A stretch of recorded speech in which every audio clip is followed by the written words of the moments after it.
Yes. What's your customer? Right now, the customer parents is kids. Parents of preschool kids, perfect. So, how many of those have you taught? Like they, yeah, most of them are parents. Yeah. So when you talk to them to do for consumer products, when you're doing these interviews, what you want to get to is not wouldn't it be great if the product existed. It's everybody's going to tell you yes, especially if it's using the validation. But the validation you'll get is, would you rather want X, Y, or Z? Your kids to learn, your kids to have fun, or your kids to just be quiet for an hour? Yeah. And what you'll find is that everybody says the same thing. Not everybody. What have you learned? Not everybody actually including the same thing. We found out there was 40 segments, so probably different kinds of activity. Yeah. So remember Jim number two's knife? Yes. Each one of those requirements is a tool on that knife. That's what's like. Yeah, that's okay. But you can't build it. You don't have the millions and millions of dollars to build it. Or you might. Okay. So which one are you going to build first? It's a conjugal layer. We also have some basic complex tools and also some marketing mobile functions. But we are actually like present personally. So and another key takeaway hopefully from this week, or from these 3 days, is I don't know if it was written down in the materials and I'm saying it, but it's do one thing and do as well, which is what's implied from figure out what the one thing that hurts is, what the unique value prop is, or even how to build a relationship. Because when you're building relationships with your customers, your earliest adopters, if you get 10 people that are are using your product for 10 different things, you decide to focus at that point, you're letting it down. That's really, really tough. But if you do something well, you get one, and you get another, and then you get another based on one thing. Then you have a user base that loves your product, that wants more of it, and will help you share, help you spread, will help you be successful because they want it. If they're doing what you sold it to them, that won't really be that compelling, and it's going to be a small. Once you find them, once you find the product market fit, or once you find this unique customer value in whatever you're doing, it gets pretty magical. So the goal in this, and when you're selling directly to end users, or pitching directly to end users, have them give you something of value the same way as before. So if you have 10, but you should have more like 1,000 of these people, and you pitch them 3 things. So let's say it's those 3 things from earlier, or whatever features you found in your qualitative interviews to be important. See how many of them are willing to put up. Again, a little bit off. So, see. To see, and what you might find, what you might find is that the responses are just completely different. I'll go into a case study in a couple minutes that sort of is a version of that. But again, there's a lot of tools you can use. So this is mostly tech business, sort of tech-enabled businesses, mostly digital tools. I know you can't use Kickstarter here, but still get the idea. There are ways to do product validation before you build the physical product as well. I want you to go to Kickstarter, or even produce a meeting, or you want to get a movie made about a startup meeting in the local environment somewhere, right here, right now. Are you ready to go? I was. We're at $90,000. $90,000. There you go. So that's 9,000 reasons why this is at least something that you are interested in.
indicator at the beginning. So then, the hypothesis was they would want to manage find a community of people that are like them, and discover new projects. Because those were the three things that all said they wanted. So great. So in the beginning, we're talking about building that out, and realized we still haven't gone through the full validation process. So we put up this fancy website. Literally a background picture, a box, a few words, and a second. And we sent out 300 emails. 100 emails said, engage with a community of people like you. 100 emails said, discover new projects. 100 emails says, manage your returns. That's it. Just to see which one of the three actually converted. And then what we got was a 67% rate on manage your returns and 4 or 5% Then we decided to push it further and charge people $50 a year. And so once they signed up, I put into another form saying, if this is what you want, pay $5 a month, or a discount of $50 a year. Just send them the emails of their firm purchases. They already have the information. And then we used a concierge MVP where they had to just forward us the emails manually. We enter it into a database, so automatically sending them a weekly summary. There was no tech. The tech was, it wasn't even enough. It was literally just Gmail was a backend platform. Did they understand this? What's that? Last we know this. You guys get this? Very easy. You guys can do the same thing. That's right. That's basically it. So what I want to do now is take questions you have, but also if you have specific challenges, specific things that you're trying to do with your business, where you're going to tell me, oh, you need a VC to come back. As long as it's not an infrastructure project where you just have to build a road in order to move something from one point to another, or a shoe factory or whatever. If instead it's a digital product, you feel like you're limited by these resources. Let's see if we together can come up to some things you can validate to work around. Now we'll pick somebody from the book if there's no long finish. There we go. Hi, so I'm Mahiraz. I'm representing BootCamp engineer, and my product is basically like developing a software solution for autistic children to learn better and more effectively. So my customer bases are basically the parents and the organizations who are providing the education to autistic children. So currently there aren't any innovative tools or like technologies which we're using. It's very backdated, right? I want to innovate that. But the problem that I'm facing is that most of the parents that I've been talking to do not even know that there are such softwares or like games or applications which could help their children. So this is where I'm like facing a lot of difficulties in understanding like how much would they be really interested in paying for the project or paying for the product, right? And like how do we really like get the network to connect together, because it's not just the parents that are want to take this community off, but also like researchers and like, educators and therapists and parents together. So your most dangerous word you just used at least 6 times is and. You want to do X and Y for researchers and educators and parents and other people and the whole world. Eventually. Which is cool. Yeah. But right now, what is the unique, what's the segment you're targeting? And what's the unique value that they get? Because if the tools already exist and they don't know about it, and that's it, that's all you're doing. You're educating them about tools that exist. Right? That's fine, right? Obviously, that's a good thing. But that's potentially enough for a business. And you can just take that one sliver and do customer validation on that. On educating them about the product. Correct. If that is your unique value, because if you're saying, well, first you have to educate them, then you got to do all this, and then the researchers will come, and then fine, but first you got to do that. So validate that you can educate them. And get them to give you $1 to tell you, or whatever, to tell you what the best tools are for their kids. Okay. So you can put up a landing page like this for effectively free. and have somebody pay some nominal amount to get a customized assessment of their kids' needs and the digital tools that are available. If that's what you do. Because parenting is also like diagnosing of career. So that's a separate thing. So then you can put a different one. Diagnose your children when they're on, is it autism? On autism spectrum. And have some quick diagnostic tools. And then maybe there's a third, which is connect with researchers or schools or something like that. Those things are independent things you can validate. And what you learn, if you compare all three, you can't just do one. If you do one, then the outcome is sort of standalone data. So you need are multiple tests that are comparing related things on the same customers. So then you'll start learning qualitatively and quantitatively what actually gets these people for wallets respond. It's a cool practice. Okay.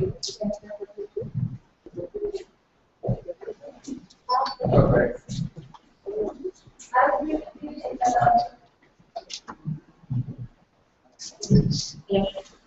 I was really looking forward to meeting you, and I have two questions. Likewise. Okay.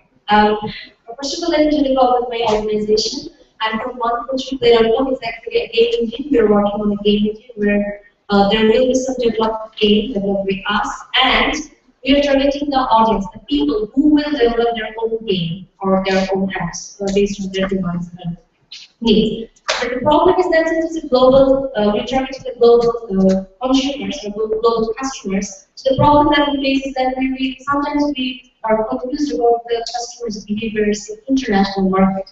Because in Bangladesh, yes, we can talk to the customers, we can, in fact, we can go door to door to serve it.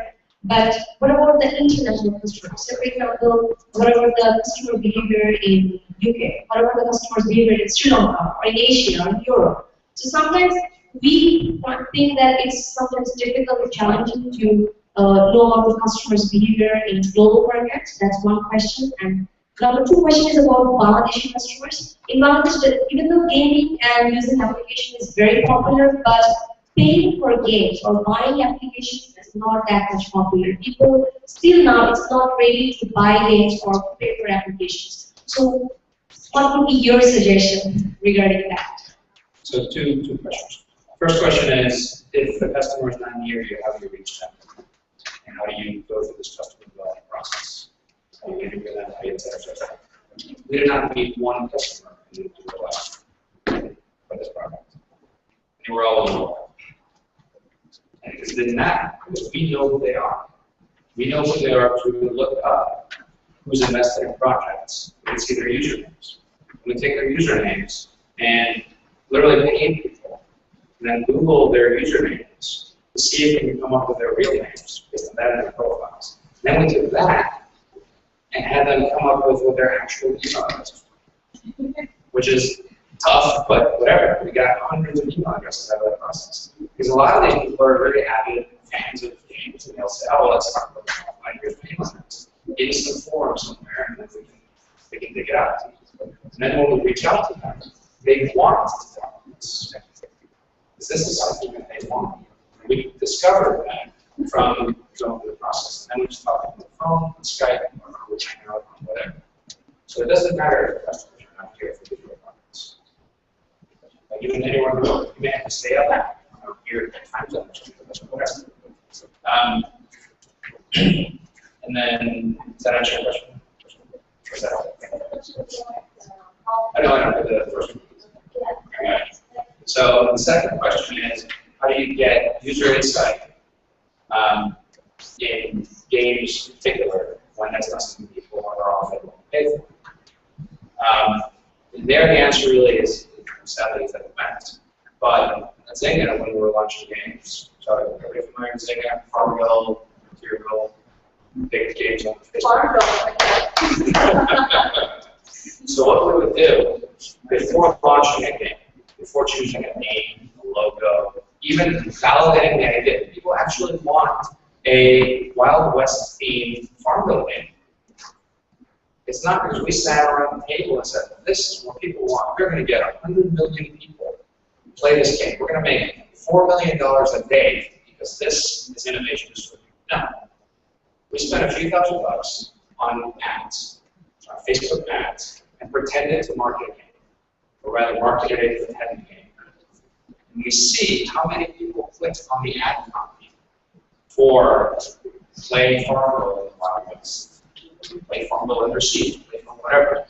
And now you'll see actual data on click-through rates on Facebook ads, or on Google ads, or on a number of others. The things that we have here are specifically for that. So,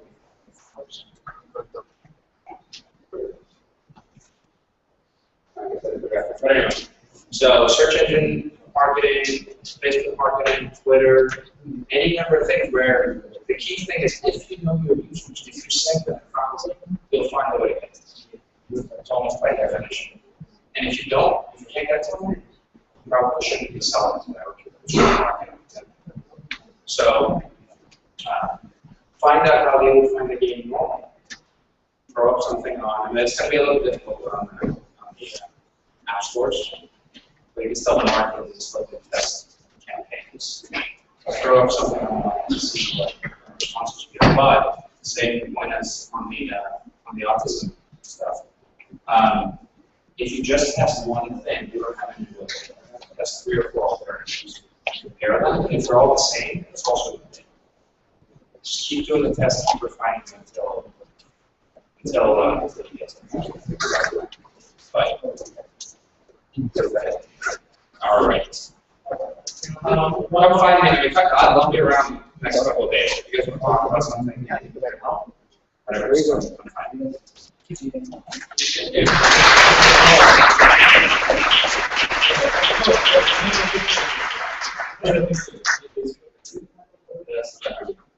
Open it up.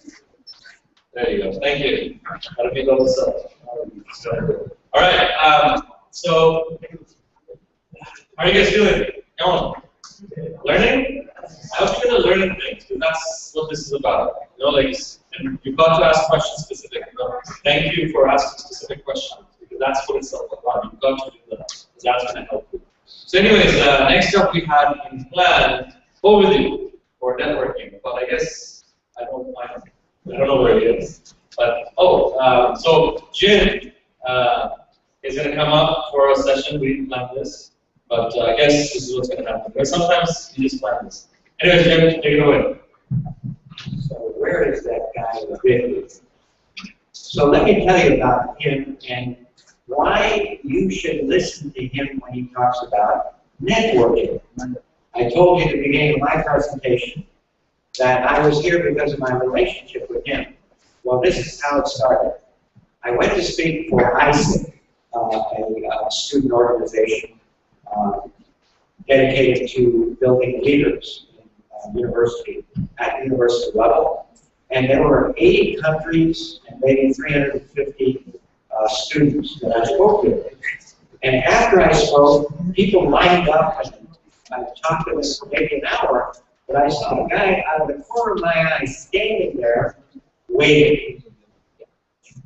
And he waited, and he waited until no one else was there. He approached me and he said, you know, very, very broken English. I didn't really understand Romanian when he said it.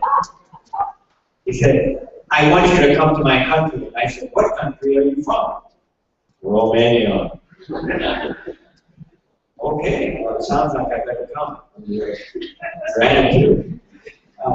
And, you know, he sounded like a monkey at once.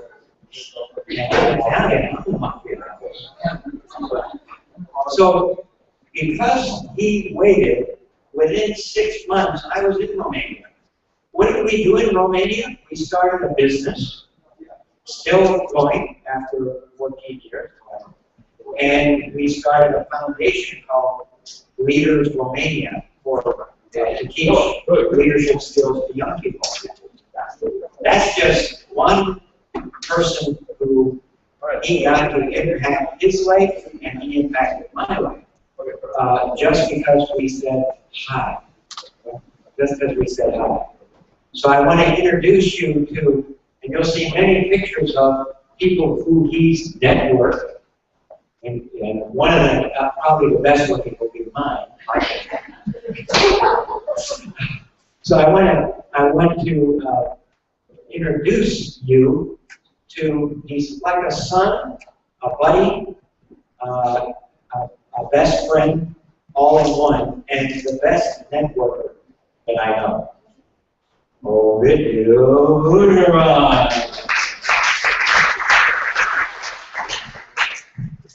Thank you very much. So, where is the?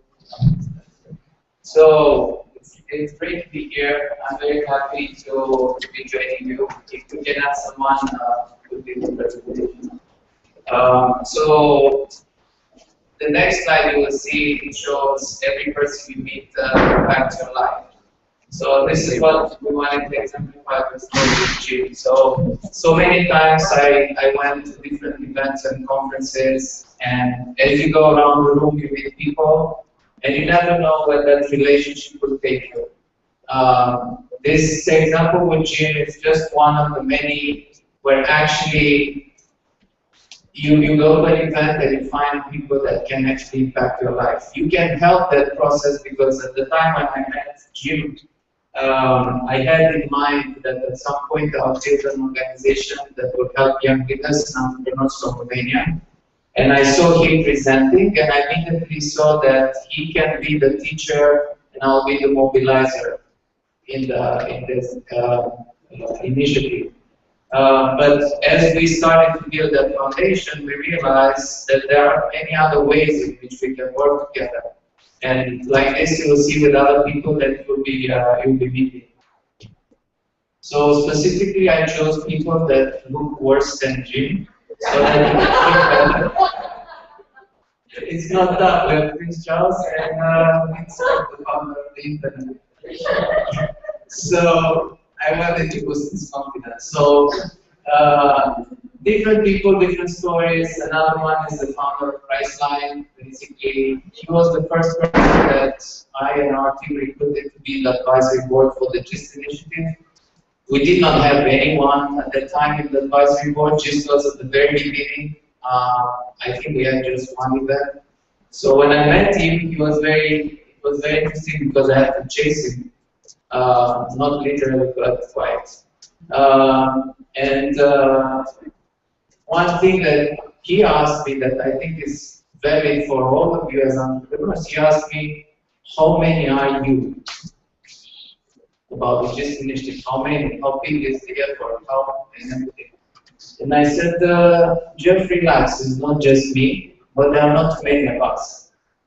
So that's a kind of indicative of how an entrepreneurial venture at the beginning, just your view with a dream, and basically how important it is to sell a vision. And he understood that what we want to do is actually what we are doing now. Going in different parts around the world, finding the most promising entrepreneurs and helping them build their own ventures. 2 years later, we built now an advisory board that has also the founder of Atari Games and a few other prominent personalities.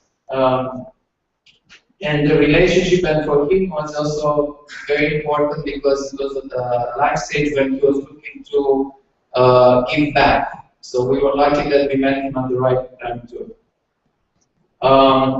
The key messages about networking, one of them is that opportunities are everywhere.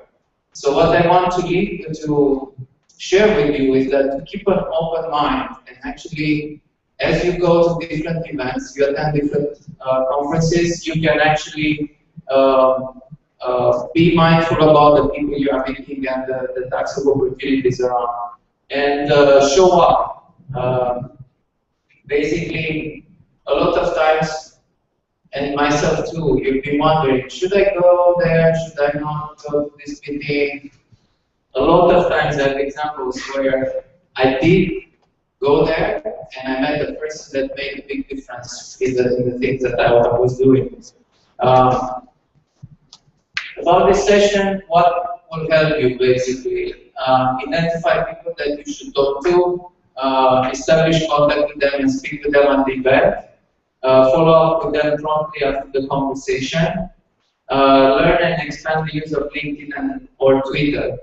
Talking about strategic networking, it's very important when you go to events, it's not just kind of network generally.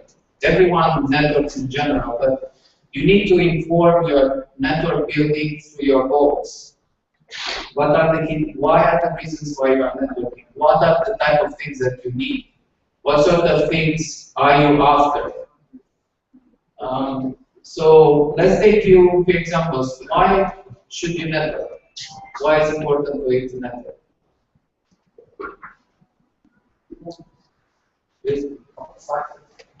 For success. So one reason is to become successful. Networking is very important for the success. Filling the gap will continue the networking. Okay, so basically, it's helping you to become more successful and also get you closer to be successful.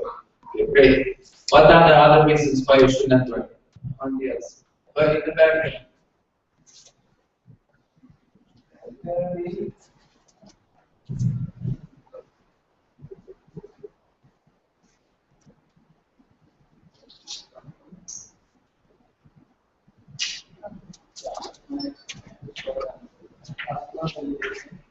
Customer validation, great. So in your networking efforts, you may actually find out your customers and you kind of validate or invalidate your product, and you will also learn along the way, right? Thank you, great. You can use mine. In a nutshell, I would say network equal to network. Network. Okay. So basically, if you network and you build a customer, build your venture, that will translate into network. We never know what the outcome can be. Okay, so there is also a level of serendipity. You never know what you may get out of the relationship. And like when I met Jim, I only thought about having him as a teacher, as an expert in the training programs that I'm organizing. But the relationship went beyond that, and that's another example. So, like you said, networking helps you achieve your goals. Another important thing I learned is by networking, if you connect to the right people, you work both smarter and harder, because it can help you get faster there. You don't need to do all the work yourself. You're already doing a lot of the work, but by identifying the right type of resources and the people that have the expertise, that will help you actually leapfrog a number of those steps. The other thing is the events like this one, it's a very high concentration of resources. Think about, you have people that are connected in DC, Washington, Republic of Texas, and other great parts of the world. So only in this room, just think about the diversity, Eastern Europe. So why do it? You learn customer development. You can get customers and develop partnerships. You can learn. You can accelerate your growth. And like we said, every person you meet it impacts your life.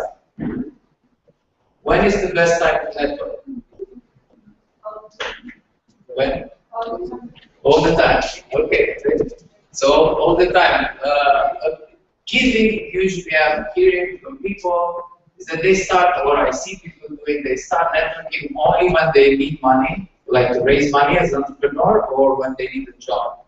That's when they start doing it. So that's kind of very, very broad. So one of the key messages is build the network before you actually need it.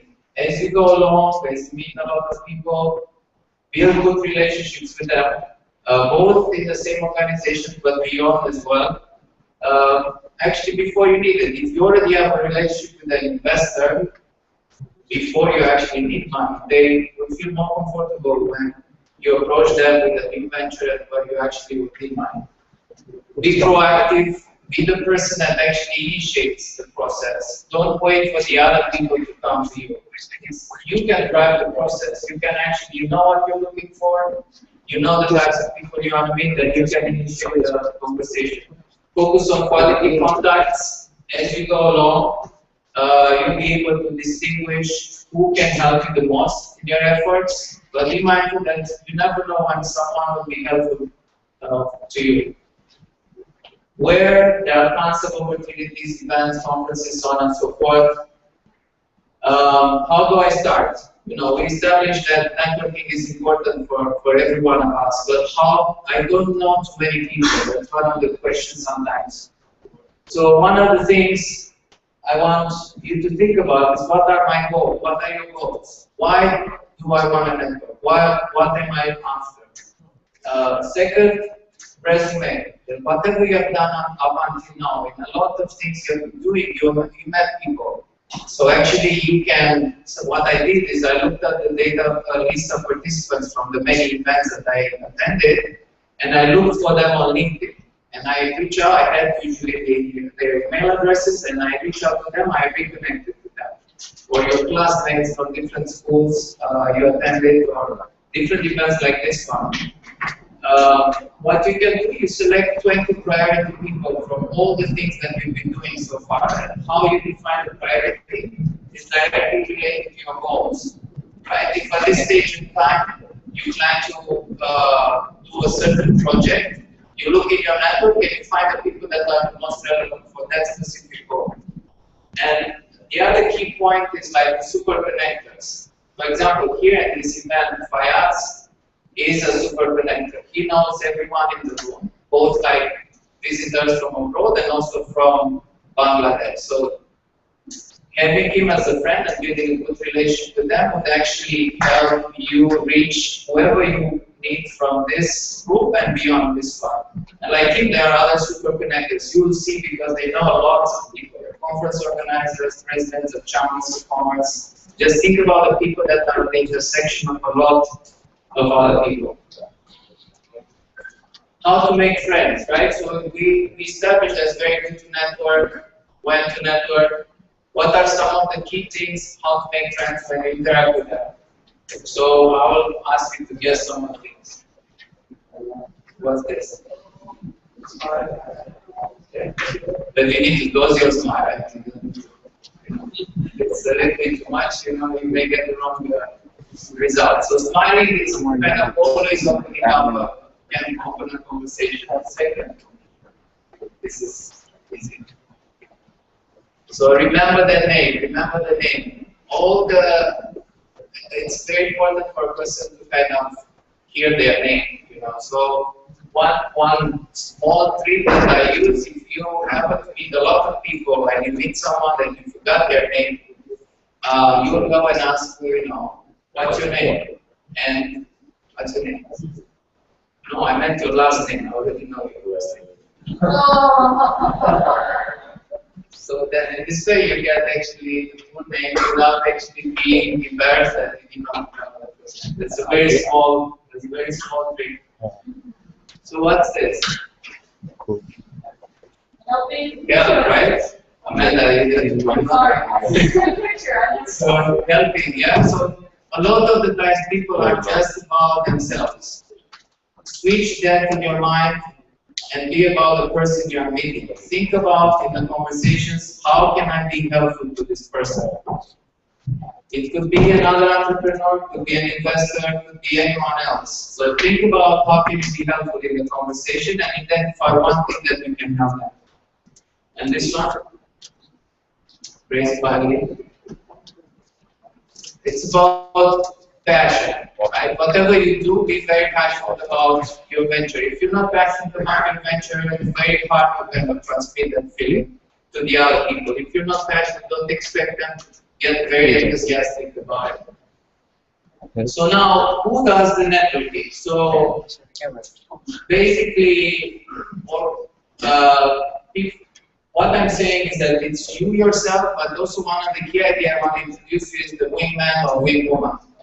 Always seek to work in teams, even when you go to events. Ideally, it should not necessarily be your teammate, because basically it's, you are subjective. Both of you work for the same venture. But if you find a friend or someone else that works for another venture, as you go to an event, you can help one another navigating the conference. And I will do an exercise shortly about that. In the event, who are the key people? We already established the organizers, the speakers, sponsors, VIPs. So for the next reception, and we'll have, I know that one entrepreneur per team will attend the reception. Fire says the details. So what I want this to do to be very applicable. What are your objectives? If you can procure the list of attendees, sometimes with the different events that you organize or Eventbrite, so on and so forth, you can see the list of attendees. So you can actually see both the speakers and also who else is attending. Select the top 7 people that you want to speak with. And what I usually do, I have like a card that I put on the back. I write the names of the people that I want to speak with a specific night at a different event that I attend. And also organize them in the order of their importance. If that night there is just one person that you want to talk to, is that specific person right at the top, right? So that will make your night useful. Ideally, it would be really great if you can research the people that you want to meet up, that you want to talk to before you go and meet them. Because in the conversation, you'll be able to relate to them much better. Now there are a lot of tools right now, even you can research on the go on your mobile phones to get their profiles, their Wikipedia or like LinkedIn profiles, so you kind of know a little bit more about that. 4 is recruit your wingman or wingwoman and brief him or her about your venture. And the 5th one is generate 3 follow-up coffee or call meetings. When you go at these events, the purpose is not necessarily to raise money on the spot. It's very hard to raise money at the first meeting on the spot when you did not meet someone. It's not impossible, it can still be doable, some people do it. But that's not necessarily the main goal. The main goal would be to actually have a follow-up 15-minute coffee or tea with the person that you know is very instrumental for your venture. And from when you go to an event, usually I want to have like 2-3 follow-up meetings with the key people that I see there. So what I want to do before I begin to follow up is I would like to do a very small exercise. If you can go in the room and find someone that you can work with throughout this event and conference. So ideally it would not be your teammate. And the reason why I want you to connect with them is to have a good relationship so that as you go to the event, if any of you identify something that's really useful to the other person, you will go and introduce, like if someone meets Aziz and he sees that he's doing a very interesting venture and he finds someone that's a potential investor or potential customer, someone that could be really helpful, if he's your wingman, he will actually come and introduce you to that person. And it's much more powerful than if you go and introduce yourself. I'm the greatest, although we know who you are. So it's always easier. So what I want, it's very important when you brief your wingman or wingwoman, your partner, to give them the information they need to represent you properly. The better they know about what you're looking for, the better they will be in the position to help you. And the other way around too. Basically, you'll be helping one another. So, is it clear what you need to do? Ideally, you'll be having your elevator pitch, if you have it by now, so that actually when someone meets someone that's relevant for you, they can easily introduce you. So let's go through the room. Is clear? You have questions? What you need to do? Yeah, so basically you will go through the room and find your wingman or wingwoman, your partner, throughout the bootcamp. Basically, it's based on you already met a number of the people today. It could be some of the people that you really enjoy speaking with, that you would like to team up with for the rest of the event, but you can go beyond too. You are here in Dhaka, most of you. So as you go through events, you can also meet up, go together at events and work together to those events to help one another build the venture. So when you go in the conversation, basically, You will just introduce yourself. Hey, this is Ovidio. I manage the GIST initiative. The reason why I'm here, I'm developing a bootcamp. For us, it's important to find good partners on the ground, corporations that may be instrumental in supporting entrepreneurship. We have done this in many countries around the world, and we would like to build this, expand this here. And Aziz will tell you, why are you? First of all, I'm here to learn and to network with people who are experts on entrepreneurship or motivating or teaching entrepreneurs. And the second part is to sell my idea and my product. What's your idea? We're developing a food review website. It's a social, we call this the social food network. You have every information, review, ranking, popular items, the current trends, and everything. And with this, we're connecting both consumers and food and business brands. So this is a unique position of I2E. We connect with consumers and business brands as well, B2B and B2C. And I'm very passionate about its success. What are your most immediate goals? So what I want to encourage you to be also very specific as to the types of things that you are looking for. If you are very specific about the types of things, for the next 3 months, I'm looking to connect with the top 10 restaurants from Dhaka, and those are like ABC, or like for him with the pharmaceutical company. My top 4 companies meet are AB, whatever, or companies like this one. Because if you're specific, they will be able to, whenever they identify the stores, they will be able to bring it in. First, hopefully we will be launching our website in 2 weeks from now. So that's a specific goal that I have in my mind. And then the Ramadan is coming. Ramadan is a holy month for Muslims. And in this time of the year, people spend the largest amount of money on food. So we're building up something targeting this month. Great. So you have some very specific goals. It's clear, right? What we need to do. So let's spend 5 minutes actually interacting and use 2.5 minutes for each one. So that actually, let's go in the room, find a person that you think you can work together throughout the next few days and beyond. And let's just share the experience on the specific things that you are looking for. Let's go.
sample codes. I will give you the access. I will give you the keyword and P and space blah blah blah space blah blah blah. Whatever you want to use, you can use it. Like general for 100 setup page is 6,500.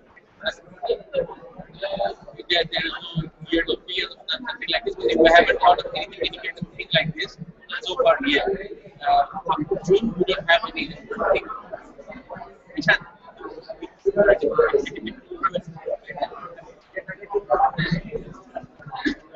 So, costing,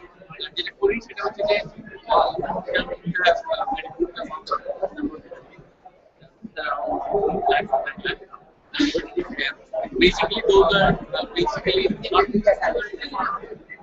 enterprise, like parents, students, they are huge in number.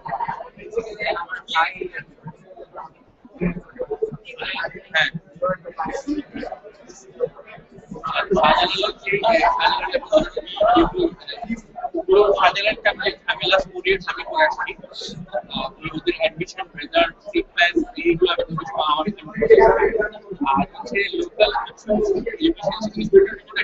system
Okay, everyone.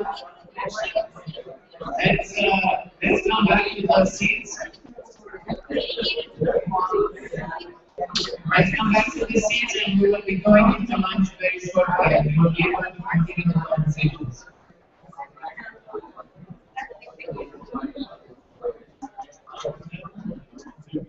So, if you can take your seats, and we'll continue on the lunch. We have a lunch break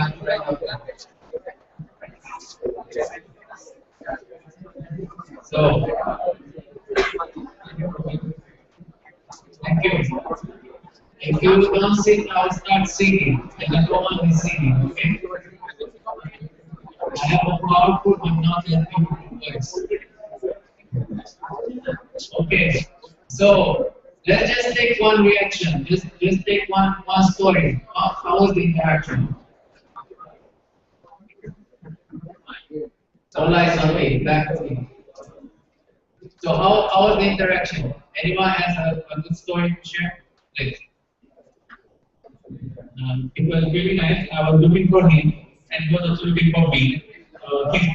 Then we said, okay, fine, I need this solution. Okay, I have it ready to get it. And then he was asking me how much it's worth, and this is the cost. So he said, okay, fine, I'm going to work with this. Okay, it was a great match.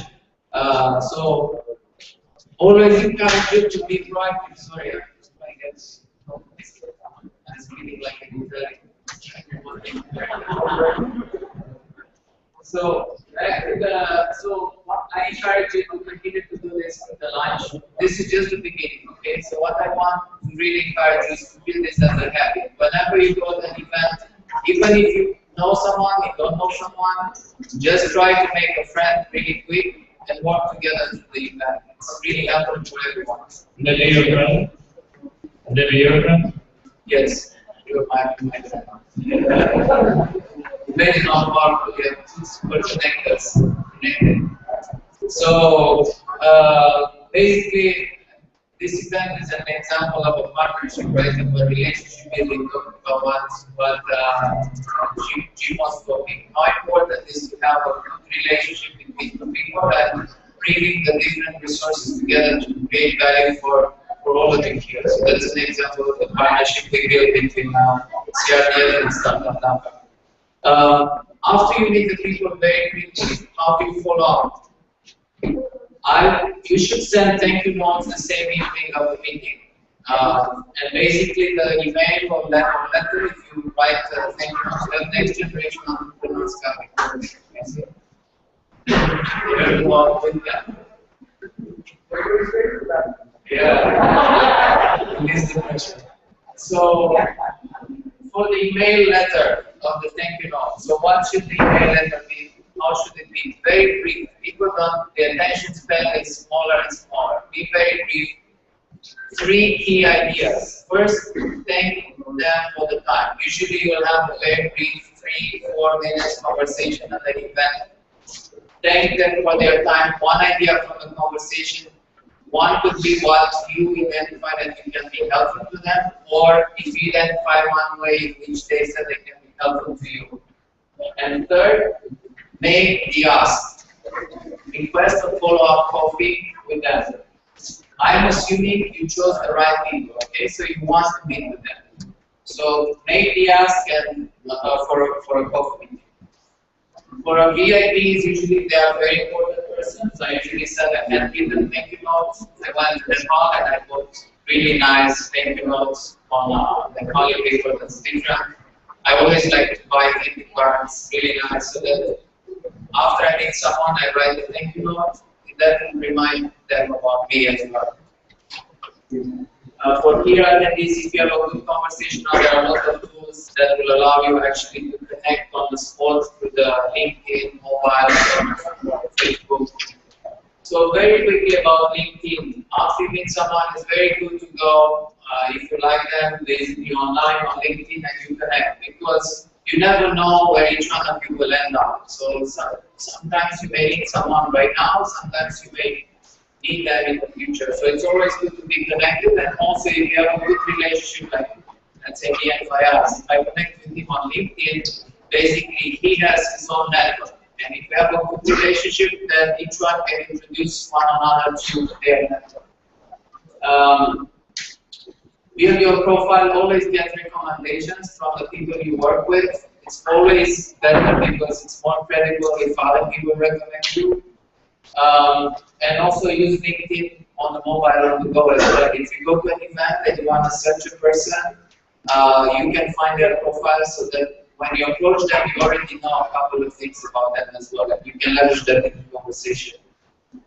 Usually, very rarely I accept advice from the people I don't know. Only, let's say, if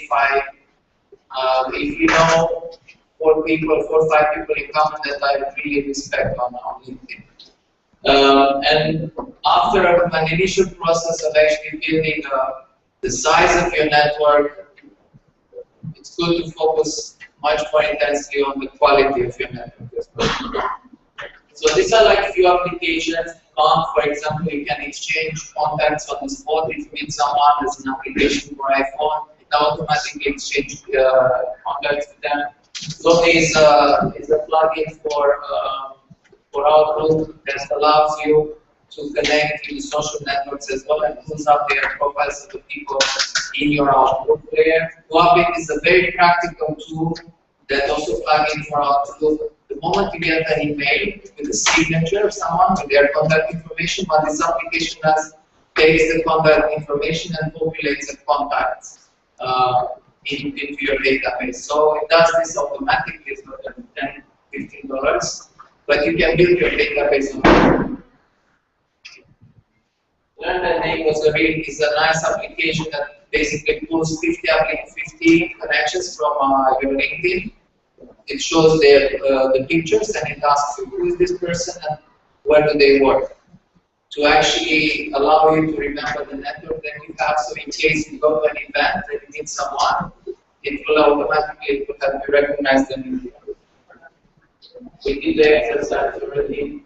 So as a wrap up for the event, people you meet can impact your life. You've heard a few stories. I'm sure you also have a lot of stories to share as well. We're glad to hear some of your stories too. Preparation before the event makes all the difference. It's very important to learn to know about the people that you want to build a relationship with. Working with a partner makes your life easier, and you'll discover as you kind of practice together. Effective follow-up is critical. LinkedIn and Twitter can help you build and expand your network, and stay in touch with your new friends and update them. How can you help? Basically, two key things. Not looking from me to you right now. I'm increasingly speaking on networking, on innovation, entrepreneurship, so on and so forth. So if you learn about important events here or other parts around the world, I'd love to learn and see how I can help. Spread the word about the GIST program in your country so that more entrepreneurs benefit from it. Any questions you have from this?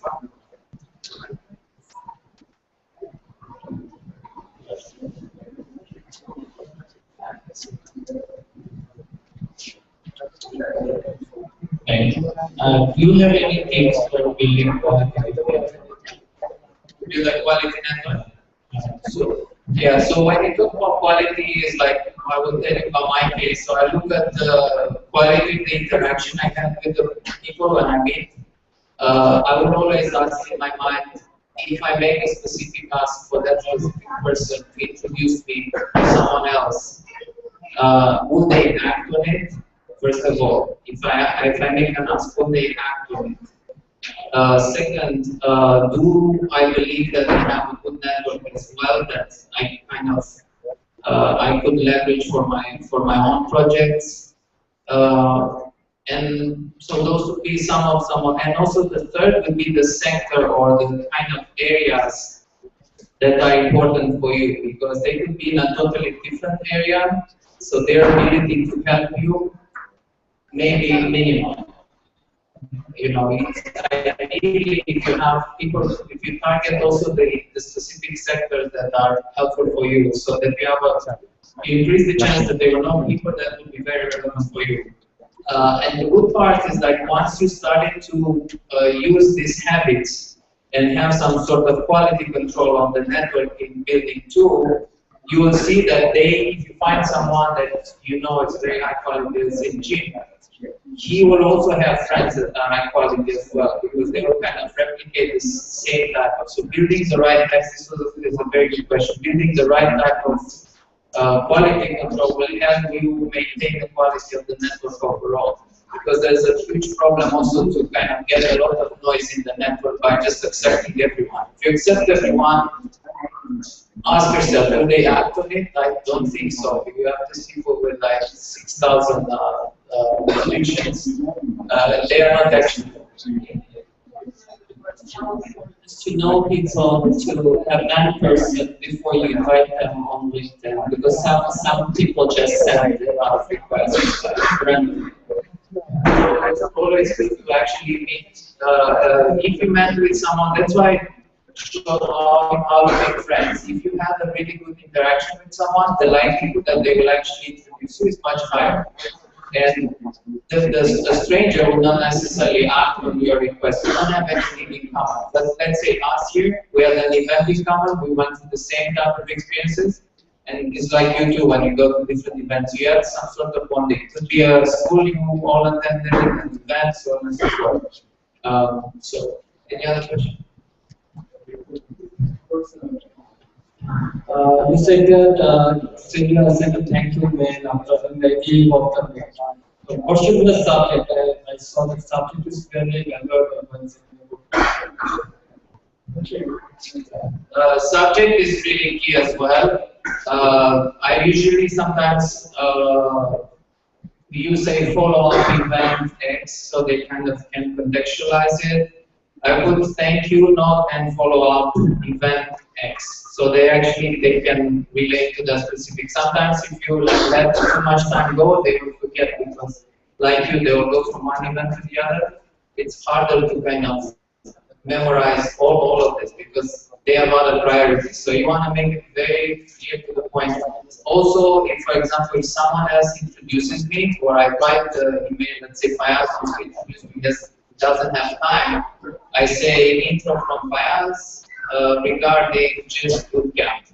So they kind of know that it's coming from him, so they will read the email is fine. Other questions?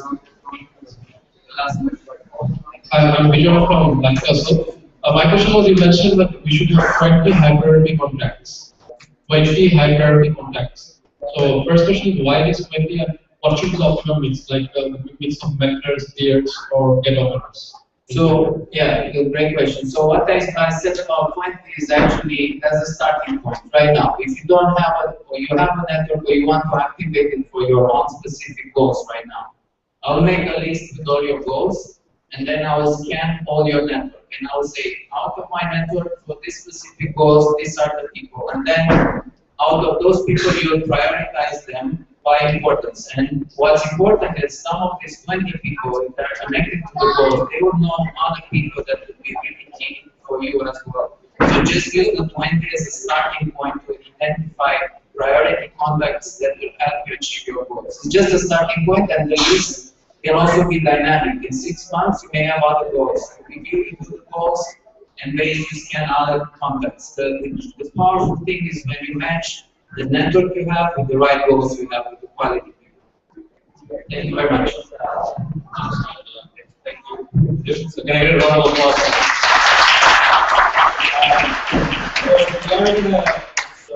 Who's hungry?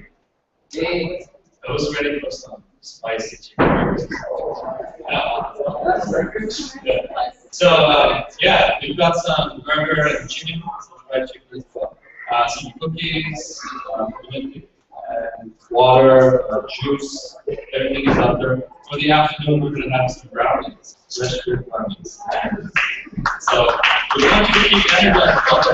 But before we do everything, I just want to thank a few people again for this do. We have our sponsors, the Citibank, our Global, Popular Life Insurance, AISD, Instar, Alpha, and Leo, and other group corporate printers, and most then our media partners is Radio Tribune. I don't know if you guys heard yesterday, they were live.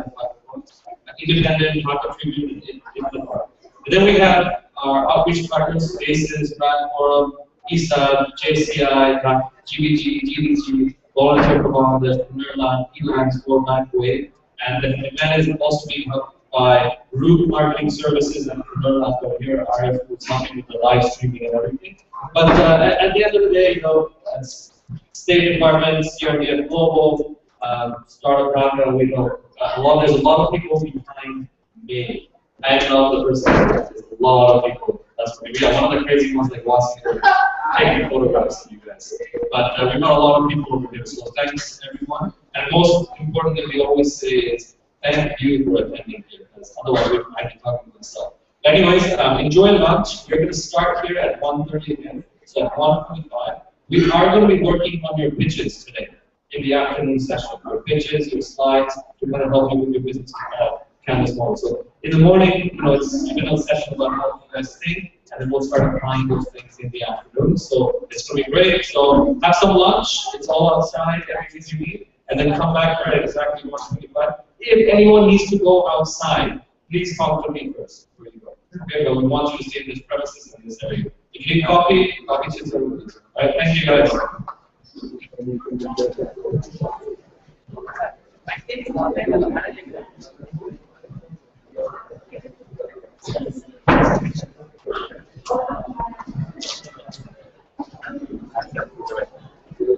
you.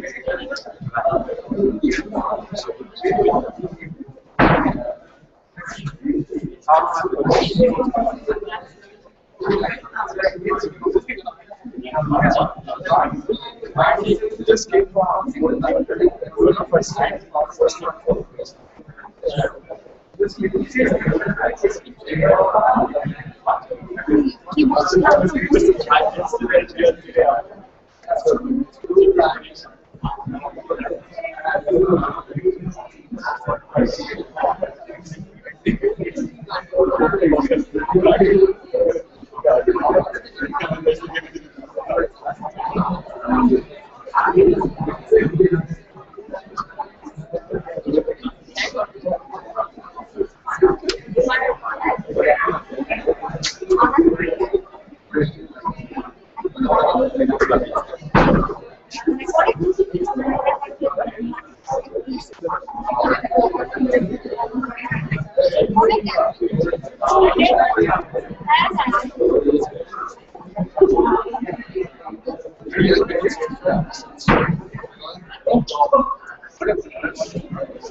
I appreciate your introduction. What I do, I connect this.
I need to go outside and work.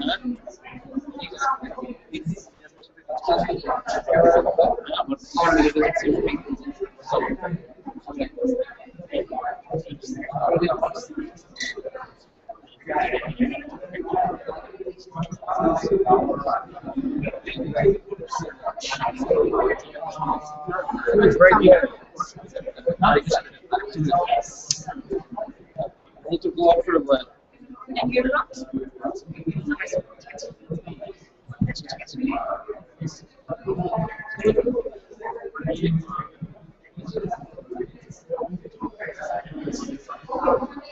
Hey,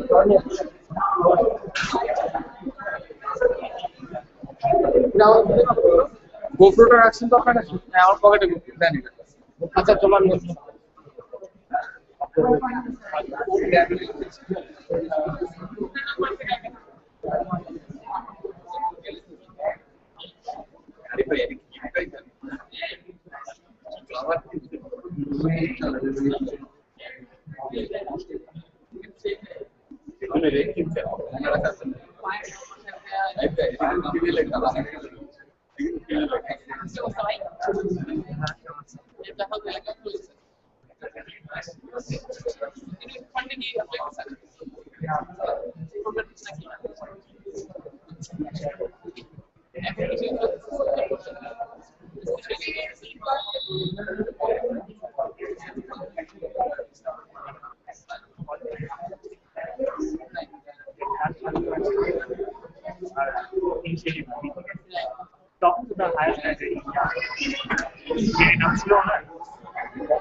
Egyptian now.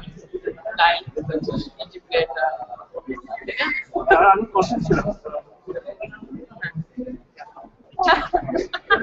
Hey, what was for you?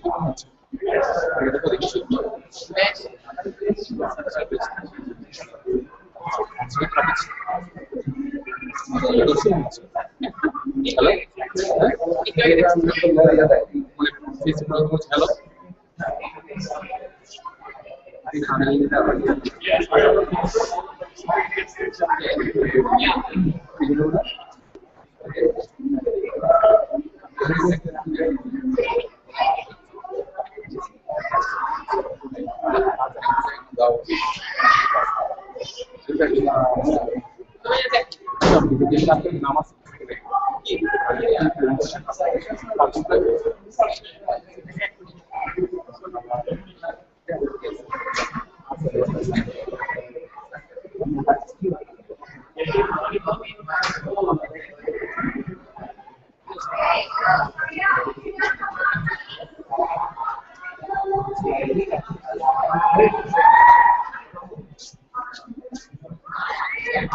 Hey, I'm back. আমাদের পুরো রেখে হ্যাঁ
নিয়ে এসো আবার দিও চাও না গরম তোমরা নিয়ে নাও আর মনে করি লিস্ট করে দাও লালু ভাই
outside. Yeah. Mustafa is right at the door. One of the days, just wait night. What's the technique? Just Mustafa is right at the door.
It was a wrong decision to do it. Get me for $4-5. Charging that's where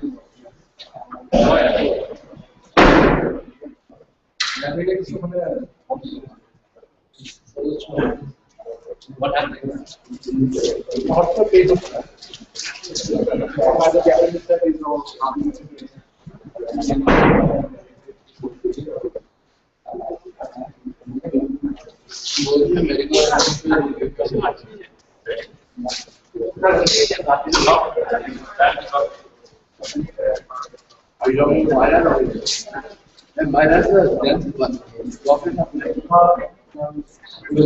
Apples were that is rich and famous.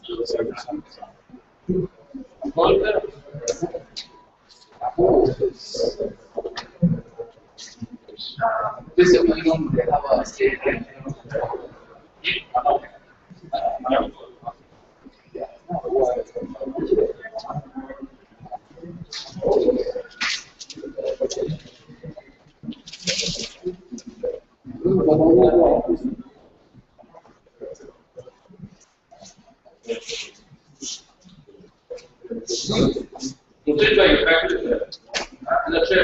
Where's the music?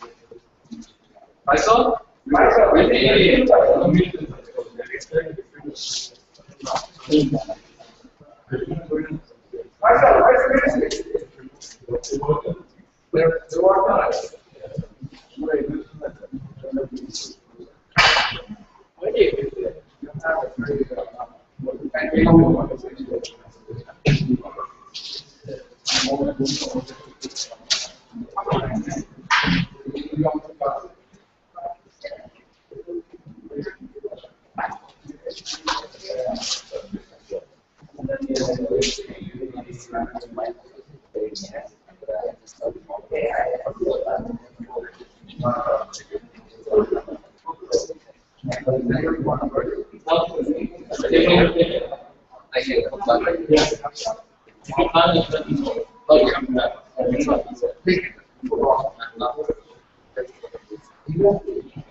Baik, baik. Kalau baik, kalau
Hi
everyone, you guys seated. I know you guys are all in relax. There's some cool stuff that's coming up.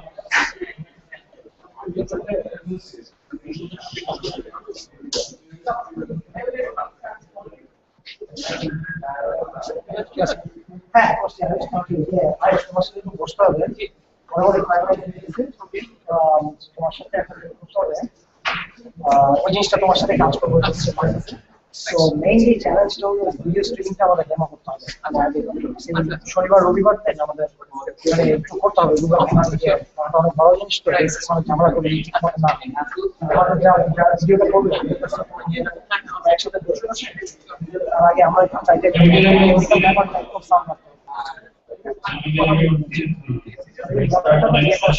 Sure, ওটা হয়েছে। I guess the text can also text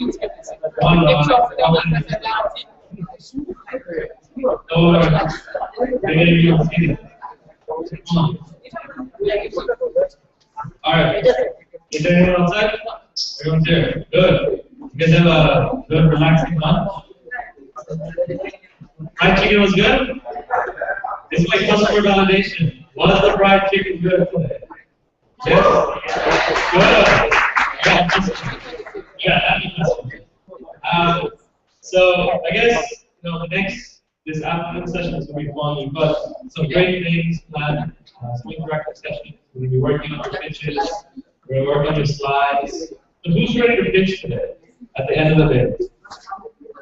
Oh, you guys should be all ready to pitch. I'm learning so much. All right. Well, but the idea is also your confidence. I think you guys are networking. I think we've seen the networking level go up. The whole morning. So I think that's really massive. And if you guys still need coffee, find me. Okay. And I've got the coffee kits. And we're gonna have snacks at around 4 o'clock. More FFC wraps are coming. And we've got brownies for you guys to get the energy level up again. All right. Water is outside. If you need water, it's outside. Cookies, if you have energy biscuits. Okay, whatever you need. If you haven't gotten the brochure, okay, make sure to grab one. Diaries, notepads. We have T-shirts. So find Arif or someone's coming to give you the size of the T-shirts, so they will give you the T-shirts. The other thing is, these badges that you guys have, please do not lose them for tomorrow. We don't have extras. When you come to school, you won't need them tomorrow again. So don't lose them. And if you need to step out, come back in to settle on those stuff. Okay, so without further ado, I'd like to invite Nathulai. He's over there at the City Bank as well. And he's been instrumental. Give it a round of applause. City Bank is one of our cross functions, and he's been instrumental in helping us, go forward. How many of you guys see the billboards? Yeah? Good. Well, that was a barter. No monetary exchange. They've got hundreds of billboards. Hey, can you help us? Yeah. The mileage, the extra mileage. And that communication went far. A lot of people knew about it. So without further ado, I'd like to introduce Nathulai. He's the Vice President and Head of Branding and Marketing at the City Bank. So, and then along with him, we have another partner who's going to be doing it. Riyaz is saying, like digital, he's going to talk about social media, bootstrapping, and all that. We have some interactive sessions now. So take it away. Good afternoon. How did you enjoy the session in the morning? Was it good? Right. I mean, when we were actually planning year and a half at how we were going to conduct the session, the way we have decided is, like, I'm going to talk about 15 minutes on what experience that I've gone through during launching a product recently, and Riyaz is going to tell you that how it actually helped us understanding social media strategy. And after that, we'll have an interactive sessions where we're going to discuss about, we'll pick one of your organization or your venture, and then what we're going to do is that we're going to break into a marketing campaign. So before I start, I'm going to tell you about some of my own learning when I get into the marketing area. I started my career in advertising. So when I started advertising in B2B, I got some very good lessons. Because coming out from a business school where they teach you business strategy, at times it confuses you. I mean, the way it confuses you is like you start focusing on the products, services, and being curious. And in real life, it doesn't work. Let me give you an example. Like, I came across a lot of people who works in business or who's an entrepreneur who basically talks, when you ask them what you do or what you sell, they always talk about their product. There's so much love in their own product. They always talk about, I have the best feature to offer. I have the best product to offer, and I'm so confident that I'm going to sell it in the market. But actually, a marketer never sells a product. A marketer should sell a solution. Let me give you an example.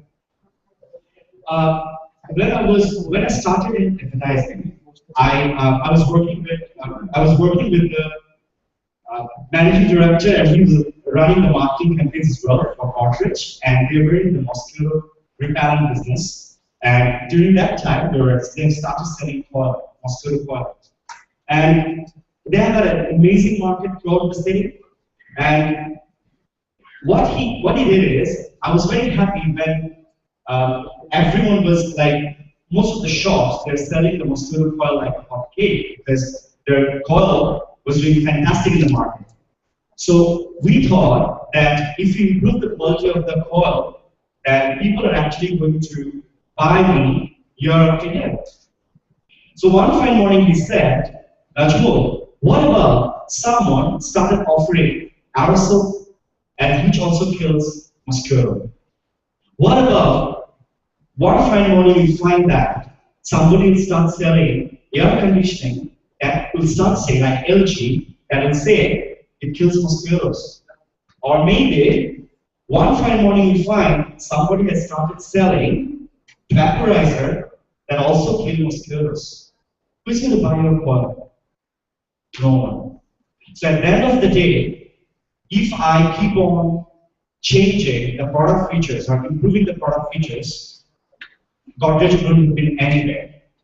What did they do? They started selling the solution, and they started selling every single product category which actually can kill mosquitoes. So they moved into vaporizer, they moved into aerosol, and next in the future in Bangladesh. So what I want to say is that apparently from that particular example, I came to know that as a marketer, you should never sell your feature. You should not waste your time consistently improving the existing products that you have. You have to improve the solution that will actually give better benefits to the customer or the consumer. Then he also trained me one more lesson. That is, if you sell mosquito coil, what does it do? It kills the mosquitoes, and it relieves mother who is very caring about their kid who is actually being bitten by the mosquitoes. They will go away. So when we were developing the advertisements, we focused on showing the ads where we will actually show mother's care. Because mother's care is such a thing where when you show that, a mother is very disturbed, that her care might be very much agitated or can't get sleep at the right time because of the mosquitoes, then they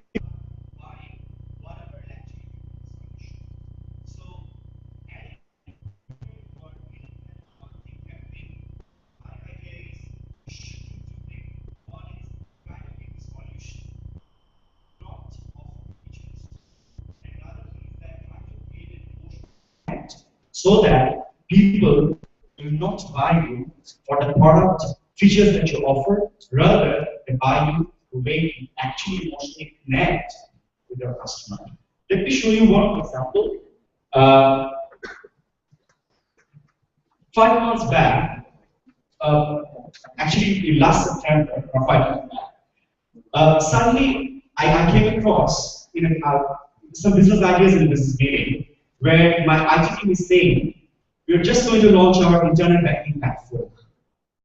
And like any of those gigs who actually look after IT products, who are very confident about their own features, they started saying, we have developed the best IT products in the market. And the brief was, our internet banking platform can transfer funds, can monitor the account, can part the check, and we have got the innovative product features that you can top up your mobile, you can open your fixed deposit account, and you can even purchase air tickets. If you look at all those features very carefully, I can tell you, any bank tomorrow can copy all those features, right? So when they are given the brief, I started asking that why do you think your product platform is the best platform? Then again, as he has fallen in love with their own product, they started saying, my product gives 24/7 service. Whenever you do a transaction with your internet banking platform, it will give you a SMS notification. And also, we have the best data encryption methods.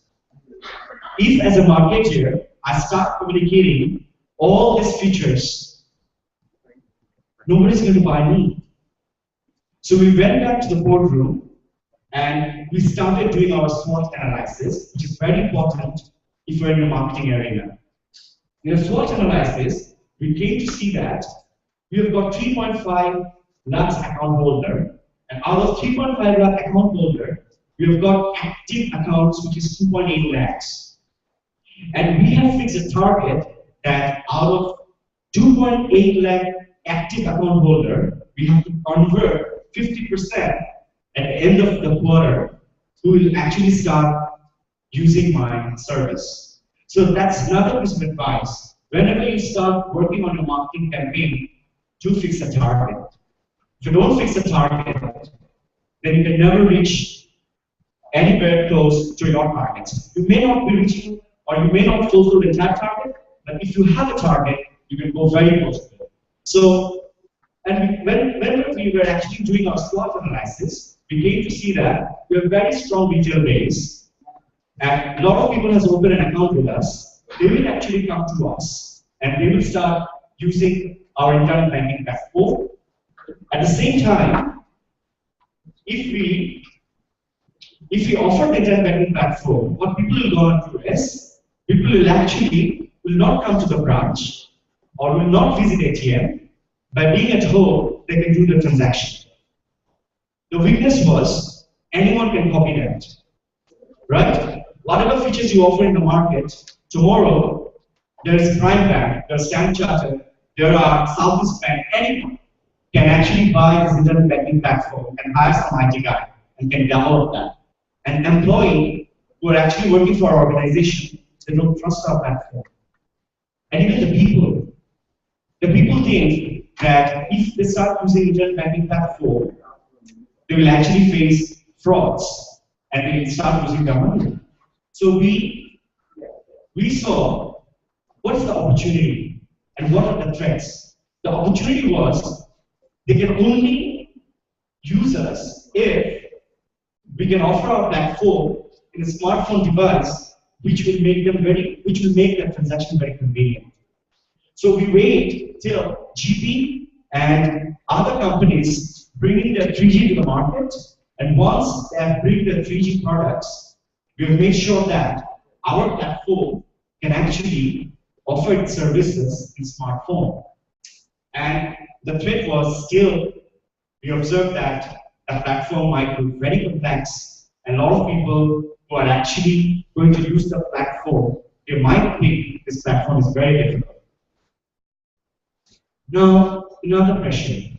As I said, the business team are very confident about their own products. They started pushing the name. They said the name has to be City Clicks because you click and you start using the service. And we started developing the logo for them.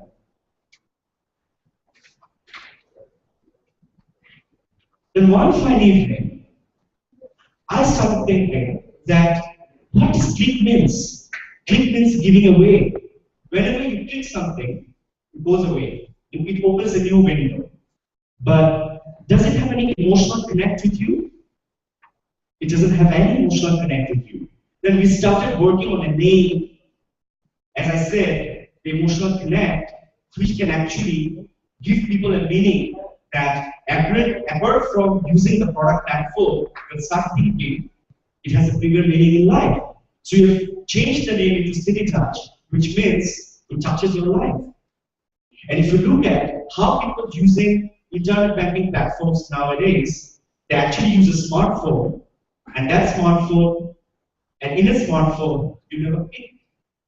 You actually touch. So people have found a new meaning on the name where a lot of business again makes mistakes. If we have launched a product by maintaining the same name which has been offered to us, probably we will nowhere right now with this product. So once we have fixed the name, we started working on the typeface. And if you look at the typeface, you see the way we have created the logo has got that technological platform. As Citibank logo, if you see there's a red color, we didn't move ourselves from the red color. And the way we have designed the O, that looks like if you push O, it takes you somewhere else. So another tip is, whenever you are developing your own logo, or any graphical entity, please try to make sure that it doesn't look different from the brand that you offer, right? And now we started working with the segmentation and targeting. When we were actually working with the segmentation, we saw who's going to use that. We've got a lot of people who are garments owner or probably working, who are salaried, and who actually bought all those gadgets but doesn't use them, like most of the features were there. And we have looked at all those female TA who are career women working for an MNC, and they're busy organizing their family, but at the same time, they actually help their husbands to keep things organized. And we started looking at the brand personality that we thought of. We will select 2 features or 2 characters who you will find to be very familiar with your life. You can easily recognize them with your life. And once you recognize them in your life, you find it's your own story. Let me tell you how we have done this.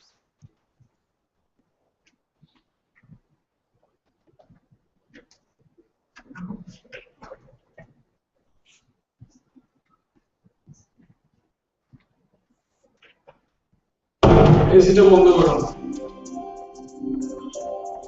টিভির রিমোটটা দাও। তুমি credit কার্ডে বিল দিয়েছো, আমার অ্যাকাউন্টে টাকা পাঠানো হয়েছে, আর আমার চেক বুকের জন্য রিকোয়েস্ট করেছো। ব্যাংকে যাবে কি? বসে বসে খালি কি না? হয়ে গেছে যে কোনো কাজের মাঝে এখন করা যাবে ব্যাংকিংটা ইন্টারনেট ব্যাংকিং সিস্টেমটা অ্যাপসটা ব্যাংকিং করুন খুব সহজে একদম চাপ হয়ে যায় সিটি টাচ ব্যাংকিং খুব সহজে This was the first CPI that came out with. Very actually it yourself with that. Right? The issue now I put a couple of but I just really want to just stand it. Not save that. একটু আরেকটু দাঁড়া একটু না একটু আচ্ছা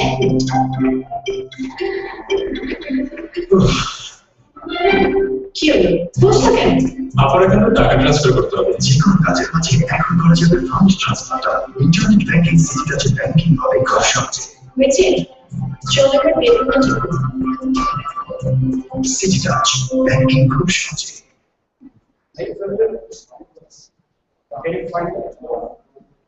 Sure. I'm sure if you look at those characters, they're very much around. Either they're your brothers and sisters, brother and sister-in-law, or might be your sister and your brother-in-law, and anyone who's very familiar in your life. And what we did, if you look at how they're using it as a simple technologies. Like the way we get inside the car, start our radio, or we come home, we switch on the AC, it's the same way that you can actually do whatever you want to do when you use City Touch. I mean, whenever, even if you're at home, you're going to the shop, you forget to pay the bill, you can pay the bill. So it makes your life really simple. So apart from selling the products and features, we have started selling emotional connect. Right? So I'm going to stop my campaign here. I want to ask you a question that do you think this is effective? Do you think this campaign is effective? Why do you think so? Can anyone volunteer? Just want to know, I mean, why do you think this is effective? Because you haven't seen the result yet, whether we were successful or not. What's that? Have you deal with your daily problems and you're solving it in a very easy way, and you can relate to the characters as well. So I guess it should work out. Okay, thank you. Is there anyone who wants to say something?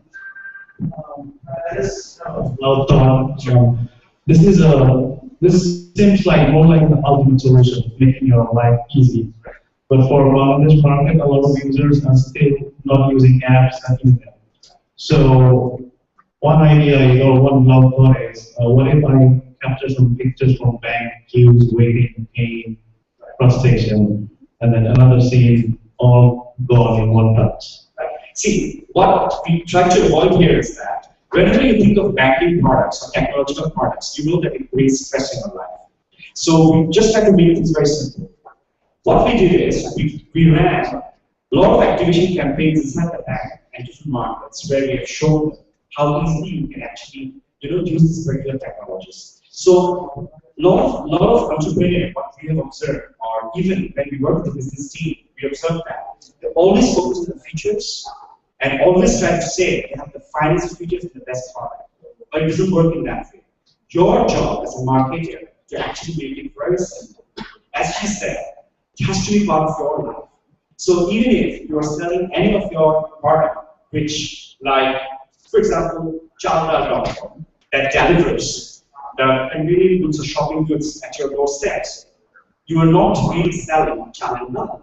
You're actually selling convenience that I really have to go to the market to do it, and I've got less time. You are actually bringing convenience to my home. So marketing is like that. And you should consider marketing something which is very critical. The only thing that you have to do is that whenever you like marketing, try to create an emotional connect. Try to look at segmentation, targeting, and then position. And what we did, I'll give it to you to start with. When we have launched all those television ads, we have not launched in the TV. What we did, we have launched it in our Facebook page. So if I have launched it in the TV, it will cost me 2.5 crore BDT. But without spending any money, I've actually launched my social media platform, and it has generated 8 lakh views in 2 months, and 30,000 people were engaged in the campaign. I'll just show you 1 or 2 slides where you can see the result.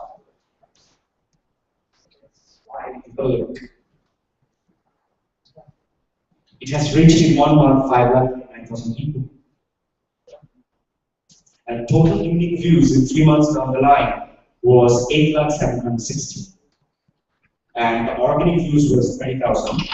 And we ran a clue and contest where people has actually answered what problem it has solved to their internet banking platform. So the reason that I brought this particular case is, whenever you launch a technological product, don't make it look like technology.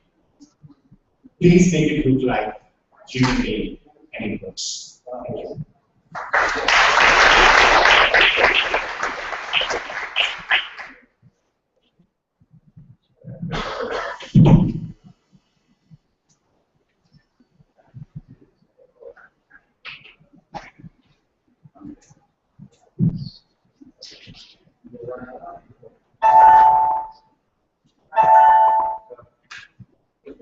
Up next, along marketing, we are saying, CEO of Digital, talk about how you can actually use social media, because you guys are startups, you guys have to bootstrap, you might have all those launch budgets, so you can kind of walk us through what you can do. Thank you. Thank you. Hello, everyone. Firstly, congratulations to all the 30 plus startups who are here, who made it here. It's actually great. And so today, I was thinking of how to structure this presentation of mine. So I thought that, the best way to do it is, you're a startup, so you obviously have limited budget. And with that, you need to learn how to, we need to discuss rather how to use that limited budget and achieve the most out of it. So today I'm going to run through some tips and tricks, and we're going to talk about how we can use that limited budget and make the most of it. So the name of our presentation is Building Your Brand with Digital, and I think a very important point that Rajkumar has made is you need to build your brand and sell the experience. And because we're all mostly like the products we're selling, if we get too stuck with the features and the benefits, rather we should work on the brand, and if you build the brand, you'll see that everyone will follow your company. So I represent a digital marketing agency called Magneto Digital, and we do a lot of social media and digital marketing for companies across Bangladesh. Magneto Digital was founded in 2013, so it hasn't been that long. So how do we stand out from the crowd? So I'm guessing that all the startups that you have over here, you have a lot of competitors, right? Is there any of the startups that doesn't have a competitor? I don't. Okay, that's great news then. That's great news. So I guess most people have the competitors. In that case, let's discuss how we should stand out. So firstly, I'm a digital marketing evangelist, of course. That's my job, to sell digital. And so if I just shortlist 4 or 5 points, why the whole ecosystem is moving towards digital marketing. So the main reason is, number one, that you have a need to target your exact target audience. And that can only be achieved with digital marketing, if you want to go with your exact TG. Secondly, you need your target audience to speak to your brand, to interact with your brand, and you want to speak to your customers. This is not that much possible in using conventional mediums. It's a one-way marketing. Now the world has changed to two-way marketing. Thirdly, you need to measure each and every interaction, and especially at your stage, you need to know, even if you spend $1, you need to know how many interactions you got for that $1 that you spent. And finally, there's a lot of clutter in the mainstream media now, right? There's a lot of TV ads going on, a lot of billboards going on, so you need to break out from that clutter, and you need to reach out to the exact audience, and of course, save your costs as well. So these are the main 4 reasons why I would advise you to use digital media as a way to market your product. So moving on. So I personally use these simple 5 steps to carry out any of the basically the plans that I make for digital, and I think they might be useful to you as well. Number 1, you first evaluate. Whatever, so we'll talk about these individually. So I'll just go on with the points first. Number 1 is evaluation. Number 2 is planning. Number 3 is developing and driving your contents. Perhaps the most important part, this 3rd stage.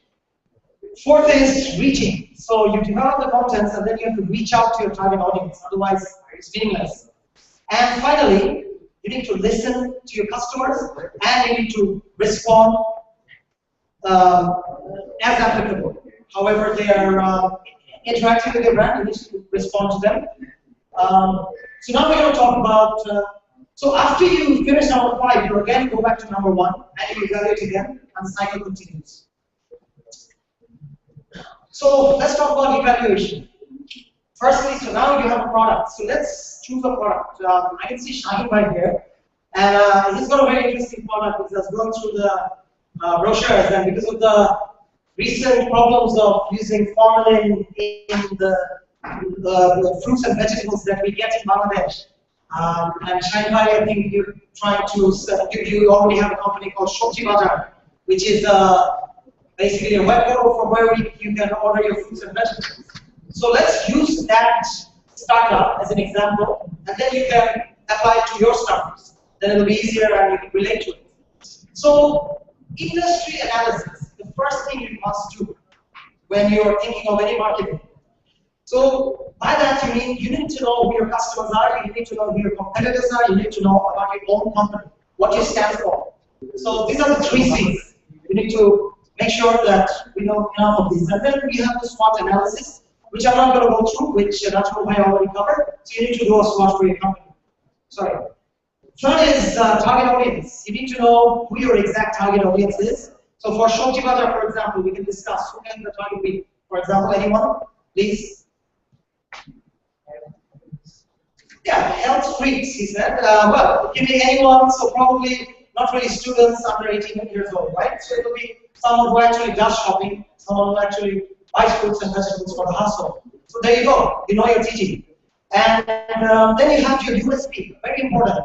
Before any marketing plan, you need to know what your product's USP is, the unique selling proposition. So, like the last presentation, if I speak about my product or my solution, I actually speak about the solution. So your USP should be linked with the experience that you're providing, and the solution that you're providing. Finally, in the evaluation stage, you should also assess your brand position and also where you want to be. So as far as positioning is concerned, for example, is my product perceived to be pricey, a premium product, or is it perceived to be a very cheap alternative? Now, there's no right or wrong. It's a matter of what you want people to perceive your product to be.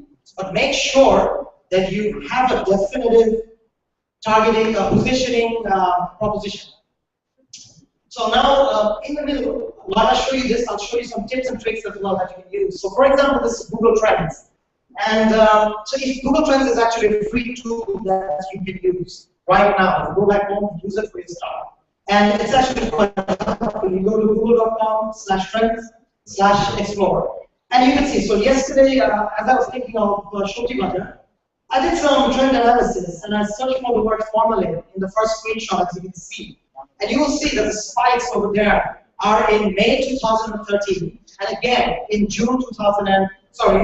2014 again. So this actually means that it's quite obvious, right? Because during this time, the fruits of Bangladesh, people are having it. It's a season for the fruits. So that means people are actually from Bangladesh. This result is from Bangladesh for the last 2 years. So people are actually going to Google search and they're looking to, they're trying to find out about probably the harmful elements of formalin, and etc., etc. So this means that now if Shopji Bazaar wants to drive a search marketing campaign, he can link his advertisement with the word formalin, and whenever someone searches for the word formalin, his site will appear and say that, guess what? We provide these formalin-free vegetables and fruits. So there you go. So you can do some research on your own, and then I'll look for recipe as well, which is an entirely different thing. And recipe, I found out that people are looking for recipes from Bangladesh around August and September and October. And if you see, the interesting thing is the trends are very similar for 2013 and 2014 as well. So this means, sorry, 2012 and 13. So this means that I know that during this time, people are actually looking, they're looking for recipes. So this is the right time to target probably housewives, mostly in Bangladesh, to sell Shobji Bazaar as a product. So this is a tip and trick that you can use. Moving on, planning, number 2. So if you, so now we've done the evaluation and we know about where we stand. So now we actually go to the fun part, that is actually planning. So the first thing that we do is, as I discussed in the previous slide, that what is your target brand position? So for Shobji Bazaar, let's say, we want to be the most trusted brand that everyone trusts, and you know, they'll just buy everything from there because nothing is with formalin or whatever. So that's basically a proposition. That's basically a positioning that you're engraving in people's mind. So you need to know, you need to have that in your plan, where you want to be. Secondly, creative route, very important. So as an agency, it's our job to find out the creative route for people like your products. Which creative route, the one that we can use to do all the market communication. So in this case, for example, what is the creative route that I might take? Maybe I can use testimonials. So maybe my whole marketing campaign will be based on people talking about their great experiences, about doctors saying how safe the food from Shobji Bazaar is. Maybe mothers talking about how important it is for them to you know, buy safe vegetables from Shobji Bazaar. So that's a creative route. So it depends on you what creative route you want to use to actually formulate your marketing campaign. And then the content mix. So if I decide on this creative route, what are the different contents that I will make, that I will produce to communicate that creative route to the people who I've targeted? So here, things like images. So do I do creatives, visual creatives in Facebook or in you know, display advertisements? Do I make videos? Do I make blogs, articles, experiences? So this is where you need to plan your contents. And then you have the digital media mix. So if you make all the contents, and if you keep them in your hard drive, there's no use, right? So you need to make sure these contents reach out to the people. And for that, we need a savvy digital media plan. And by digital media, we mean that we need to buy digital media from whatever channels that you use, and then you need to make sure that these digital media contents are reaching your target audience. And then finally, and most importantly, as part of the planning process, you have to fix the KPIs, the key performance indicators. So here you need to know that, okay, so at the end of the campaign, what will I be happy with? Will I be happy with 5,000 fans, 5,000 interactions, brand loyalty, sales lead of 500 new members signing up to my website, Shobji Bazaar? So you need to fix your KPIs. Okay, moving on. Perhaps the most fun part. So now it won't be like a lecture. Now I'll show you some actual examples of how we drive content. So here, first thing that you must do is ensure your presence. If you're talking about digital marketing, you need to make sure that you have a really good website, you have a really good social page. So you have to be present in a very appealing way in the digital space. And then you follow the defined creative route that you had basically planned. And your designs that you must do should have clear call to action. Designs are very important in communicating things to people. So you need to make sure that these don't compromise on the design. If necessary, just do some research, learn how to design, and they must have clear call to action. So at the end of the design, at the end of the content, they must be able to click or whatever and actually do whatever you want them to do. And then video contents are very effective, and so use them. These days they are proving to be very effective. So make some videos, post them. And finally, a very important and interesting point is product campaign versus brand campaign. You need to know the difference. A product campaign is when you're talking about your product, that Shobji Bazaar is a website that sells fruits and vegetables. That's a product campaign. You're showing the screenshot, you're telling people about what it is. But a brand campaign is basically you're selling the Shopee Mata brand itself. You're not even necessarily talking about the product at all. You're talking about the brand. So this is the tricky part because it's very easy to do a product campaign. But a brand campaign is where you need to get creative. So I'm going to show you some examples of how we did some brand campaigns, which you might find useful. So firstly, when you do a brand campaign, the first thing you must do for all of your brand is create a brand manual. We all have our logos, right? But how many of us actually created a brand manual handbook? Anyone? No. So we actually, when we started Magneto Digital, the first thing that we did was we hired an Indian consultant and we created a 24-page brand identity manual. Of course, it cost us a lot, but you know, at the end of the day, if I want my brand to go out there, you have to do it well because your brand is the thing that's going to take you forward, not your product. Of course, your product as well, but as far as marketing communication is concerned, it's your brand. So these are some of the things. So if you Google about brand manuals, you can find out a lot. So I won't get into that too much. So secondly, online presence. So the startup BootCamp, for example, I was going through the website and it's a pretty cool website. It's actually better than a lot of big companies that I see in Bangladesh. And when I saw my name as a mentor, I was just taking my mouse there. LinkedIn profile comes up, and it's pretty cool. So this means that anyone who's seeing the BootCamp website, it actually gives them a very good impression. So that's branding. So make sure your presence is spot on. Thirdly, branding. So basically, I'm proud to be able to actually build this brand. I don't know, is there anyone who has not heard about this brand? Anyone? It's one person. Wow, I'm flattered. So this brand actually went from a $1,000 investment to $100,000 revenue in 6 months. And I personally think the main reason for this to happen is branding. And this is actually, I own this brand. It's my site thing that I do. And so I make sure that the branding is spot on with this. So I'll show you some examples of how we did some brand campaigns, some brand communications with this Wahlburger brand. So it's actually, for those who don't know, it's actually a food cart that's in different places of the city. And now we're opening shops as well. So for example, this creative, it's a recent creative. So juiciest burger in town. So we're actually selling the experience that the burger is so juicy that you can put it in a glass and actually put a straw there and actually sip it. It's so juicy. You see, it's pretty interesting, right? So this is the kind of communication. We're selling the experience. Secondly, so I didn't say Wahlburger is very, you know, tasty or whatever, we've got cheese or whatever. All I did was, there's a diary there, and it says that at 11 o'clock I have a meeting with the chairman, at 12:15 I have a presentation to make, and at 1 o'clock I need to order Wahlburger. And then if I put a clear call to action, that if you're hungry at office, order now. And believe it or not, these actually work well. We get, when we post videos such as this, we get like 10, 20 orders right there. So, see, you need to have a proper call to action. So this is actually brand communication. For example, this we made for the Walmart, which is coming up. So halftime, order food. So again, you're basically selling the experience. My favorite one is this one. So in Bangladesh, for those of you who don't know, in December, January, we have the wedding season, where people come and because during the wedding season, there's a day when everyone dances at foods. So usually the tradition is that people have their dance rehearsals at home. So what we did was, during the rehearsals, when they go home, the mothers don't have much to offer. You know, it's 40, 50 people. So then we thought that, okay, Wahlburger is a very good product for them to have at that time. So why not post a creative with people dancing, and then the call to action is, go to rehearsals at home, call for cheese. And believe it or not, we got an order of 7,000 packets right after we posted this last December.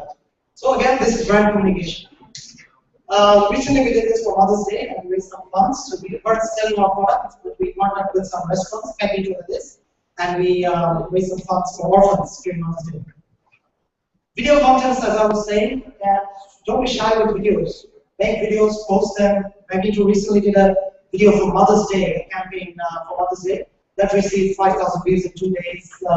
So yeah, there's a Wahlburger review that some people did, and we posted that. So go crazy with videos as well.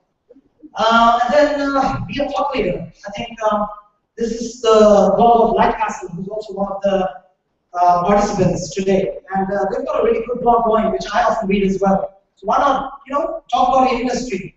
Then get out there and get people to read your blog. It brands your company quite well.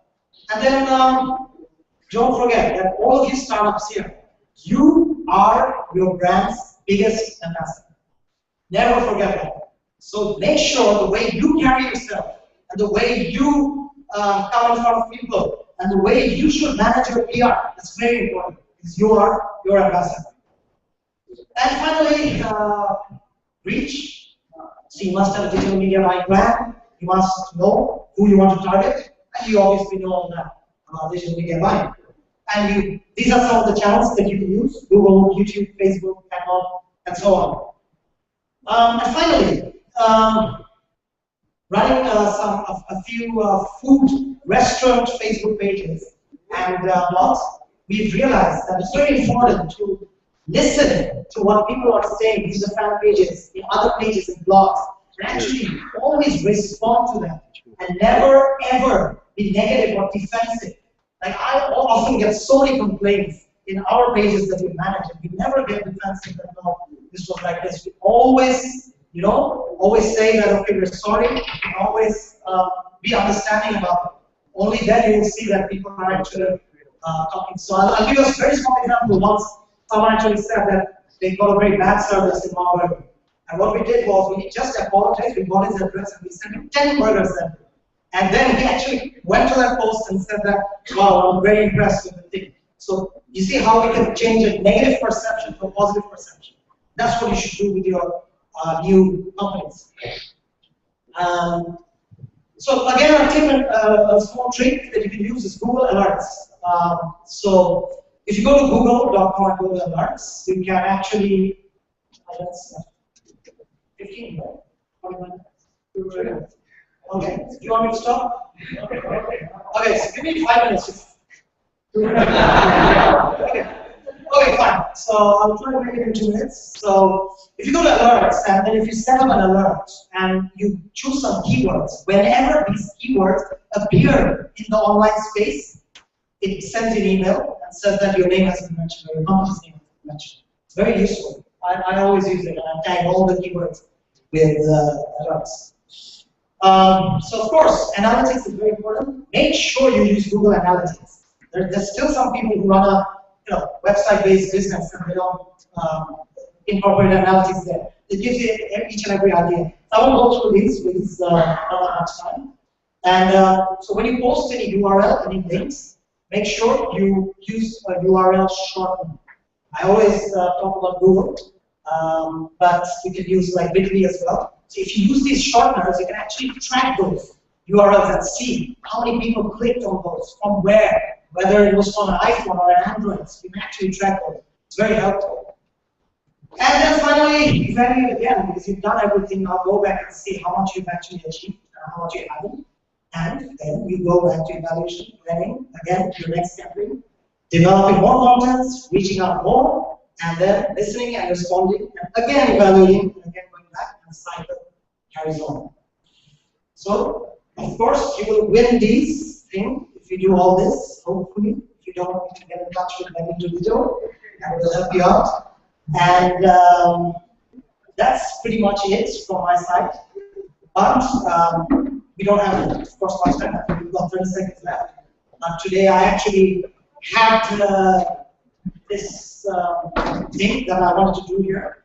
I wanted to make a marketing plan in 5 minutes. And then I could have distributed all this, and we could have actually used all that we had discussed and put up this matrix and actually made a marketing plan in 5 minutes. I guess today's one.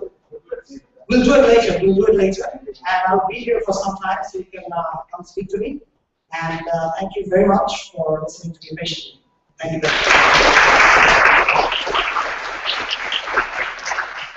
So, what do you think of his brand presence? Yay or nay? Yay. So that's an example. It started out in 2013. Now they're working with, I think, over 30 clients with the top 5 top 2 telecom companies in the country as well. And Just following these small little tricks, the small little details that makes the biggest of the differences. So really write down these notes because it's going to help. So next up, we have 2 wonderful people again. So again, I'm going to invite my celebrity friend for being again. I'll probably take his photograph this time. I missed it last time. And we have another individual, Sadiq, he's got a good experience working, investing here, and also in Indonesia as well. And so we'll get a very good idea from a local and international perspective of fundraising and how that's going to work. So, do you guys want to chair? Do you want to stand? What would you like to do? Sure. Can I get another mic here, please? And we're going to give you guys some brownies. Brownies are here. Hey, who stole the brownies, guys? Someone took the brownies. We've got some brownies. We've got brownies. We have brownies. We have brownies. I want my brownie, man. Anyways, all right. So let's get started. Here you go.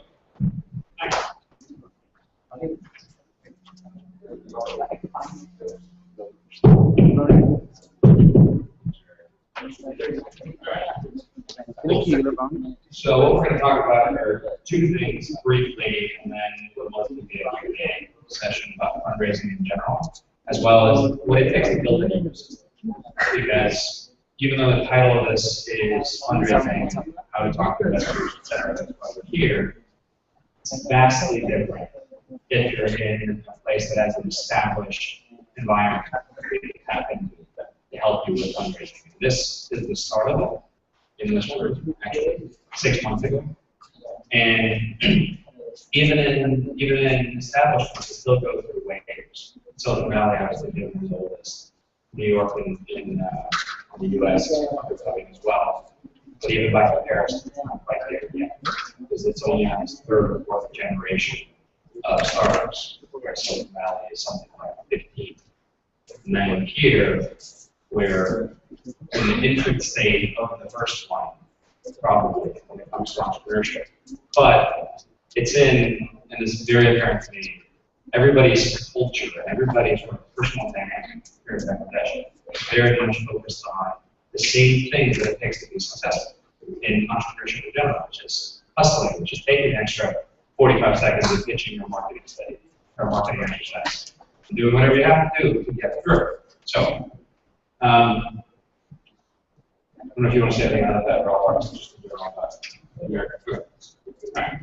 So, in the US, if you have an idea and you want to build a business around it, the first step is not fundraising. The first step is what we've been talking about: customer discovery, customer development, making sure your idea is worth pursuing. Maybe there's somebody that believes in it as well. Then you turn it inward and say, what does it take to actually execute against it? And then you build a team. And that team are going to be your co-founders in the beginning. And the most common structure there is you have a quote-unquote business guy, a quote-unquote tech guy, that come together and put together a prototype, put together something, put it in the market, start getting traction, and then all of a sudden everything magically works and they exit for $2 billion. But obviously that's not the real version. That's just the retrospective fantasy. So the real version is these 2 guys sit somewhere in a corporate space, similar to Wave, the name of it. Plug in something, really get the name. Wave, similar to Wave, and work their ass off for a year and a half. And after a year and a half, and thousands of conversations with partners, with investors, with angel investors, finally somebody will take a chance and write a check.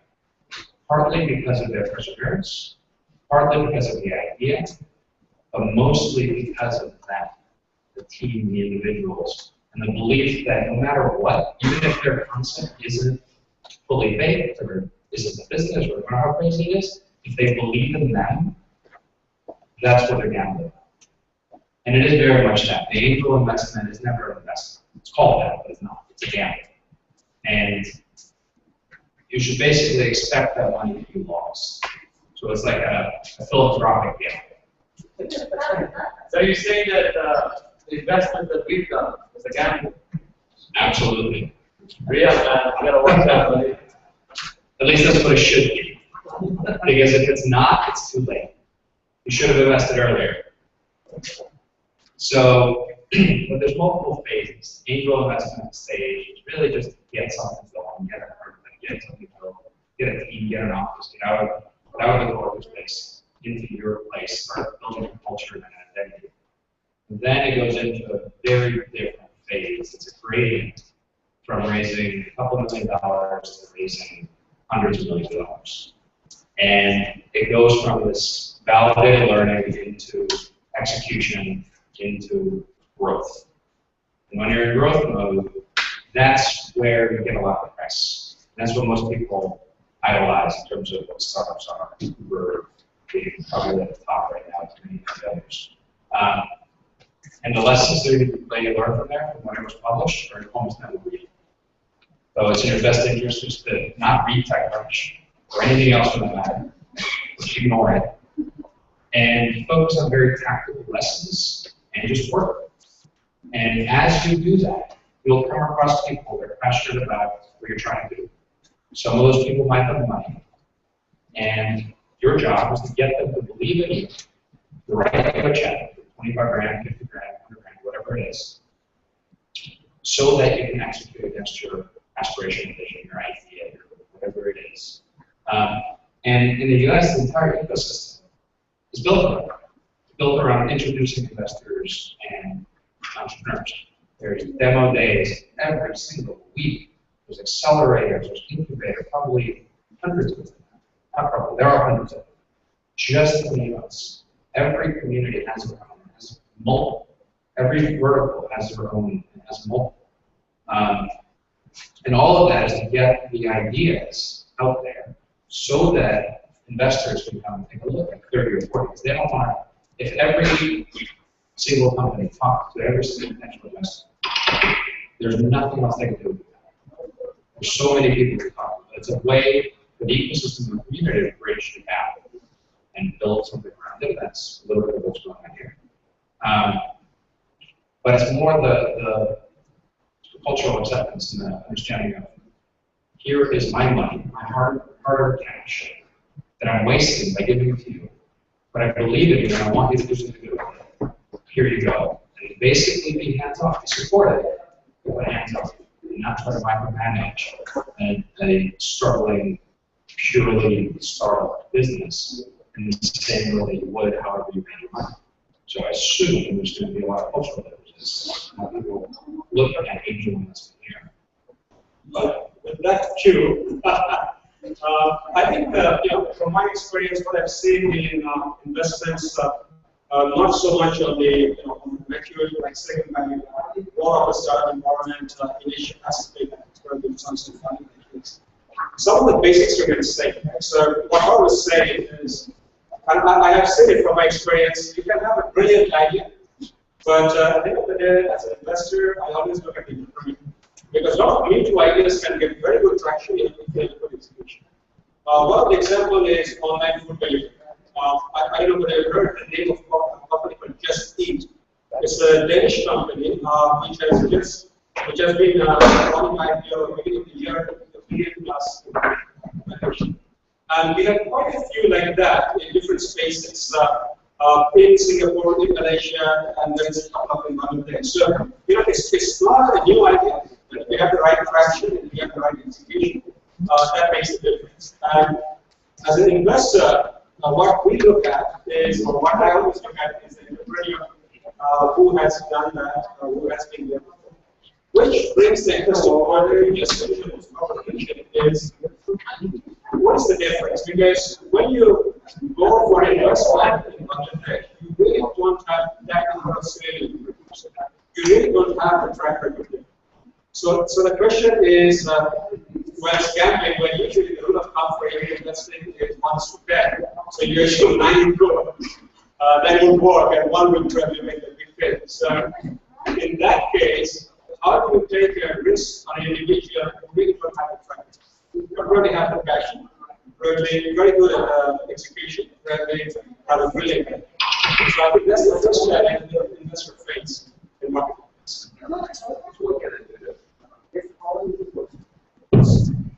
So yeah, so I think so one of the things that we try to look at as an investor is obviously not really an entrepreneur, maybe it's a taker, so the person doesn't have another business on the big side, but has the person developed the business some area, it's where it indicates the person's entrepreneurial spirit, the person's grit, the person's passion to make success. So that's one of the things we look at as an investor. So there's one word that sticks out to me, which is grit. A lot of top-tier investors that is the defining characteristic. Somebody that has a vision, they're able to stick with it, and overcome all the obstacles to make it happen. Another thing, the second thing we are doing is very critical. I'm looking actually at a question of ecosystem. See, one of the challenges we have in Bangladesh market is the whole, how will the funding work? Right? So we were just having a short chat before we started this session. Is if you go to a market with a small venture, you have a very quick 2-day turnaround time of setting up the company, have a current sheet ready, which may be preferred with that, or which may be equity. And the whole raising process is very straightforward. Then, of course, you have the whole crowdfunding. Nowadays we have AngelList, where if you have something like AngelList, there are some syndications which actually has gone so big that they can probably run Series A. So we were talking with a guy called Jim China. He's basically runs the largest syndicate in this. And he's anytime he can invest roughly $3.5 to $4 million in company. So which is a pretty sizable amount. And so it is. So you have that platform in other markets. And the next question for this market is that we don't have that sort of crowdfunding side or that kind of angel network where an entrepreneur can go and pitch that. So what can the people in the room do to help develop it? Because I bet you there's a lot of potential angel investors, people that have made money that are interested in fact, interested in entrepreneurship, don't have the vehicle to do it. Is there some things that are ways to do it? There's going to be a lot of these guys coming in tomorrow for the mentor session. So one of my questions for both of you is that, and some values that these guys always have a question of, what are investors looking for? What are they interested in? I know we sometimes say it's team, it's great, but a lot of these guys are working on 6 different products. Yes, so like how, if we can just touch on that. Sure. So the question was, what do investors want to see? Yeah. And the side note was, people are often working on multiple products. How would investors do how they perceive it? So basically, that is more than a red flag, is what people do. For most, I mean, certainly in America, because it shows you're not focused, it shows you're not executing against some other objective, you're just doing projects. And if they're investing in you, they're investing in your next project, which may or may not matter. So that's, you should never do that. This is what we talked about earlier this morning, is the starting point is your aspirational vision. If you don't have the motivation to go out there and just remember once that changed the world, and that's not readily apparent from every single person who talks to you. If you're not just screaming that non-verbally, then it's going to be tough. Once you get to the point where you're sick and tired of hearing yourself say the same thing, how you're trying to, whatever it is you're trying to do, then you're not doing it. And second part of it, after the aspirational vision, is the opportunity. And that's the market or what you're doing at scale that'll come eventually, and you're not going to have that yet. And then the last part is the validation, and that's what we're largely focused on here because it's a stage there is at, which is a team, which is all the other things, funding, early client traction, some sort of validation, et cetera, et cetera, et cetera. In that framework, those 3 things, vision, opportunity, and validation, vast majority of it should break down into it. I don't know if there's other things. I agree. I mean, I'll just give you an example. I once pitched by a guy who works in biotechnology, and his pitch was, if you take a medicine, it goes all over your body. But it won't be great if the medicine only goes to the place where it hurts. That's the pitch. You already get sold, right? So you need to have that pitch. You need to have that extreme focus, because why would I invest on a company where I know the progress having 3-4 other people. Who will do that? So it has to be, because I need to understand that this guy, this is what he's doing, 24 hours, and then I know that my money is working properly. So I think the focus and being very clearly able to articulate what will achieve this. Another thing too, which a lot of first-time entrepreneurs get the feelings hurt by when investors don't invest in them. And they look at it as, well, how could you not invest in me? Not realizing that there's 99 other people that are asking for the same money from the same person. Your competition is not every other food delivery startup or every other whatever it is. Competition is every other startup and all the other things that spend money.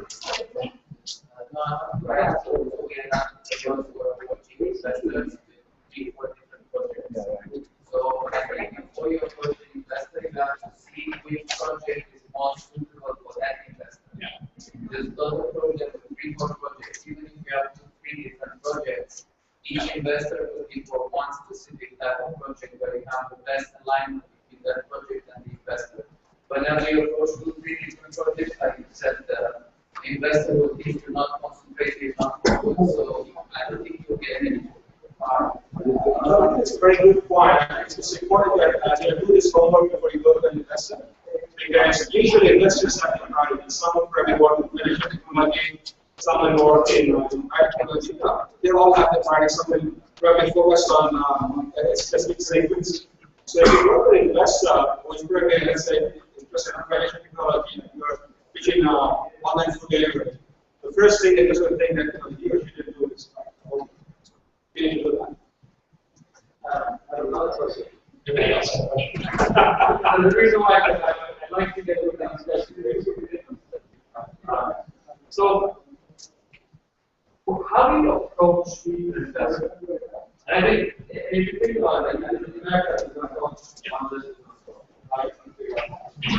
So in America, for a seed stage investor, their job is to meet with you. First of all. So just because you get a meeting, it means they're showing up to work. They happen to be at a coffee shop or a beer or whatever, they still have to work with them. And the best way, not even the only thing, is through a warm intro. Somebody that knows you and knows the investor and you should talk, suggest you should talk. That is absolutely the best thing to do anyway. However, a lot of investors will put out there what kind of information from the startups they're interested in. And to your point earlier, if it's a biotech investor, you're not fashion. But if it's a biotech investor and there's something that's really what they do, reach out. But know that you are probably 6 to 9 months away from them even considering writing a check. There's my hand. And if you come in through somebody that I've done business with before and they vouch for you, it's a completely different thing.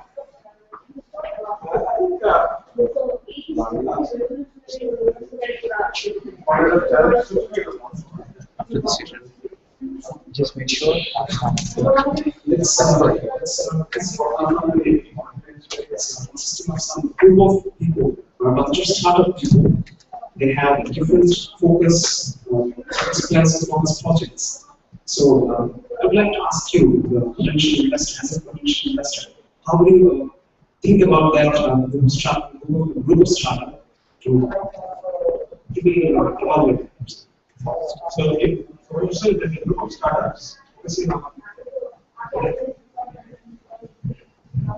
talking about a group of startups which are collaborating in a single space or working on a single project which have different focus points. Like let's say one group is developing applications, one group is developing online solutions, and one group is developing hardware solutions, but they're working in different spaces of technology world.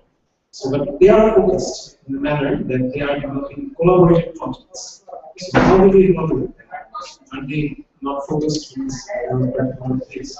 Yes. Same time. Take one to be 3 different divisions.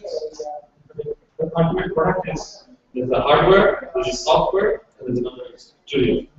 So it's not particular to them. They're asking questions. No, but I was just a customer vision, because what you just said about feature. It's basically a format where customers in tier groups, like the customers are corporate people, the customers are, there are some products developed by them, by the hardware people who are developing products for mass. There are other products that is for businesses, B2B products, like applications, bank applications, other applications, but they are developing all of these and they are needed by different people. There are like 4 people leading different groups. So how do they go in that particular thing? Let me throw one quick question. So not every company should take that job. What you just said is not a VC fundable business for a number of reasons.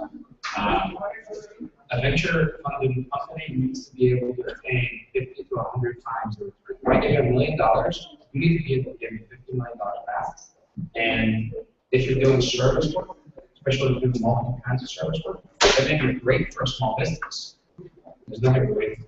Good, but it's not a venture fundable opportunity.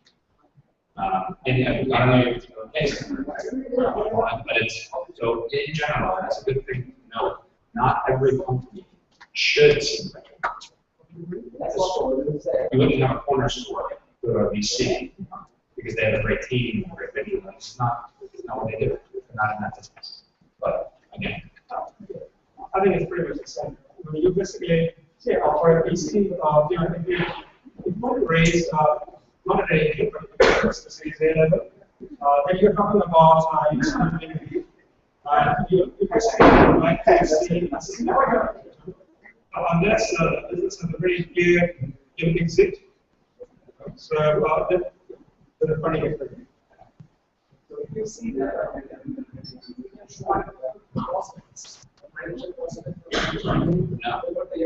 If you're doing those 3 things, you're doing 3 things. And that may be perfectly fine for your model. But if you pick one and you're going to be the leading corporate hardware incubator platform, whatever, yes, still has service and software component. You're doing that, and it's just repurposing, you can show that. Also, now it's clear how that is potentially a big deal. Like you're doing X, Y, and Z. You're going to get the meeting, but you're not going to get the check.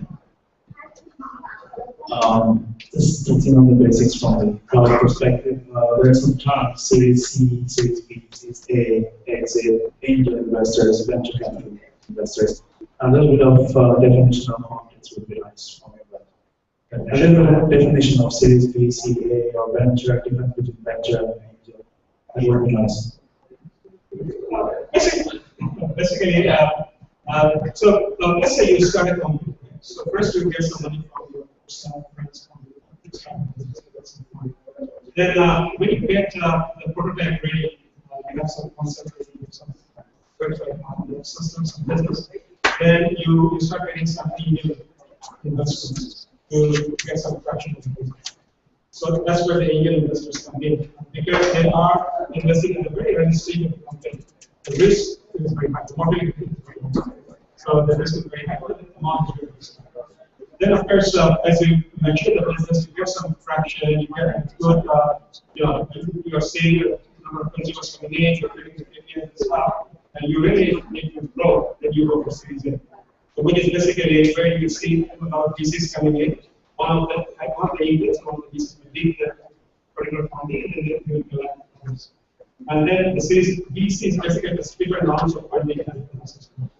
And exit is basically, how, as a founder or as the investors of the company, when do they see taking the money out in the way? Because either they go for IPO, it's a obvious and it takes some or it can be sold to other companies. So there are different options. So that's pretty much around. Now, one thing I need to tell you, which is becoming a debate, is what used to be called as angel, what used to be called as Series A, what used to be Series B, is getting blurred. Because of the unique valuation happening in the tech world now, the angel investment is becoming quite expensive. So that is a completely different debate. We are not there at this stage, luckily, in this market, but I'm sure in US markets. And ironically, it takes less money to get stuff done. So. Quick question for you guys. Can you show a hand of how many of you guys are looking to raise funding in this room? Can I get a show of hand of how many investors are in this room? So you should recognize that people. Maybe I have the other question already. There's a lot of analogy between Silicon Valley and Bangladesh. I mean, I have raised money in Silicon Valley, also in Bangladesh. It's completely quantitative view of the chart. Because in Silicon Valley, your idea, your team is not in Bangladesh. Bangladesh, with very few exceptions, mainly the investment comes from two sources. One is the institutional investor, which is a large conglomerate. They will not invest unless they have less than 75% of the shareholding. Because if they have 75% of the shareholding, they can control the company, they can take over the company. Second is the debt financing, which you have to put collateral 1.5 times of your investment amount. Who has that 1.5 times? Who already is a huge. So these are more, we are not able to come. And now this effort is going on. I really appreciate the startup package. Because they're bringing in a platform, but it is very, very small. So the majority of the startup I see is they don't have that, I would say, the strong partners, I would not say investor partners, right, to take them out. Not yet. Not yet. And Silicon Valley, you said, it's already gone through 15 levels, 15 generations, maybe 15 generations ago they had the problem.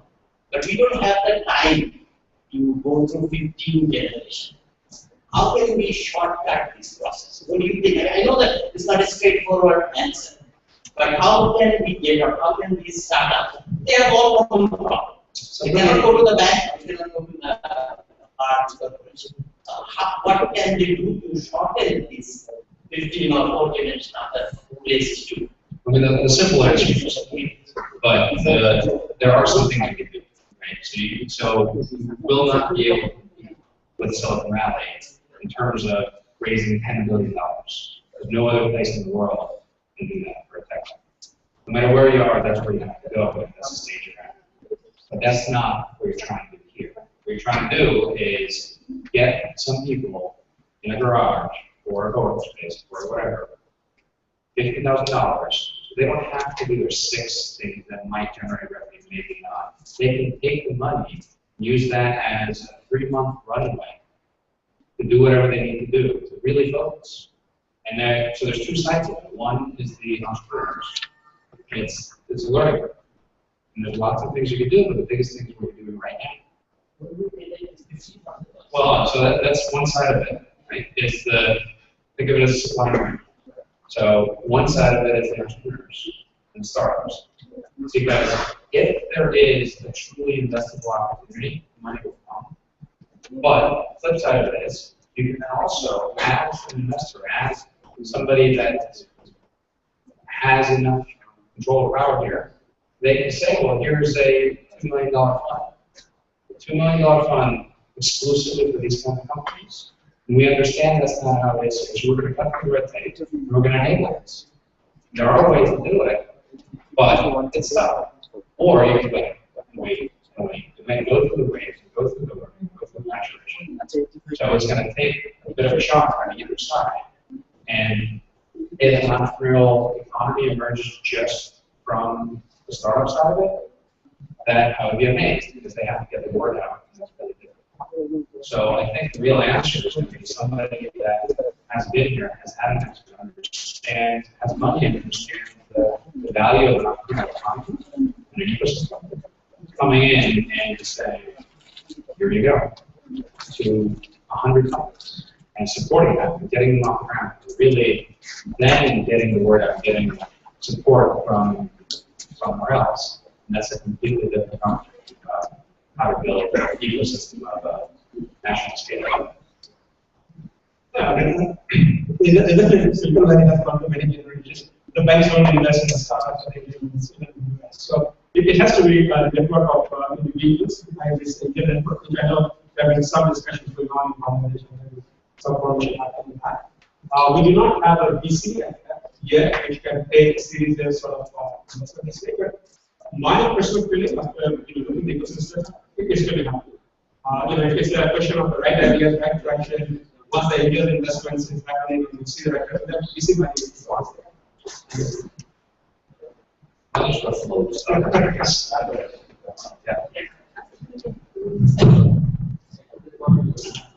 How do you say no to an investor? How do you tell them we're not ready for coming and we're going to do something? How do you say no to an investor? No.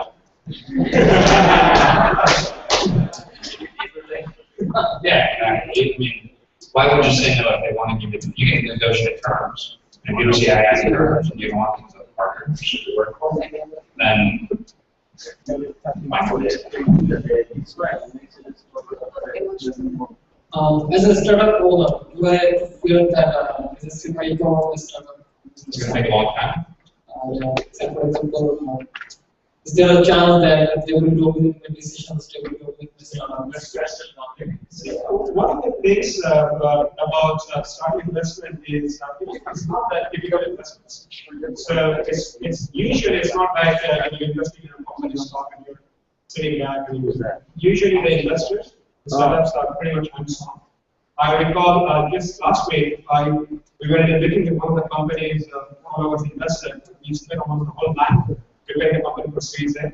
So so that's the level of involvement of some investors. But in general, as an entrepreneur, you have to be, while you need the money, you also need to be careful who you take the money from, because these investors become a very, very important investors. So you just have to have that decision. Then tomorrow we're going to talk about term sheets, negotiating with investors, and watch out.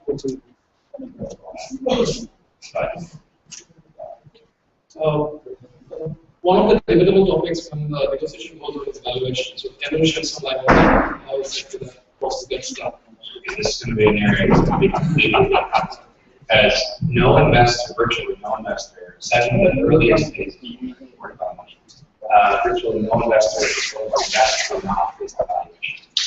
They're going to think that you're going to have a home run. So if it's 10 million versus 15 million versus $20 million valuation, then it's not going to scare them away. It might become an issue, but it's not going to be right out of the gate, absolutely no. So really, we go towards comparables. If you think your business is similar to other things, similar things, you can argue that it's worth $5 million.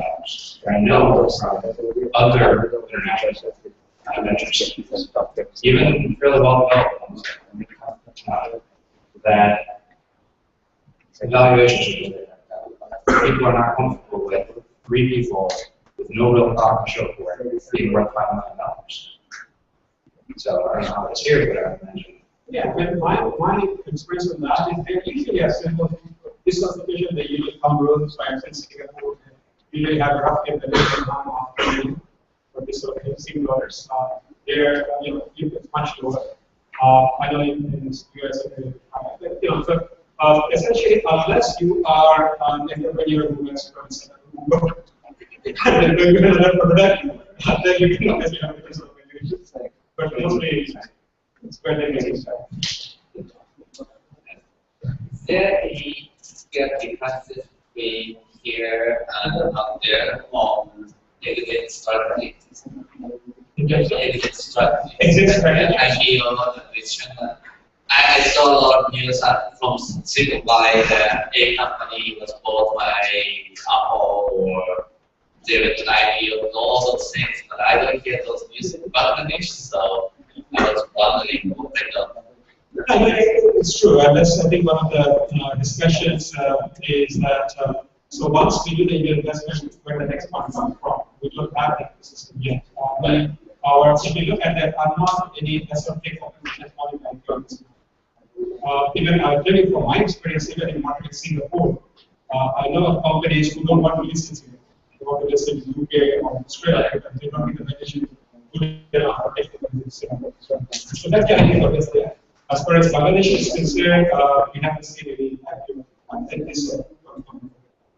Although one follow-up on that. Another thing I've seen from international investors and entrepreneurs is that they're very much focused on the right out of the gate. We're going to build a business, this company can buy, we're going to build a business. As soon as you do that, that's the red flag. Because if you get out of bed in the morning thinking about how you're going to quit, I'm not going to write you a check. Because you're already trying to not do your, it's not aligned. You need to be so obsessively focused how you're going to be the best and really, again, execute against your aspirational vision. You're going to make, like, here's you and here's the world. And you're going to move the world to align with you.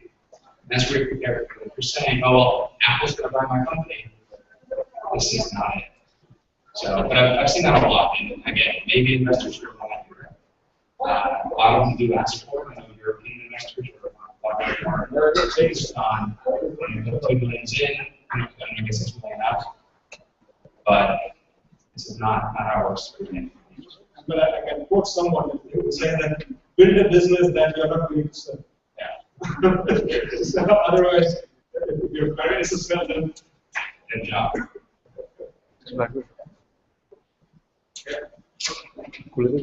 Yeah, basically, everyone is that are here. There is 6 startups, but for us, it has been the advisory. We have been already in the market. So, what should be the investment gathering strategy for a company which is, to a certain extent, is developing towards influence? So, we have a what should be our investment gathering strategy? So, if you have you have revenue? Yeah. We are basically already established with a dedicated team for a separate project, which the product will be here. So, what should be our investment gathering strategy for that product? Yeah, I think it's a question of why you need the investment. So, are you saying that you're going to spin off that particular company as a separate entity? Then obviously the question is that what's your revenue now from your current company? Do you want to keep the equity to someone else, or do you want to keep the ownership? How do you want to? I mean, you can just simply take a debt financing using good revenue flow. Just take a debt financing from the management flow. For existing equity, the strategic investors who can come in and expand your market and bring the strategic investors. So it all depends on what you want to do with this investment.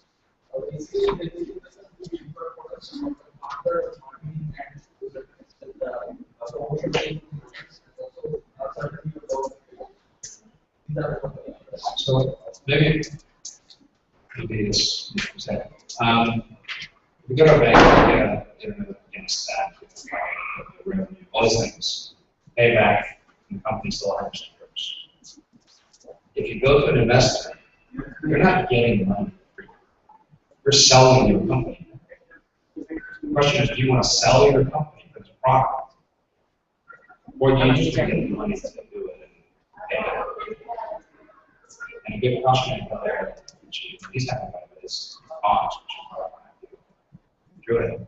The CEO and founder has 4% of the company.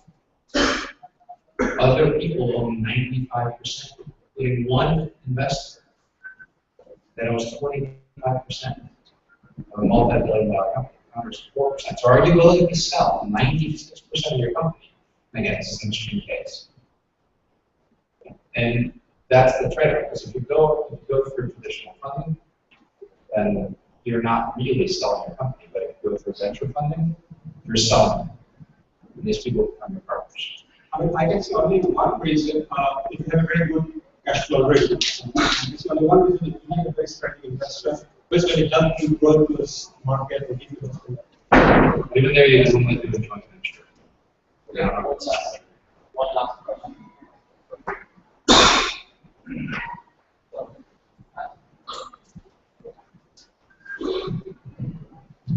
Just a comment on the way for that.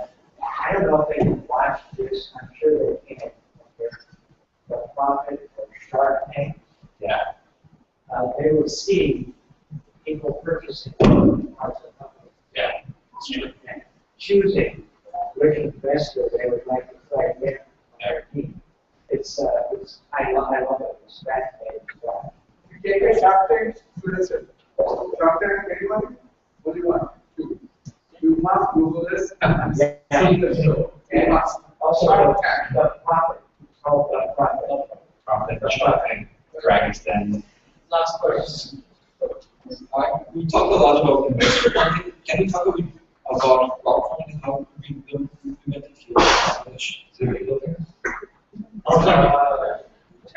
Technically, no. In fact, in many markets, actually, there's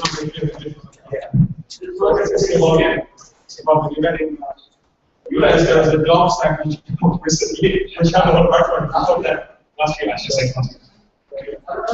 There's no regulation as long as you are tracking loans on that investment. It's legal enough. Okay. But loan what? No, my other is but they showed us because I just also got the government and he said Bangladesh or any country, all money you can do anything. As long as you're not selling that for me, that for you will return you something which is free to them. Like I'm on internet, okay. I think one challenge of crowdfunding service side is from a regulatory point of view is they all elements in the different ways that you watch. And the transparency in the whole process.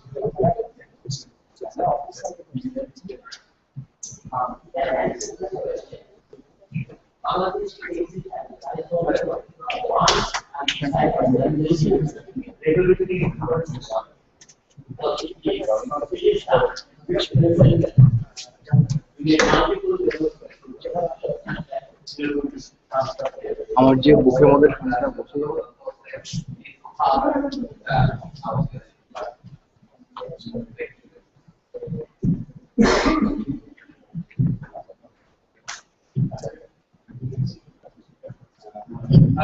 So, how did you enjoy that session? Good? A good question? So, who's looking to raise money still? Okay. Good. So, anyways, but sometimes when we do raise money, we have to kind of think about the costs and the revenues. And usually what happens is, and I love this, I've seen a lot of business plans and guys who are giving things. The revenue is over projected, and the expenses is under. Oh, fictional.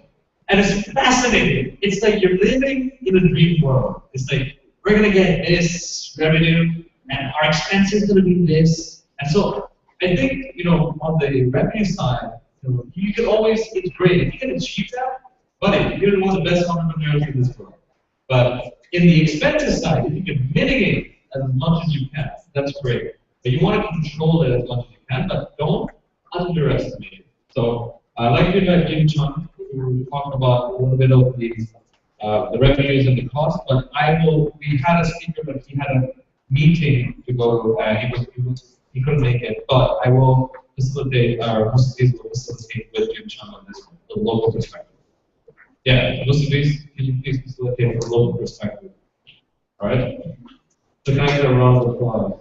Can I get some of those brownies constantly right now? I think you need some sugar though. This is that time of that day. Just need that sugar. Right? So they'll pass it around, so we can start. Okay. All right, great. So I have a presentation here How this can be looked on the point.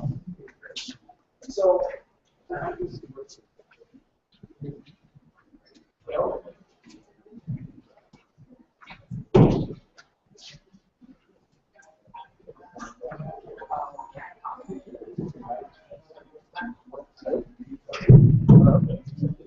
all right, so as you heard me talking about earlier today, business plans are, for the most part at this point, fictional, right?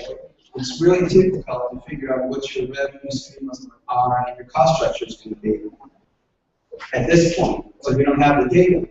But it's still really important to at least go through the exercise as a reality check. And the best way to do that, in my opinion, is to go through the business model canvas. We'll talk about that in a little bit. The bottom line for any business, obviously, is that this equation is correct for you. Is that your revenue stream is going to be bigger than your costs. So that's the kind of reality check that we need to do. I think that's true whether you're in DACA or anywhere. So what I want to do here is actually going to go through building a business model canvas and then extracting what the revenue streams are and what the cost structure is going to be in real time for one of you. So can I see some hands for a volunteer who wants to come up here and write on the board as we go through this? Okay, so I got 4 hands up there, so 4 different styles. So I want to know how many value propositions and customer segments do you have on your business model canvas? 2 what? 2 customer segments? 2 value propositions? What about you? 2 of each? Well, what about you? 4? What about you?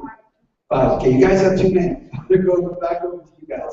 So, who's your customer segment? Okay, how about you? Impact investments. Okay, I'm going to go with you guys. Right, so why don't you come up, and then we're going to just walk through this.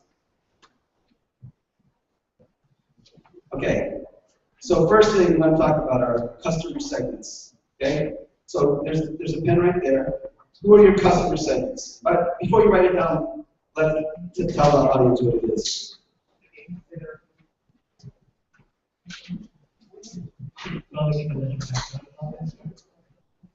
Yeah, give it just 10 seconds.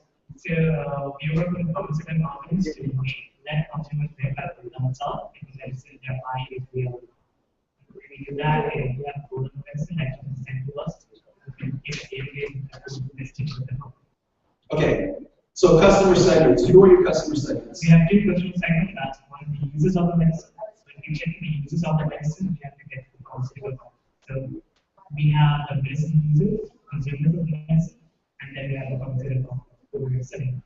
Okay, great. So one thing, you got the people who are taking the medicine, so those are people, and then you're saying pharmaceutical companies, but who within the pharmaceutical company is making the decision?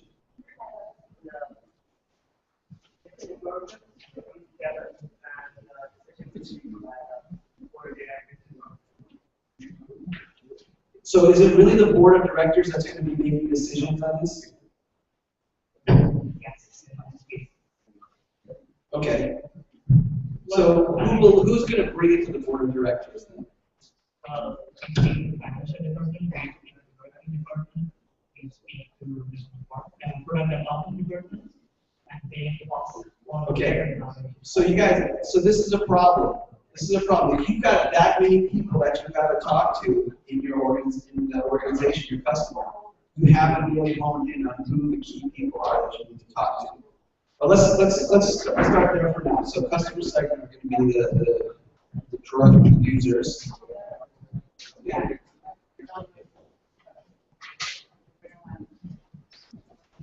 Okay, that's the users. Okay.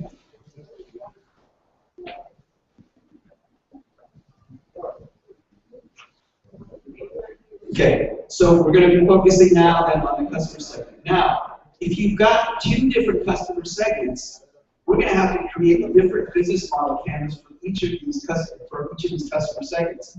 We're just going to do that right now, on this one canvas. But why are the medicine consumers going to be using your products on the value proposition? The value proposition for medicine consumers is and give them medicine they're buying to give them to us. Okay, so why is that a problem though? Because to get the medicine consumers, we have to get the makers of the medicine consumers. And their incentive is not the same as ours. Okay, so write that down as a value proposition for medicine consumers. And why the pharmaceutical companies do it? What's the value proposition? Why are they paying you? Okay. So the value proposition for pharmaceutical company is this. For every counterfeit medicine that's sold, real medicine is not sold. So they lose money to the counterfeit trade. That's one value proposition. So you're stopping them from losing some revenue, counterfeiters, okay? What else? Is that let's stick with that. Okay, so that's the main value proposition. Now let's look at channel. Who knows what a channel is? What's a channel? Yes. How do you deliver the value proposition to the client? So, for the medicine consumers, how are you delivering this verification of the medicine to the consumer? How is that consumer learning about it? How are they getting it into their hands? So first we have some dedicated advertisements to Okay, so write down advertising. What else?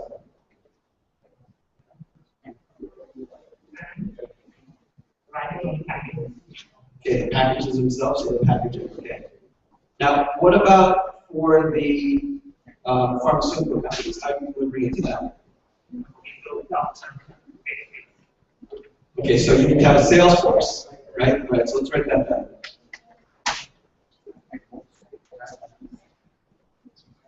Now, what's the customer relationship? Who can tell me what a customer relationship is in this context? You want customer, so this is this box right here, the customer relationship. That is, the customer relationship is how you build a relationship with your customer to get them, to keep them, and to grow their business. Okay? So in this case, with your consumers, how are you maintaining that relationship? How are you keeping them on board? What is the key thing that you have to do there?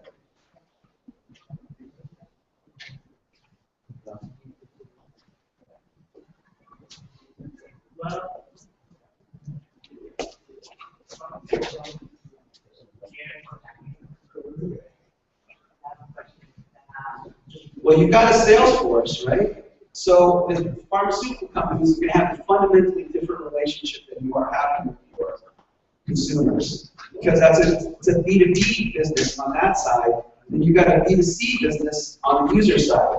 So you probably have much more of a high-touch approach on your customer relationship for your pharmaceutical companies versus your consumers, right? So they're going to be different customer relationships.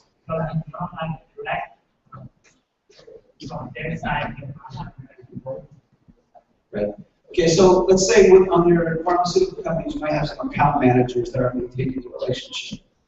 And then on your consumer side, how do you think you're going to be continuing to keep and grow it?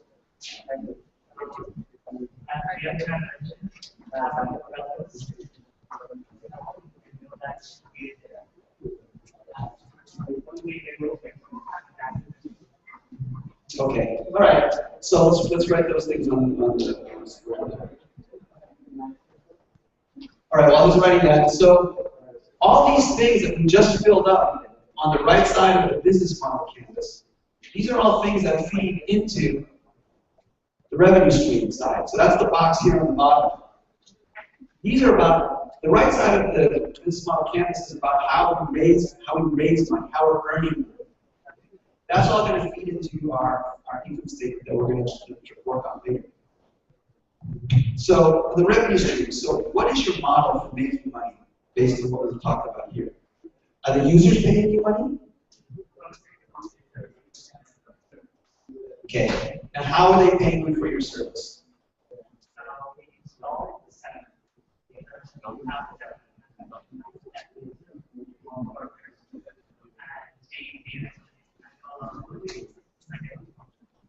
Okay, so but how are they paying you on an annual or monthly basis? Are they paying you by the bill, by the month, the subscription, is it a license? How are you doing? So is it dependent? What is it dependent on? Just how many months? Is it on a monthly basis?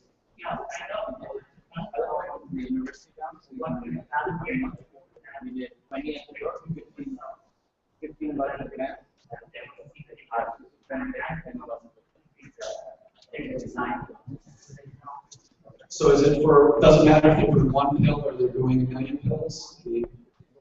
Is there some kind of value-based price, volume-based pricing there?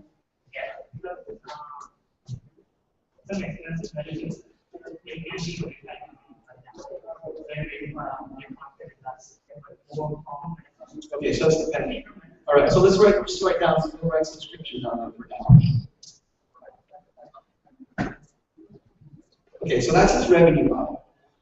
Now let's look at the other side of the canvas, which is going to be on the cost structure.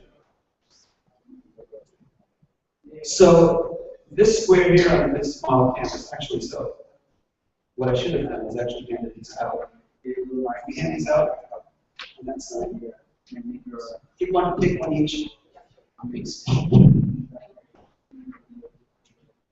Okay, so we're going to go look on this side now. And I think that actually we're looking at key resources. The key resources are what are the important things that you own, that you bring to the table to make your company the best at what it does, to be able to sell what you're going to do. Okay? You can use this to start building your own business model, and that's what we're talking about. So what are the key resources that you're bringing to the table that make you guys special? So, what are the key resources that you are bringing to the table that you have in your company that make you able to deliver this value proposition to your customers? Is it special IP? Is it special know-how? Is it special relationships that you have? What is it that's special about you? yeah, so something special about us is the purpose that we have. We have a printing purpose that's globally unique brand, the printers, and we have a very cool identity structure that we're solving. Okay, so write those things down. Those are the key resources that you're bringing to the table. Okay? Now, the key activities are the things that your company has to do on a daily basis to be able to deliver the stuff on the right side on the canvas. So, in order to deliver these things like advertising, packaging, Salesforce, those are the things that you're going to have to do to maintain those things. So, for example, if you've got a Salesforce, that's really important. One of the things your key activities might be recruiting good salespeople, right? Or it may be going out and doing the sales calls, traveling to talking to customers, etc. If it's about customer relationships, so you're going to be able to build an account management team. So it's about being able to develop those. Those are the key activities that you're doing on a daily basis. That part of manage your costs. So what are the key activities that you're going to be doing to ensure that your business is working?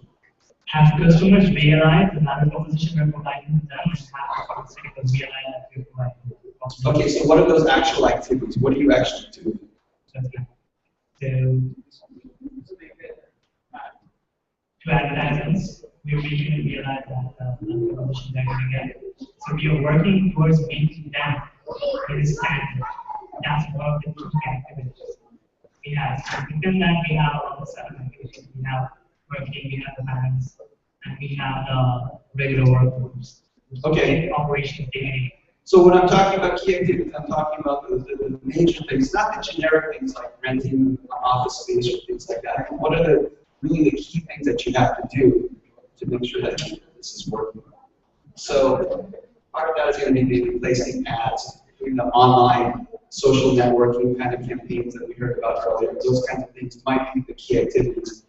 Maybe that's important for your medicine consumers to do, the social networking thing. Maybe not. I don't know. That's going to be up to you to decide for your key activities. So, maybe write a couple of things down there for key activities.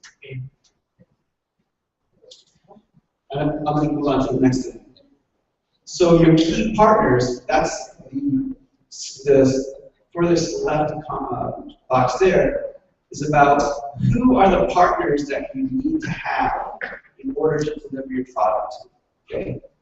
So as a startup, no startup is able to deliver everything on their own, right? Because you don't have the resources.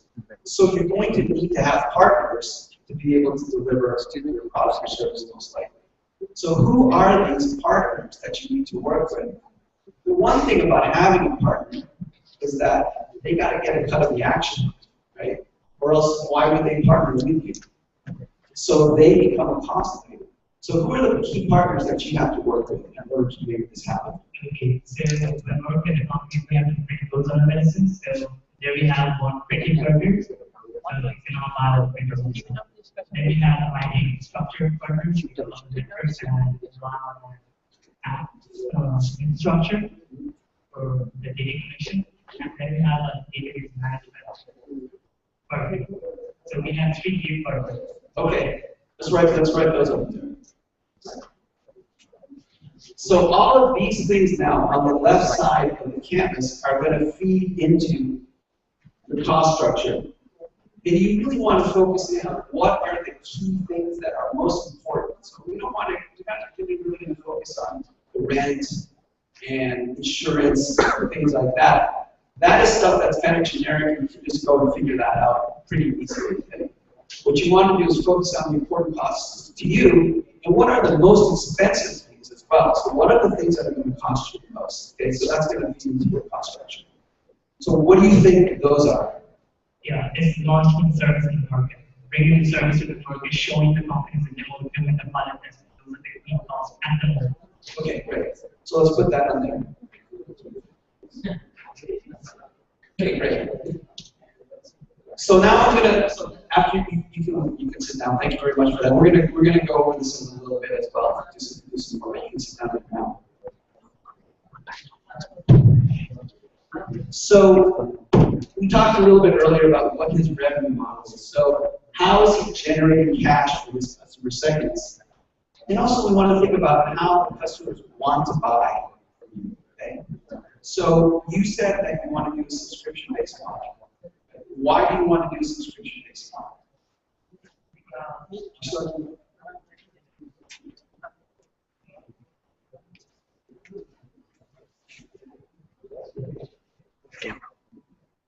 Pharmaceuticals need to people decide if they want to keep the service on after a year long because they want to see data and back. Because if we do not give them that freedom, they will be locked into data. That's why we need to have those subscription-based model. We give pharmaceutical companies. Okay, all right, so they decided that they want to take a subscription-based model. What are some other ways that he could sell his product if it wasn't a subscription-based model? For some ideas, yeah.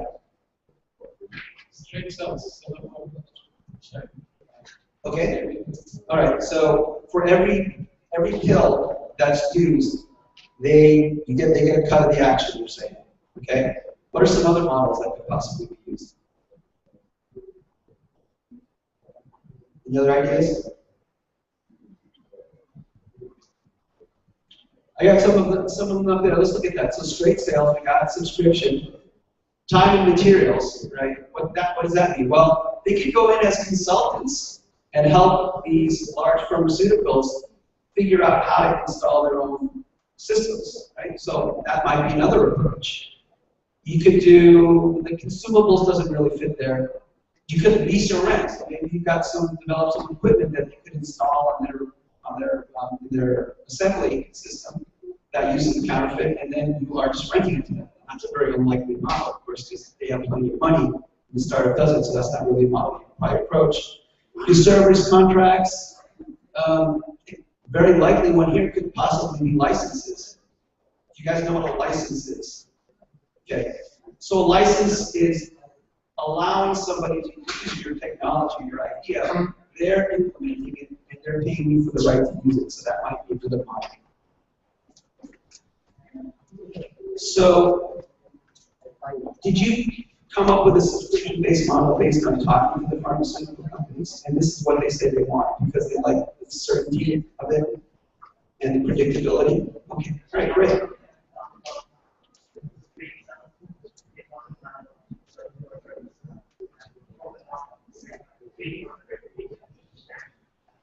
Okay, right. All right, great. That's perfect. Okay. There's another concept that's really important when you're thinking about revenue models and cost structure, and that's about the multi-sided market. Right? So in your case, you actually do have what we call a multi-sided market. So for a straightforward direct sale where you're just selling something to the consumer or to your customer, and you're just taking revenue instead of a transaction like that, that's pretty easy to understand. Everything's pretty straightforward. But a multi-sided market is where you're depending on 2 or more different customers, and they're dependent on each other. You can't have a business unless both of them are on board.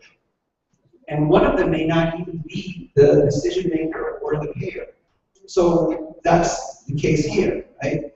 So the users are, the medicine users, drug users, are not actually paying for the service, right? But you have to get their adoption in order to make things happen, in order for the pharmaceutical companies to be willing to pay for it.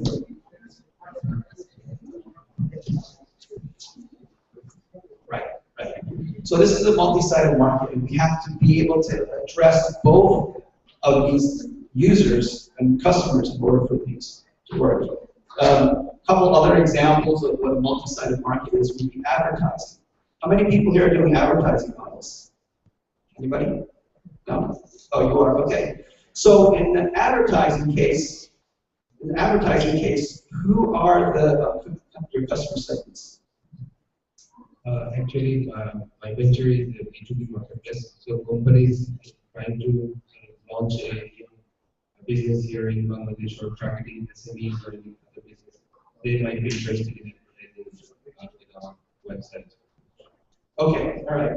So in order, though, for the advertisers to be willing to pay for advertising, you have to build up a large user base, right? And a targeted user base. Exactly. Right. So in order for him to make money off the advertising, he needs to first build that user base, and then you can start charging for the advertising. Okay, great. So some of the subscribers can advertise on premium listing, front-page listing, something like this. That can be another model, revenue. Right, so you've got multiple revenue streams as well. Okay. Anyone doing medical device here? No? Okay. Medical device, whenever you've got an insurance payer who's paying for stuff instead of the consumer directly, that's another multi-sided market. Okay.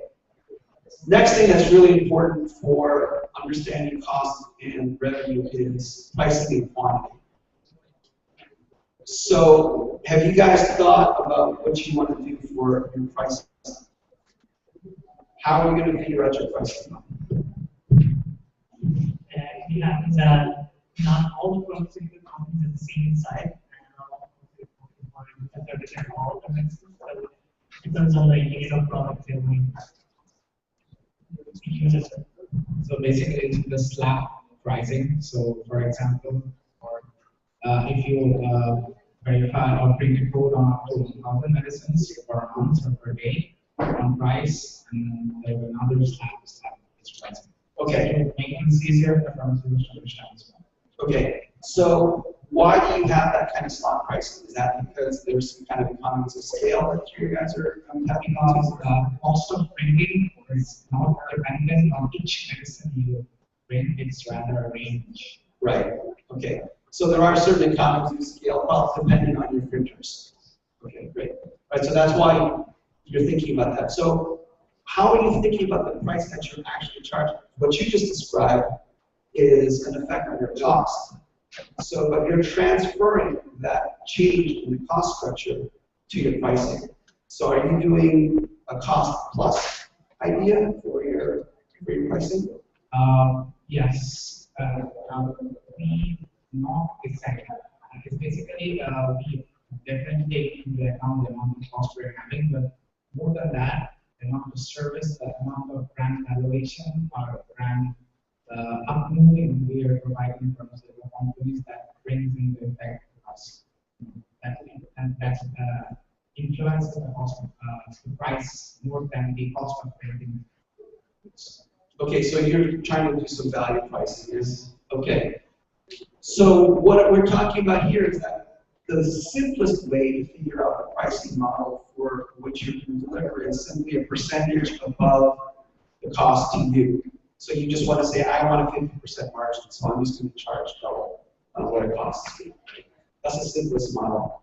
I would suggest that that's not the best model. If that's the way you guys are thinking about pricing, then you're going to probably be either leaving a lot of money on the table, or you're probably just going to not get it right, because it's really hard to figure out your cost structures at this point.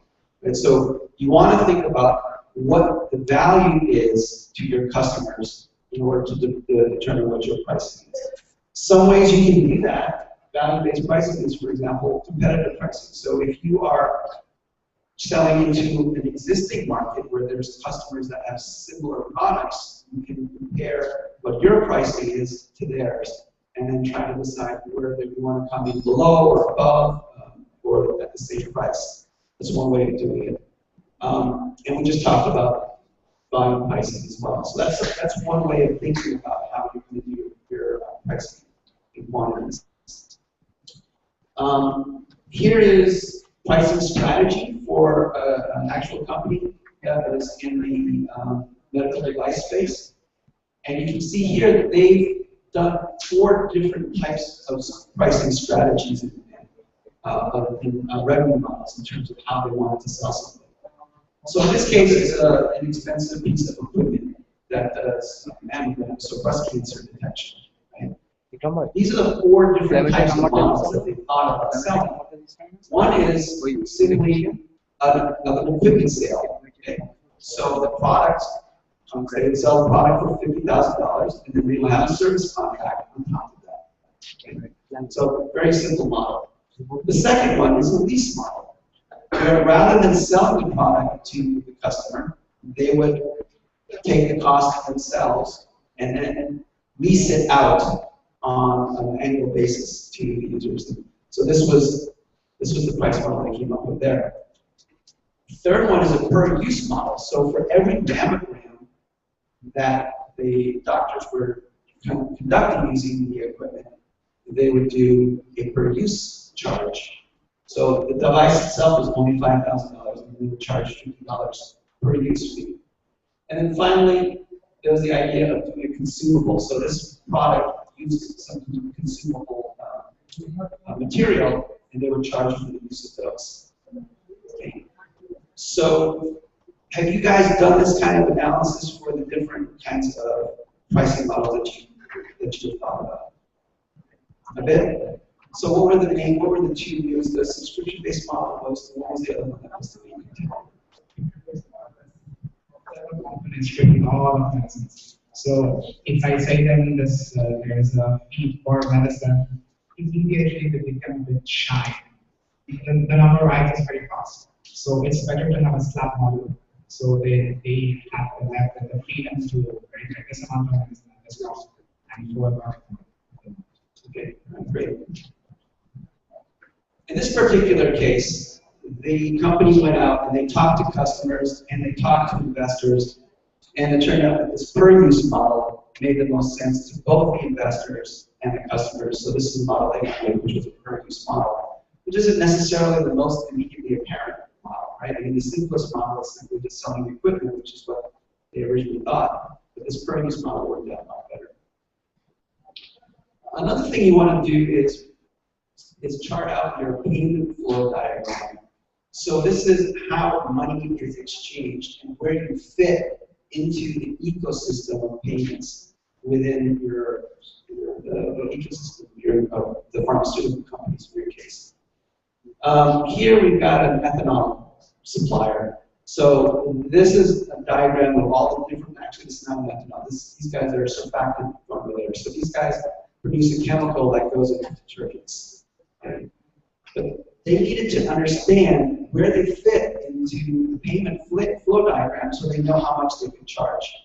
If you're looking at just the final product, which, in this case would be detergent or soap or something like that, and you come up to an investor and you tell them, oh, the soap industry is $2 billion and we're going to take it over, but you're only selling one chemical within that entire ecosystem, it's just not going to make any sense. You want to understand how you fit into the system there to be able to figure out what you're able to charge and what you're able to make, what people are willing to pay. So this is an example. Well, you've got the biomass suppliers, you have the monomer manufacturers, surfactant formulators, where these guys fit, et cetera, et cetera. And on the right side, you have how much value added there is in each part of that chain. So in your case, when you're going to talk to investors, you're not going to say there is a $20 billion industry in pharmaceuticals and that's our market, because you're only taking a small fraction of what the value is there because of the conflict stuff, right? Okay. So these are some of the cost metrics that matter. What I mean by that is these are the things that you need to think about as you put together your cost models. So, on the customer relations side, there's something called customer acquisition costs. Okay? Can someone tell me what a customer acquisition cost is? Okay. So a customer acquisition cost is how much it costs to get your customer. How much does it cost to convert somebody from being a non-customer to a customer? This is a very important cost figure. In fact, probably the most important thing for a startup to understand. Because if you don't understand your customer acquisition costs, you just really have no idea what your structure is. It's just as important as understanding your cost of goods sold and everything else. Does the customer acquisition cost have to be greater than your subscription price?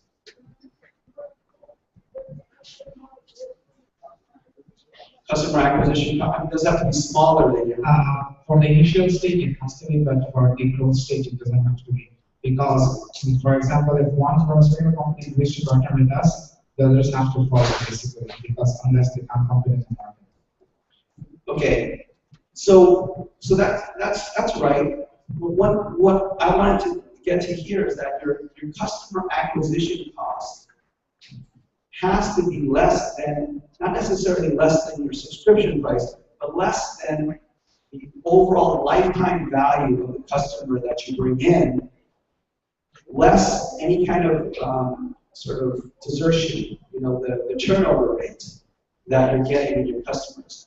So you want to understand how much it costs to bring that customer in through your channel and through your customer relationship. And then understand how many of my customers will leave after a certain time. And then that's how you start getting to see whether or not your customer acquisition costs are too high to create a sustainable business.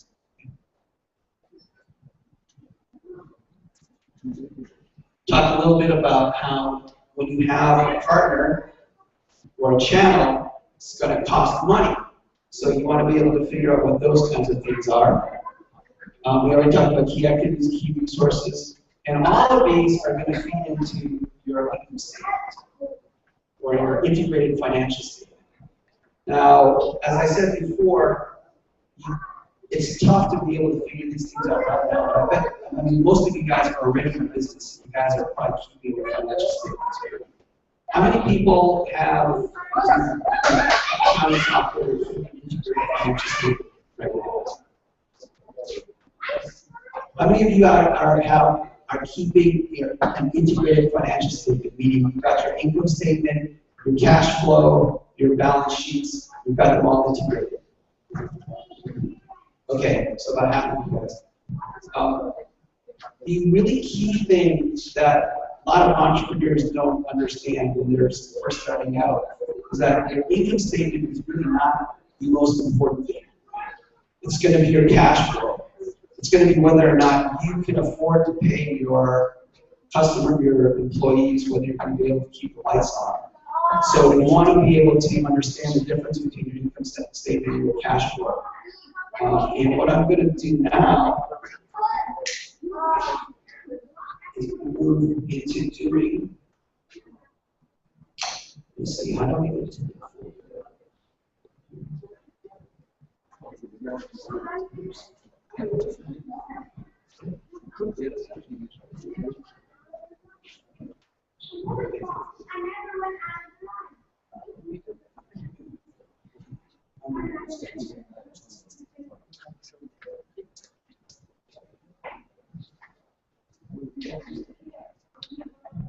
Okay, so this is just a very, very simple integrated financial statement that we're going to fill out so you can kind of see how this works. So,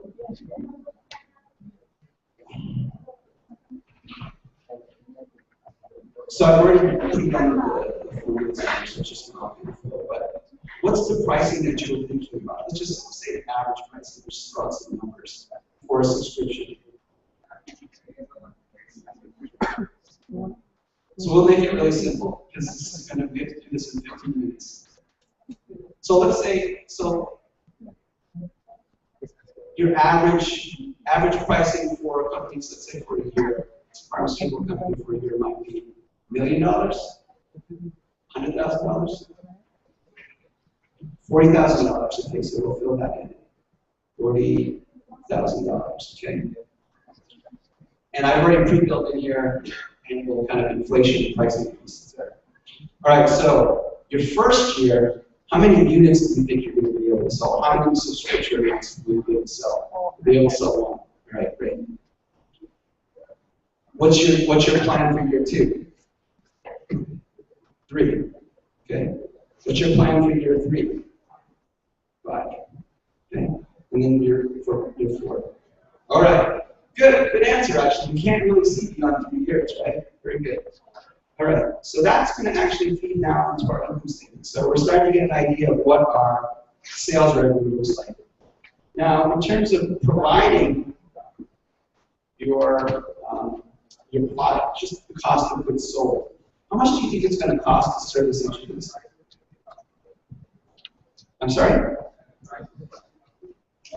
50,000, okay. What do you think the cost of goods sold margin is going to be there? So,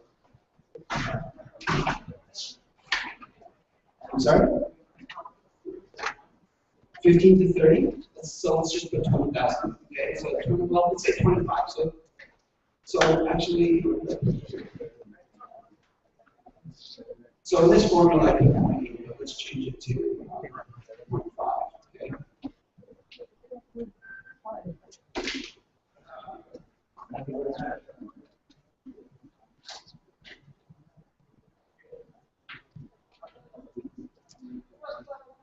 Okay. Yeah, okay.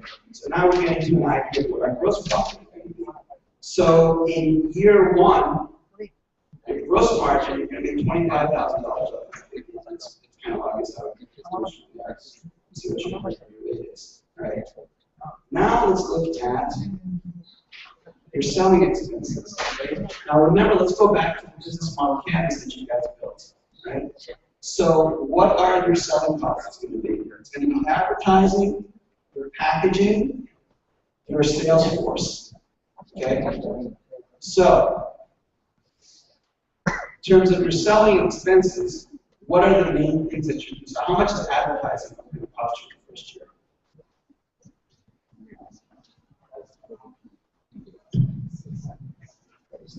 $60,000? Okay. All right, now, what about for these other things? So it's going to be $60,000 just for the advertising. Now, what else do we have up there? What's the next one on this?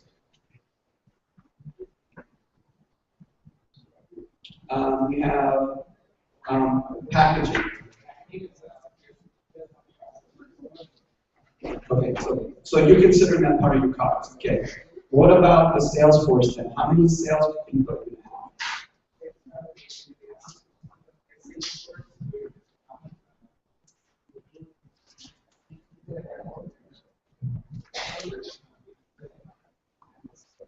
Okay. What about the expenses? Are you traveling a lot? Are you going? So, what do you think those expenses would be? 5,000. That's it. Okay. Now, are you guys going to be paying yourselves as salespeople, or are you going to put that under general? Okay, so we'll just keep it at 5,000. All right. So that's going to hit 65. Now, year 2, are you guys going to be increasing anything? Advertising is going to go down. Okay. What about salespeople? Are they going to hire any salespeople? Yes. Okay, so now you can start spending some money on what? Salespeople, will go up another 5,000. You're only going to pay your salespeople 5,000 a year? That's just. Sorry, I did not understand that. The salespeople, the salary of people who we talked about, did not include the whole company's. Okay. So what about salaries then? Are you going to hire somebody? Yes. And then how much is that person? I don't know what salespeople cost here. 10,000. 10,000 a year? Okay. Wow. Okay. So that's going to start costing me 80,000. Is there anything else that we missed here? No, okay.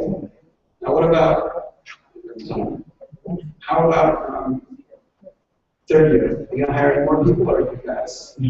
Now what about, I don't know how much you're gonna do yourself, but put yourselves in kind of administrative support, office space, all that kind of stuff. What do you think those expenses?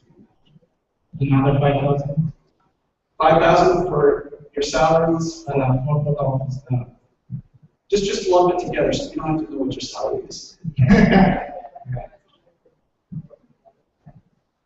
And 10,000 a year for both of you guys, plus your office space and all that stuff. Okay. All right, so let's do that.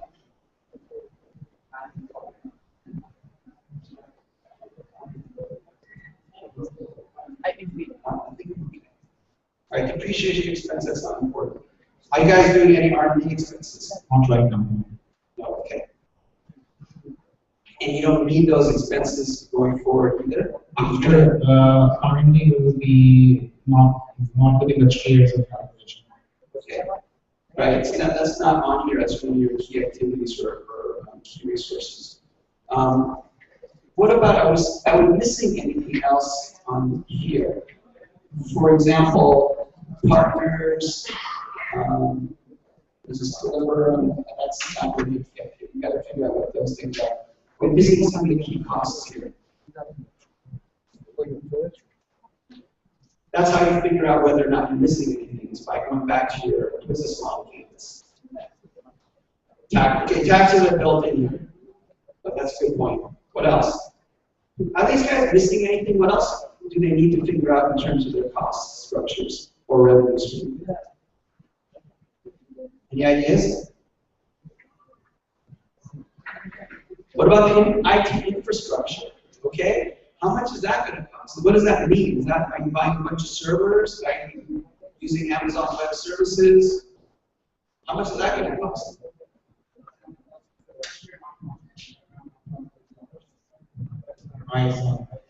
Okay.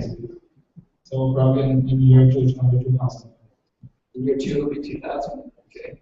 So we'll make this 12,000. Okay. Right. The increase in next year as well. Okay, so what is it going to be this year? Another 2,000. Right. What else? What else are these guys missing?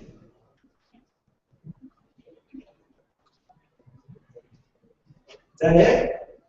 Running a really lean operation here. Are you going to be able to deliver everything you think based on this cost structure? Probably we're going to bootstrap, so basically we're going to, our partners are going to get that service with us for, I guess, credit. So your partners are actually going to be a source of revenue instead of taking money from you? Yes. How's that? So because printing worker we have already has the printers installed on the pharmaceutical line, but they're used for a different purpose. They just want to be direct purpose of this coding. Okay. Just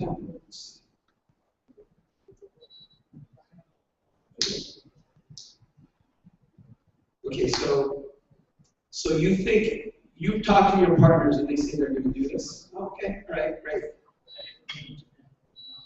All right. So, running out of time here.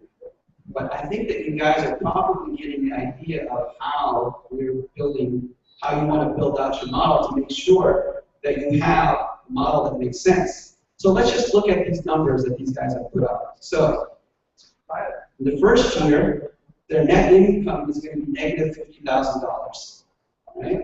Second year, you can see their net income is going to be negative $13,000. But in year 3, the way that these guys have modeled it out, they're going to be making $38,000. That seems pretty reasonable, like what you might expect. You know, starting out low, but you're starting to build up. Now let's look at the cash flow statement. Okay. You guys see any red flags here? If you look at their ending cash balance, it's negative throughout. So even though their income statement is showing them having a profit in year 3, their cash flow statement is showing a bigger problem. You guys are basically a business that's built for bankruptcy unless you've raised that certain amount of money, right? Or you've got to figure out whether or not you get additional sources of revenue. We missed one revenue that is a data analytics service because we're going to have a lot of data in our offers. For example, how many medicines are being sold, what is the health index of the country, which medicines are being sold more, and third-party organizations are going to buy that information from us. That's a big source of revenue. Okay. Well, for simplicity's sake, we've done it this way. You know, I think that there's probably costs that we're not added here that we're going to have to think about. But this will give you the basic idea, I think, of how to think about cost. Any quick questions? Because I know I'm running out of time. Am I out of time? I am out of time. All right. So thank you very much. I hope that was useful. Can I get this one? Yeah.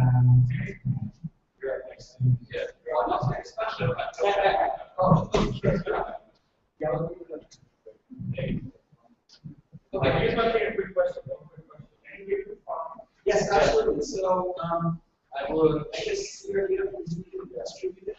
Is the file saved? The file is. I think it's saved on the Dropbox. There are better models as well. That this is just something I put together very quickly, so it's not really a great model. Thank you. Right. Quick 5 minutes break. This is quickly stuff, just relax. We are going to start working on the business model canvas and your pitches and presentations. So just stretch the difficulties so we can start. Okay? All right? Thank you. We're back in 5 minutes.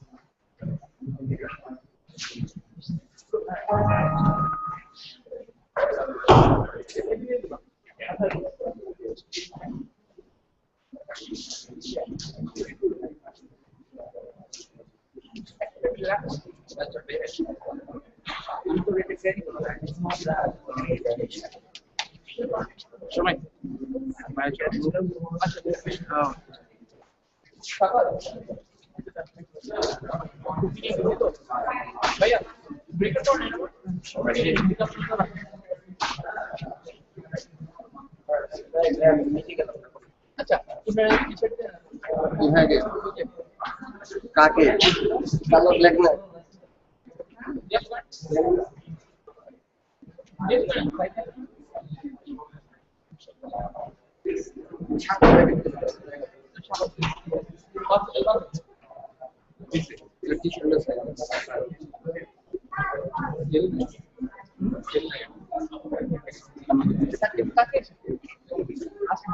ঠিক আছে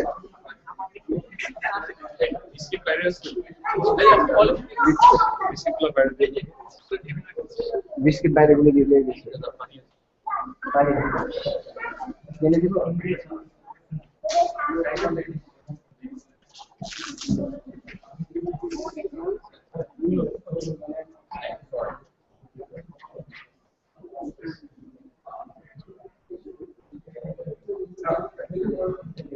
That was not it. He's lying.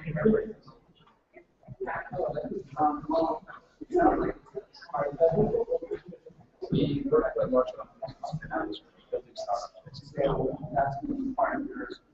And also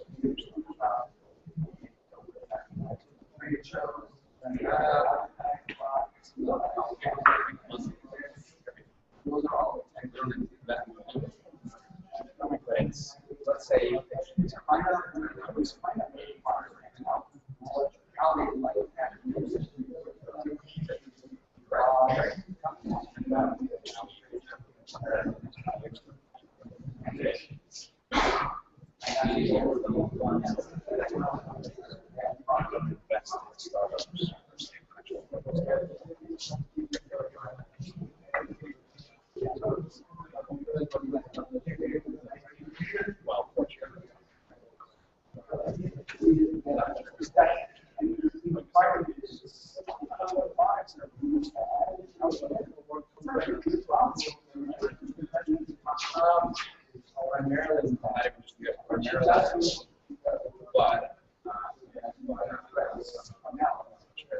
So,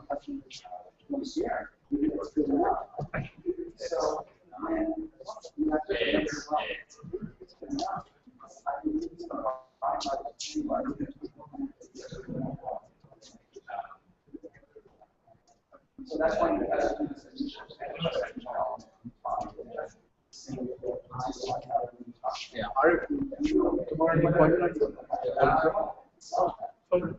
Yeah.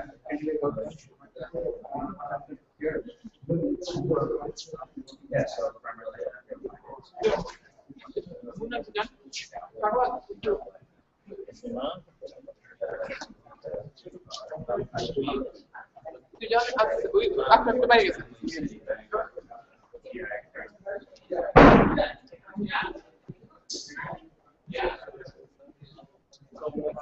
So, volunteers, volunteers like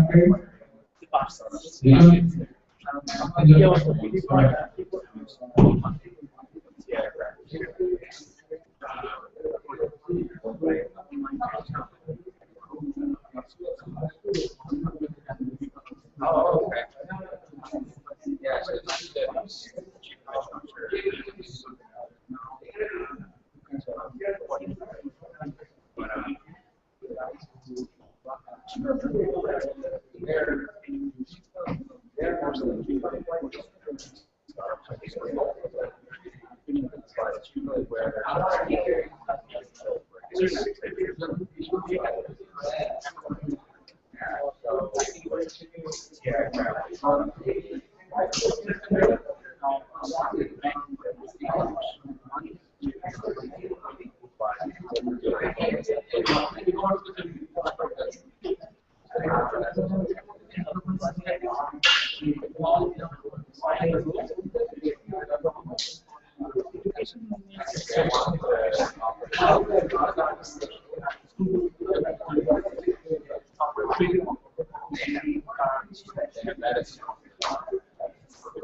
Over there in my section.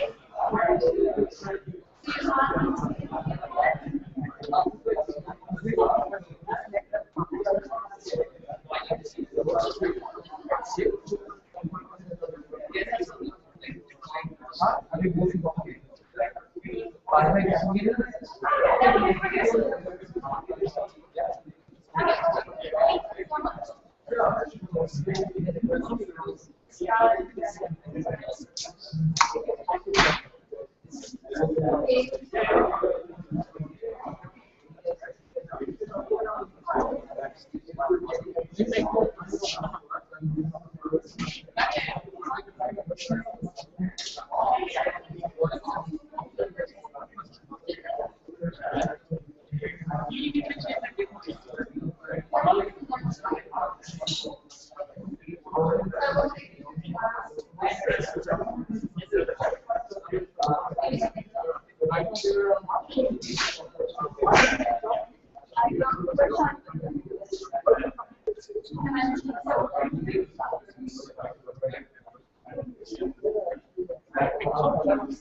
And you would confirm where you're going, so they would have you on the list. Maybe I'll show you. I would give them a call or email. There's an email on the, what is it?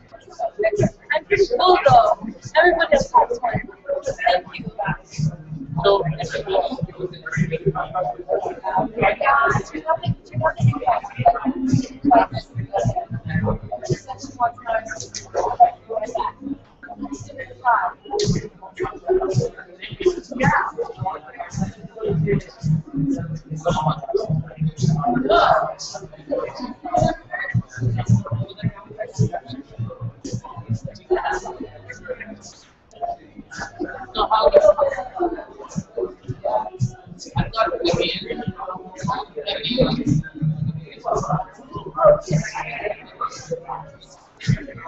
So, how long is your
I go to reach out contact with the guys.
Or another is that the practice you are getting.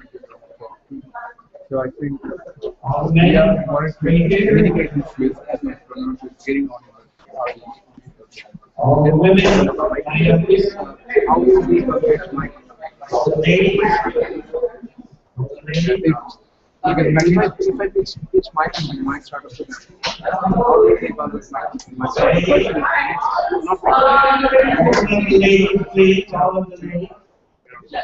For example, if you're talking about how basically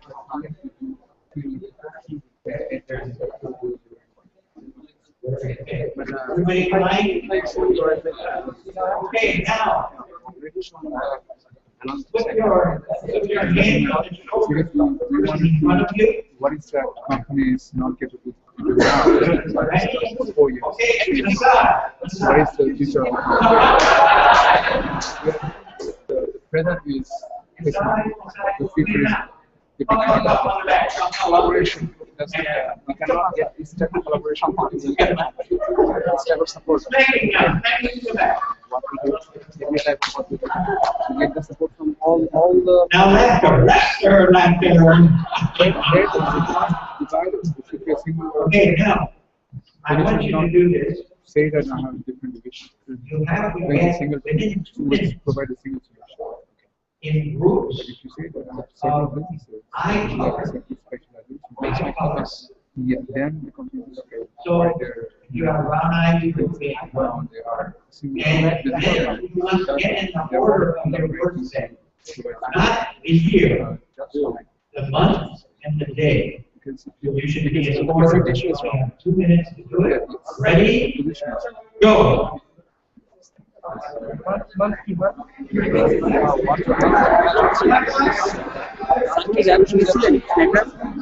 Snake trap incident. Rap incident. Snake trap. देखो.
Seconds.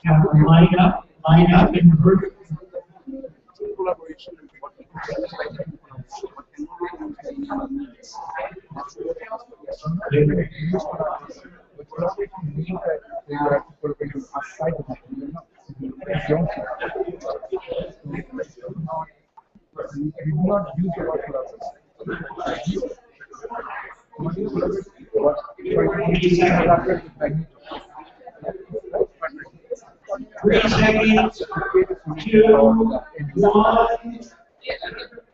Stop. What happened? Look how easy it is. So, are we in order? When we what is the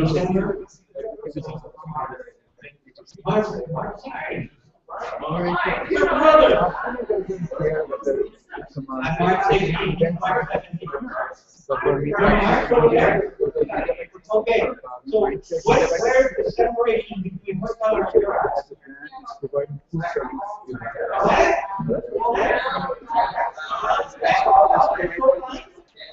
Okay,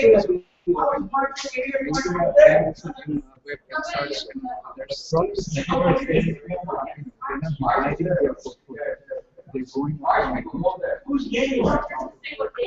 Yeah, okay. Let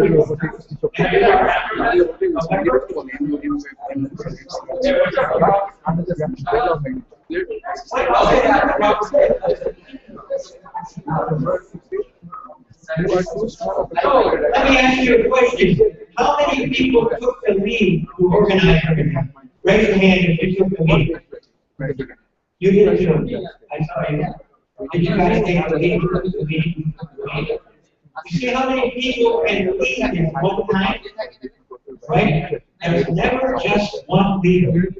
And then whatever the project is, whatever you have to accomplish, many people take the lead like a relay race.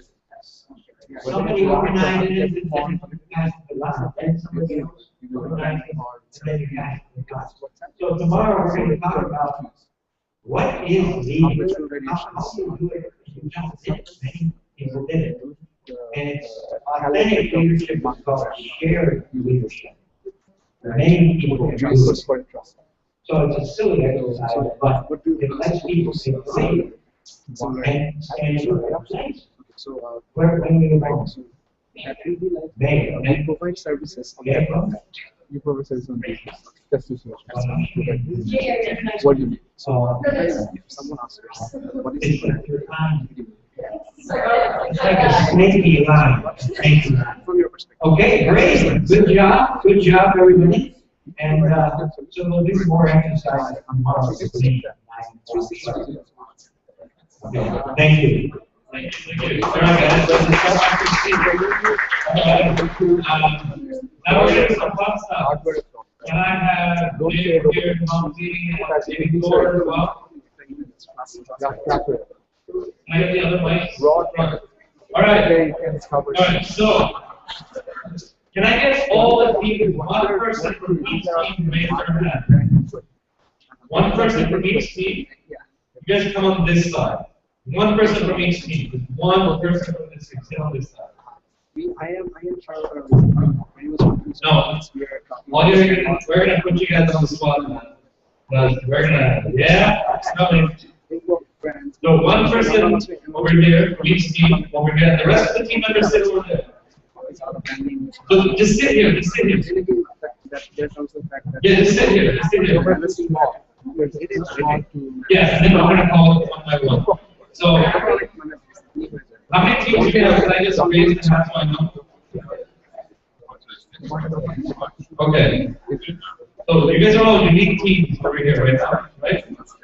Unique, like one team, one person, right? Okay.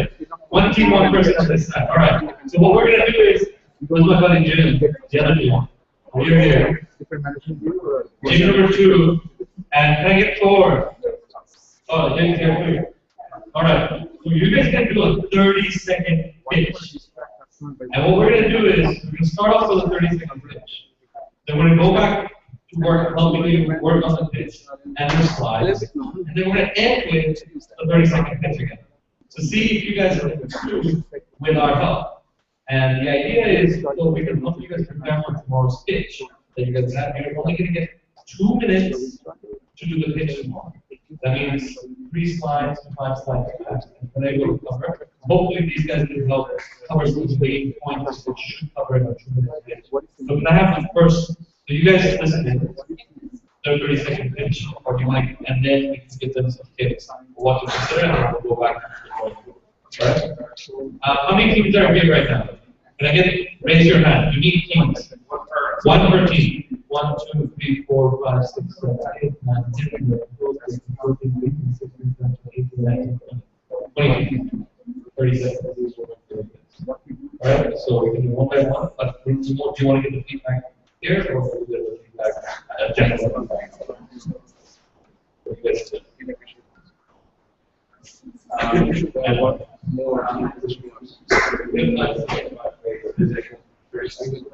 Yeah, 30 seconds.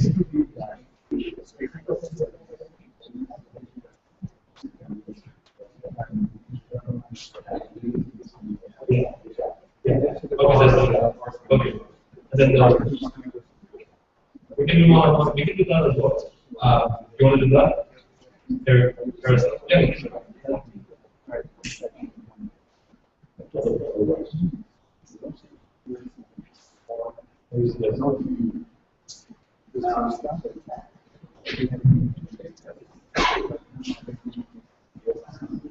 Let's get them up here one by one. Just quick 30-second feedback. It's going to be cool. Alright, guys. So you guys want to sit up front right here. Alright, guys. Can I get the first team? Who's the first? Alright, come on up. I'm going to time 30 seconds. Yes. No computer. This is a 30-second pitch. Once you go up the elevator, you're going up the elevator, and you just met with the investors, and that's it. You're going up the elevator, and you got all these guys over here. Ready? Okay. I'm planning. All right. Okay. 30 seconds. Starts right now. One. Well, it's my job, right? So you don't need to mess with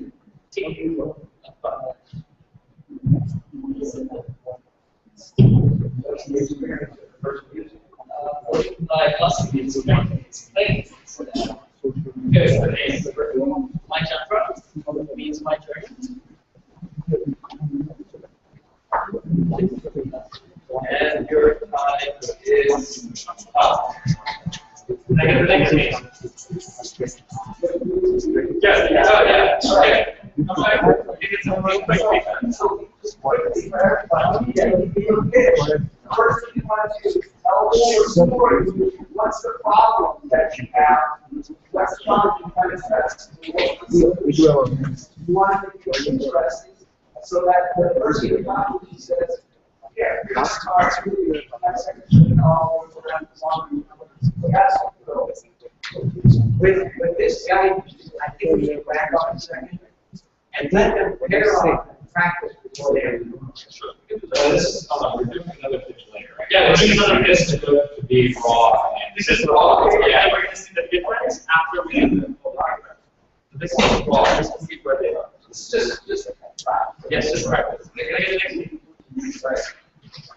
And your 30 seconds start right now. I'm Rizwan from Team for Days. We are like engineering company. We have IIT this thing. It's just stand for like radio frequency identification. We can take attendance, entry pass, etc. from it, and can protect from response. That's products.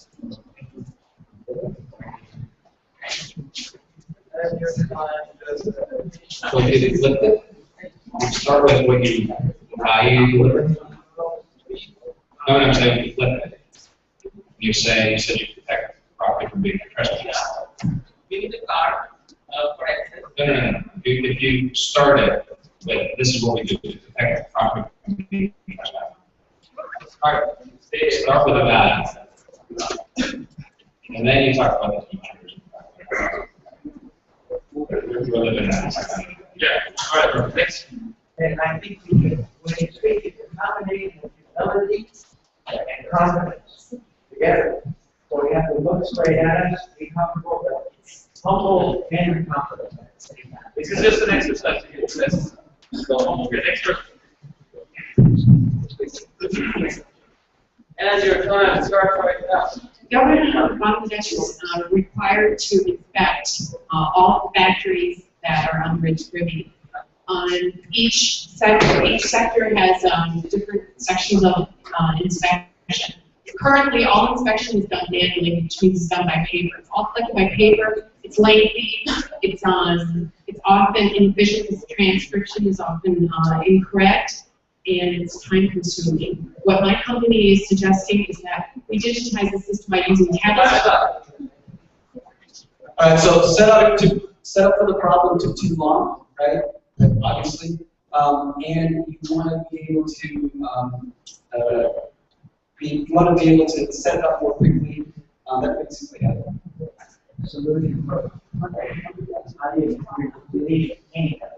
Next. Ready? Your time starts now. Hello, everyone. Anyone here like to waste their time? Anyone? Oh, only one person. Okay. And have you been talked to a doctor recently? Like appointment of a doctor? And you waste some time, right? Like 2 hours and 3 hours, just doctor time there. And my system is actually a popular opportunity to you. Just sending SMS. So asking questions like that in a 30-second pitch is probably not a good idea. You might not get the answer you like, and it takes too long. So you want to have a tagline Everybody, think about having a tagline. We are the Google of this. We do something in one sentence. And she was practice. You should read your 1 minute. You should be able to read, I think. Right, your time starts now. 2 words in this room brought smiles. One is funding, and the other is food. So yeah, we deal with food stuff. We do 2 basic things. One is we help consumers move for food, and for restaurant and food businesses, we provide a game-changing platform to improve or enhance their current businesses and take it to the next level. And this move for food.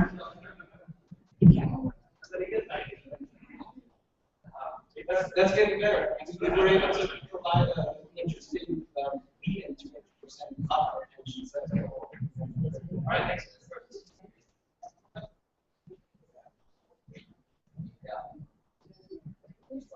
And your time starts now.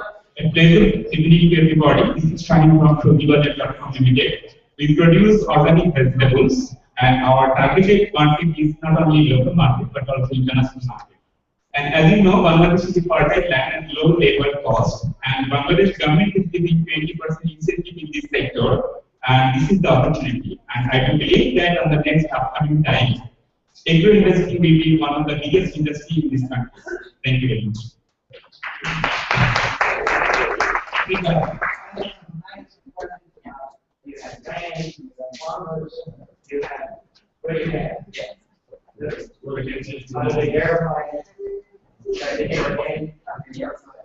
Next.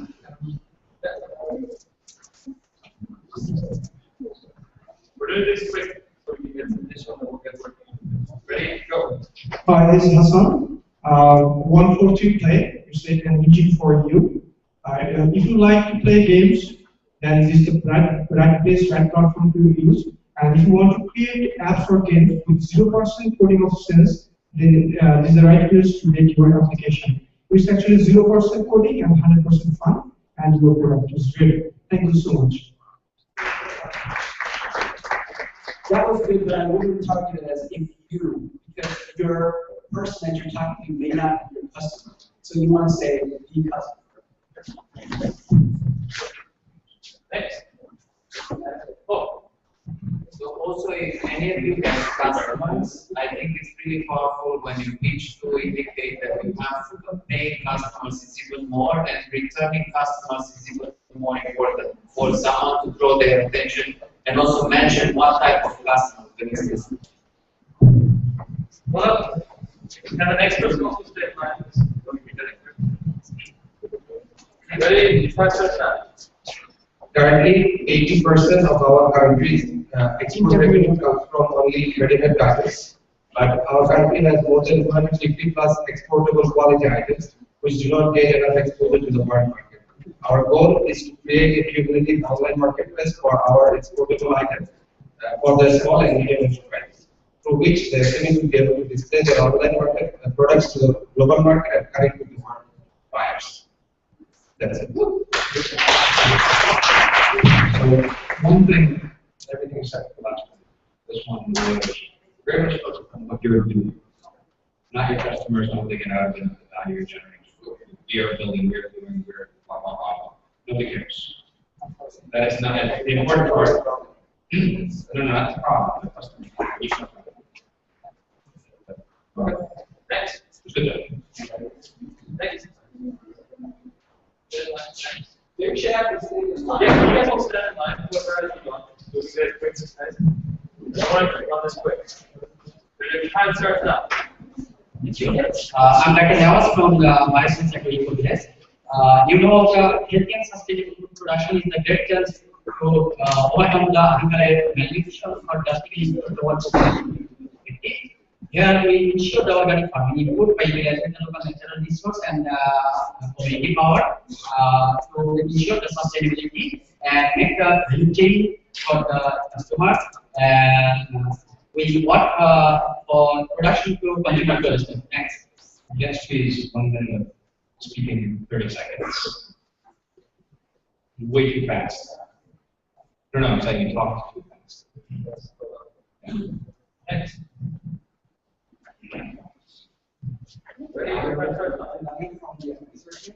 The four family service mentioned our first education. We started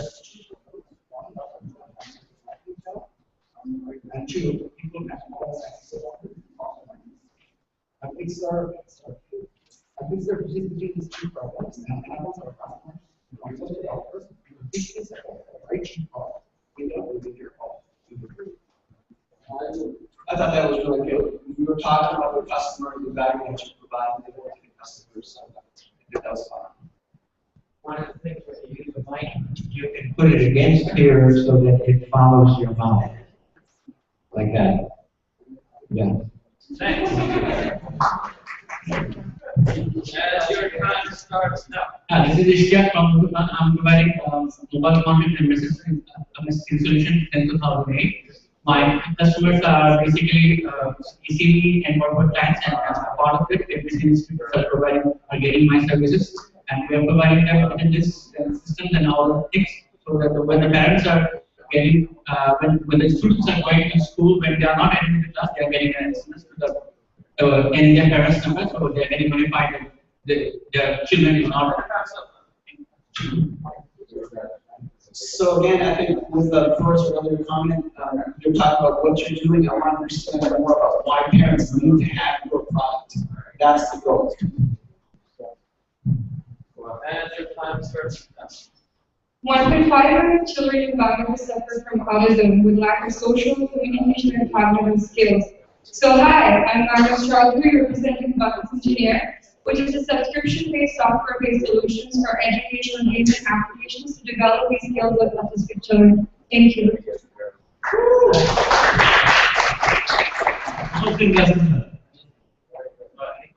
A couple of things, just the picture's great, especially the picture's great, but the business was clear. It's what you're doing, where you're doing for, problems, all that is good.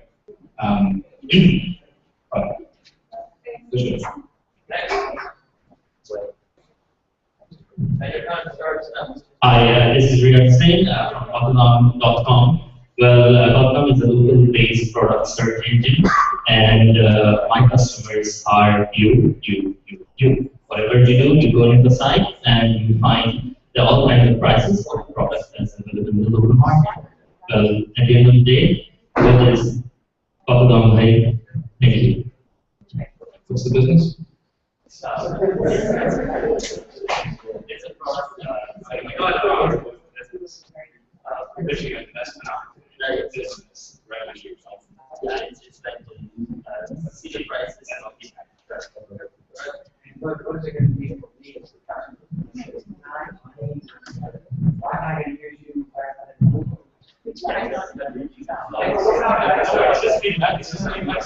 You can improve on your page. So, guys, this feedback is so that you can go back and improve your page that you do at the end again. This is just take notes down. Like, I haven't seen anybody write down notes, but it'd be good, okay? Your time starts now. So, what are some of the challenges that parents face in the argument that they have to find courses, they have to find education, and they have to find schools for the children? What if there was an app that would do all these things for them, and they would suggest recommendation from the friends, and also we have an app that's called Agent View, and also do track the development progress of the children. So that's it. Was that more than one app? Yeah, it's one app, but so you have an app to yeah. Any other feedback? Next. Okay. No, it's perfect. Ready, time starts now. Okay, the process of parameterization right now from documents is very time-consuming and consuming. What we are targeting is trying to give you the first complete Bangla package. We are in our marketing model. We are going to use the premium package with governments being our business stakeholders in the first phase. Our initial current order is right now $12 million with an estimated net profit of $112 million within 5 years. So this is 1952, the first Bangla package. Wow, I want to with me, like you were talking to the wall. she talked to me and connect with my feeling level. She slowed down a little bit, and then I want to give you money. You want to get it for a wall. But you got the numbers.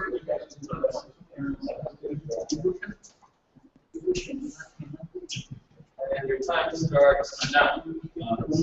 Decide.com is the best recommendation engine for making decisions about products and affiliate marketing. And we have developed a similar WordPress plugin that can actually make every entrepreneur come to Decide.com. So we are working on building a better solution than Decide.com so that it can be replicated. So your business is copying some other site? Don't worry. The feedback is the impression you're getting. So maybe we need to tweak up the message a little bit. Okay? Next. Also, it's your energy level.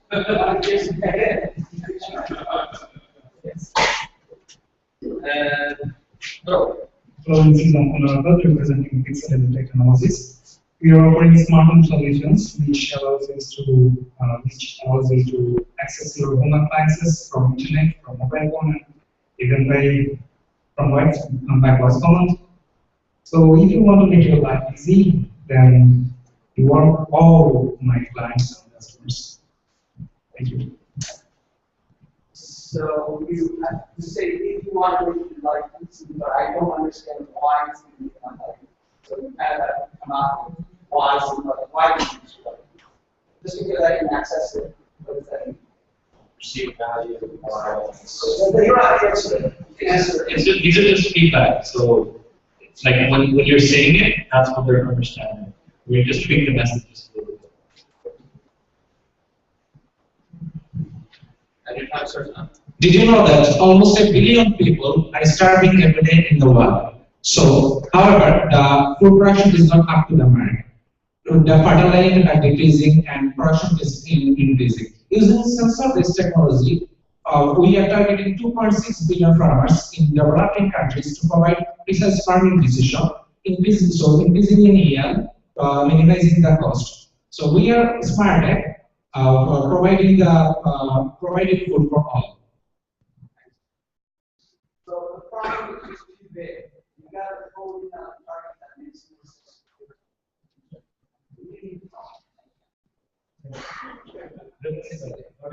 Next. And your time starts now. When I buy this mobile phone, I want to make sure that I get the cheapest price. So I went out there, I went to different shop, different malls, but you know how the traffic jam gets in Bangladesh, in Dhaka, right? Everyone knows it.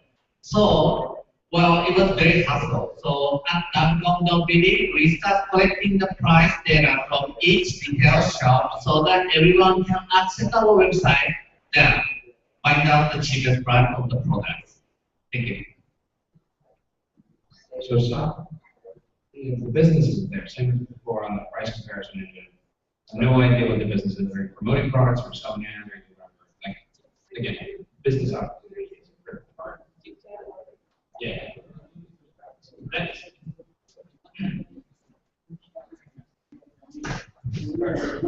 Hi, I'm Surkansia, and we are going to tell you that the municipal buy is rare or not. We give you the power to verify your own answer. We need this in Bangladesh because one in many medicine here is okay. As a total of the market of monitoring and installed. Why would pharmaceutical companies benefit from a product? Is because Bangladesh is a generic market. Every medicine is the same. So if there are 5 paracetamols on the counter, but only one gives you the authenticity guarantee, which one will you go for? So there's 2 different people you're serving. First you said, we can tell you if your meds are real. Then you said, why would pharma companies benefit? So is it are you helping an individual or helping a pharma company? Again, independent patients. Yeah.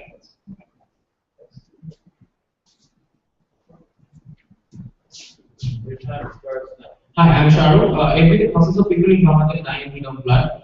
So where 30% of the population are able to donate blood, there is only 0.5% of the population is actually donating it. So where is the basic problem? We figured out that the basic problem is in within the exact information, within the exact time and location. So we use the mobile internet and mobile device.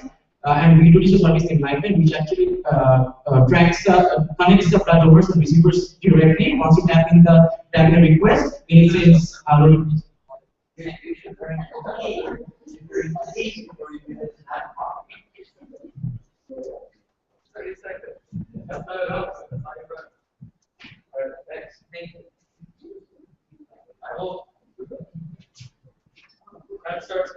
So on an average, an employer will look at your CV for 8 to 10 seconds. So you have an 8 to 10 second window to crack that dream job. For the employer, it's also an 8 to 10 second window to get the right people. So at amarcv.com, we bring out the awesomeness in the CVs so that employers and job seekers can connect. Thank you. How do you make money?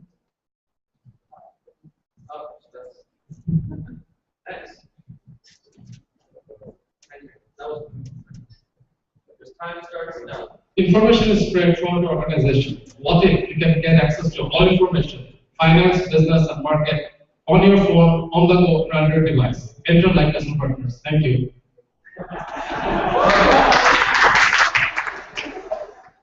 Don't ask a question in your pitch, because we're forced to read this page.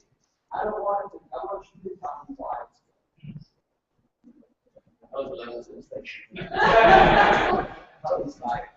right, your time starts now. Hi everyone, my name is Melvin Hawk, and I'm here to visit UCScope, an online information programming platform that provides you with daily tools of notioning for user-centric behavior using an interactive map. From rural users to billion-dollar industries, from office to students, anyone can use this useful information, potential power cuts, so that they are not interrupted in their life or activity. Thank you.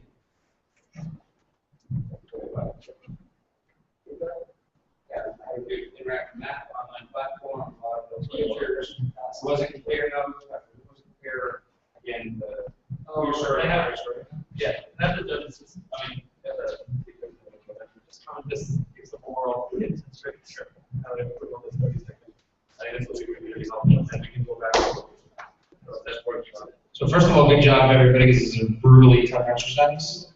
Just no matter what. So, yeah. And I think everybody saw the pitches improve overall with time, and it's not because the last speaker was necessarily better than the former. It's because you take feedback and you internalize it as you hear. So I think it was a good idea to have everybody pitch in front of everybody else. And if you go back to the framework from before, aspirational vision, so how you're changing the world, to the numbers, to then the customer validation. So if you line this up like that. So first start with how you're changing the world. Then you go through, this is our business. And then you close it with, this is how I know we can do it. What we have, clients, and effect, whatever validation we have. That's all you really need. Vision, opportunity, validation. So just on the fly, if I want to come up with something for startup. So we're going to build a world-class entrepreneurial ecosystem. That's the vision.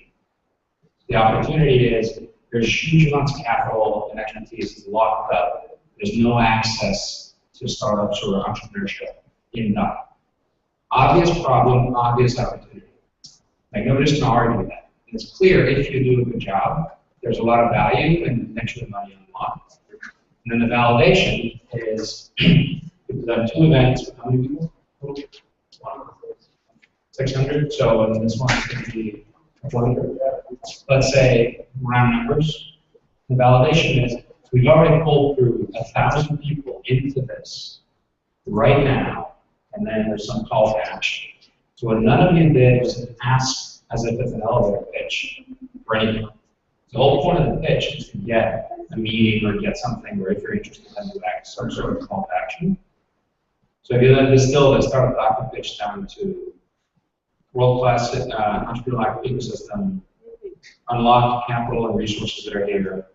1,000 people are already involved. Why aren't you? That's it. And again, there's a lot of other stuff that goes into it, but just about everything should be distilled down to those. So what I saw a lot of, and I think you probably noticed, was that people were talking really fast, right? And you couldn't really understand what they were saying was so fast. And that's because we've got to really think about how much time we have and what are the key points you want to distill. So instead of trying to fit everything into that 30 seconds, think about those key things that are going to get you that next meeting. So lead with what's the most exciting thing about your startup that's going to get someone's attention. So, for example, the one I remember, the one with the numbers, where we've already got revenue, we've already got customers. That's going to catch somebody's attention right away. Or if you've got a big problem and you're saving lives, I heard something, you know, people are dying because they're not getting the blood. We're saving people's lives by being able to create that that connection. That's the kind of thing that catches people's attention. So everybody's going to lead with something different. Everybody has a different vision, but you want to start with that vision to get that next meeting. Naturally, if you're going to speak in front of people, then you need to write that out, write it all out, time it, just read it, time it, and then read it to other people until you perfect it. It's practice is confidence for a speaker. So you're learning to speak and sell. You're selling you. Remember who's important. My friend Fred Gratson, he went to a banker with a half a page of proposal written out, not even typed. And he asked for $26,000 to open an ice cream shop. And the guy looked at it, and then he said, and I have some ice cream here with you, and here's what I did. I took out the egg, and I tasted it, and then he said a few other things, and the guy looked at the proposal again, and he said, you don't have any sales. It's winter time. Nobody's going to eat ice cream here in Iowa City, Iowa. You don't have any collateral. And I like you. And I like the ice cream. I'm buying you. So he said, by the way, we didn't ask for enough money. So he asked for $26,000, I got $56,000, and opened this ice cream shop, and it went to the best, it became the best ice cream in the country. But if you're selling you have to, you're it, you're the product. So I gotta buy you. So you have to be so confident when you're standing here making eye contact, and you're confident but humble at the same time. People who want to give you money, they want to see confidence, but they want to see humility. They don't want to see fiction, right? They don't want to see fiction, right? I just want to build on Jim's point, also on the word that Thor said. At the beginning, you need to establish contact with the person. Mostly in the elevator pitch, you just have one person, so you don't need to go all around. Of course, when you present more people like at the demo day, you have to kind of walk your way through, but establishing contact with the person, especially when you talk about the vision, what's the big thing, that's very powerful because they will see how much you care about them. And I think with what was said here, the more you structure your message, you'll feel more confident that you won't need to kind of say everything. Let's remember the purpose of the exercise is to get a follow-up. The follow-up is a 15 minutes or 20 minutes, whatever, and you need to make the ask at the end. You need to, if the person you know is interested, the follow-up, so your goal is not to get the money in the elevator, although it would be great. The goal is to get a follow-up meeting that will give you 10, 15 minutes when you will go through all of the key elements. So with that in mind, that you should structure whatever you put in that so you're trying to pay attention. But what Thor said, you get them excited with the vision. Is there an opportunity? Did you get any validation? No. That's where the customers come into place. So they all think. Okay, so what we're going to do now is we're breaking apart in small groups or your teams. And the mentors who are here, we are going to go around helping you to get this done. One of the first things I would actually suggest is what Jim said, is write it down. Just write it down, and let's work on the pitch. We'll get about 30 minutes, or 15, 20 minutes on this, and then we'll come back and pitch again to see if we can improve and see if things are improved. Can we give them some time to write? Yes. So you guys start running in the next 5 minutes, and then we'll come in. And this is the achieving this period for 30 seconds. This is just 30 seconds, and what we'll do is, at the end, we would like you guys to kind of say, okay, in a 2-minute pitch, these are the things to do, and we'll practice that tomorrow morning at some point before our pitches as well. And you get something like that. I think that you guys will appreciate that, right? Okay, sounds good. So get working, guys, on your 30-second business. Write it down.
Oh,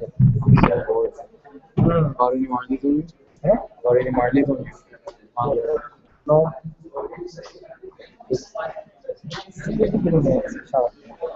I'm gonna go. We go like বাইরে যে city থেকে মানুষ আসছে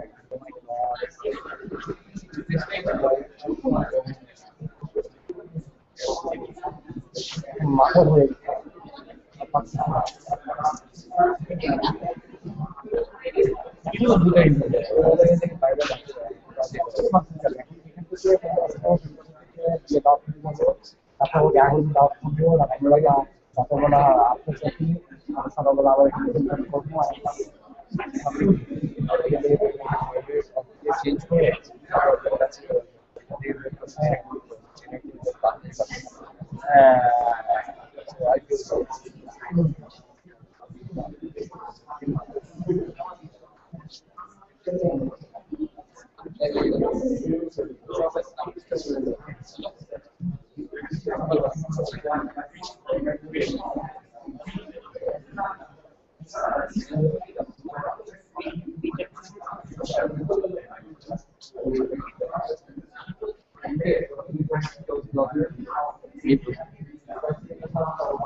My God, copy है तो क्या?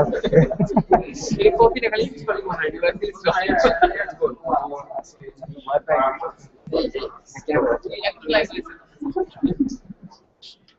Library. No. I wanted to part this. Library. Live deck category P1. Well, live deck category P1. What are they? What are they only? What are they? They will sound malo. Well, she doesn't have to. Hello. সেখানে দুইটা camera কেন? দুইটা camera একটা ওখানে লাগানোর কথা, কিন্তু ওখানে ভিউ ভালো পাওয়া যাচ্ছে না। আচ্ছা, যেহেতু লাগিয়ে দিচ্ছি, ওখানে ভিউ ভালো আছে।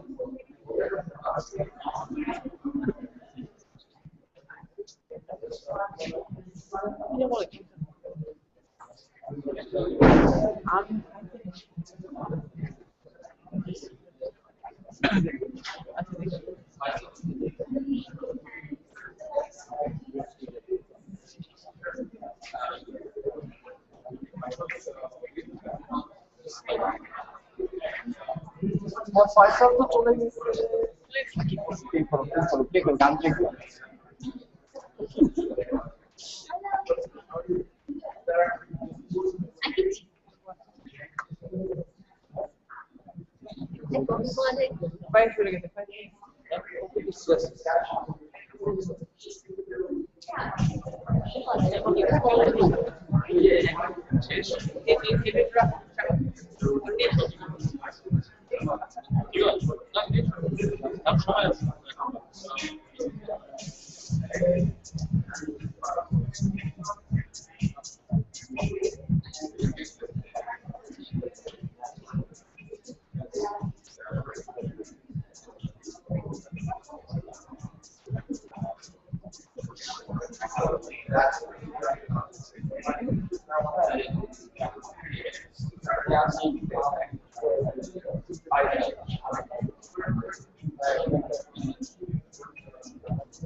Bangladesh is like, we're Delta.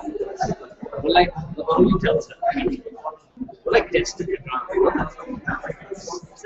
I can't, everybody like, oh yeah. Well, before, like, when we didn't have a proper school system, it was like twice a year. When I mean twice every year, I mean like 2 months every year. It's like 2 seasons of conflict Olympics. There should be very close because like, I remember when I was like 8 years old, it was like floods were all thing and like there's like water into like 2 schools up every time. I can't remember.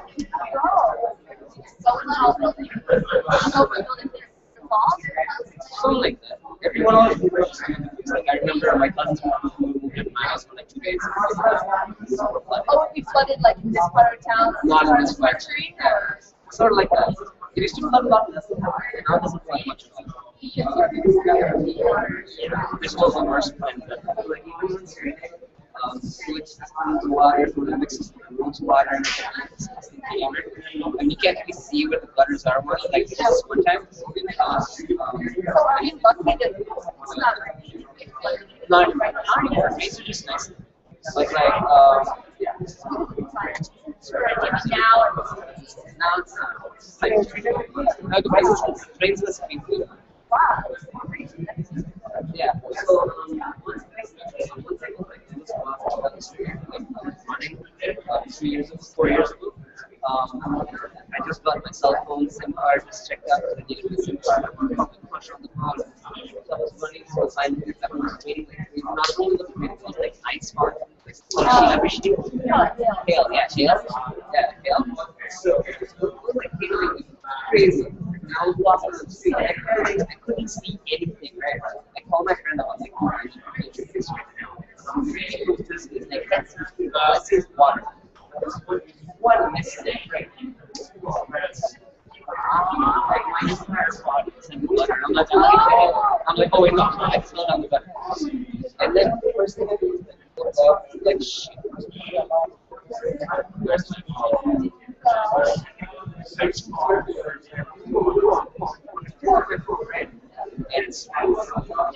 And I'm like, oh, so much for probably crushed it, right? Not that I've ever worked at it. It was like last month. It was like horrible with both of those. When I was coming back,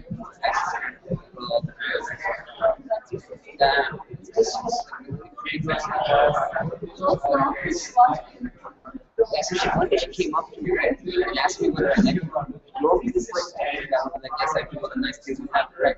I ran away from the had great fights. Yeah, but then I ran into forest. Yeah, I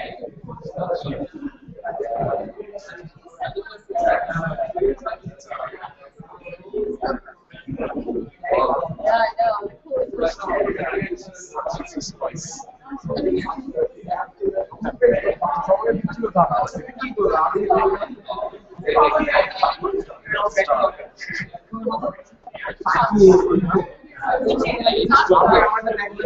Way back then, especially way back then, you had like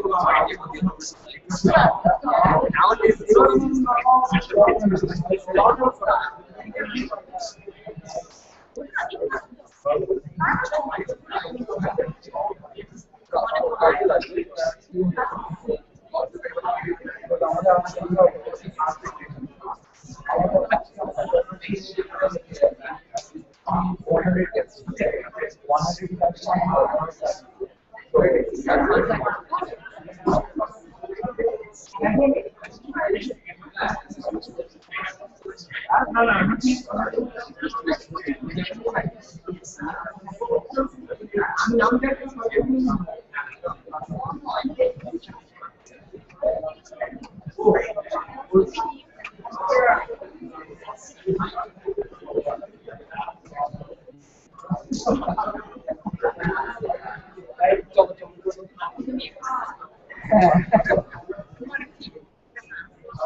Yo, how's it's good.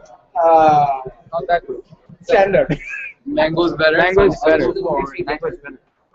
এখন আমরা কি করব? এই না Let's examine every all the specialists are busy. দুইজনের interview বাকি আছে শুধু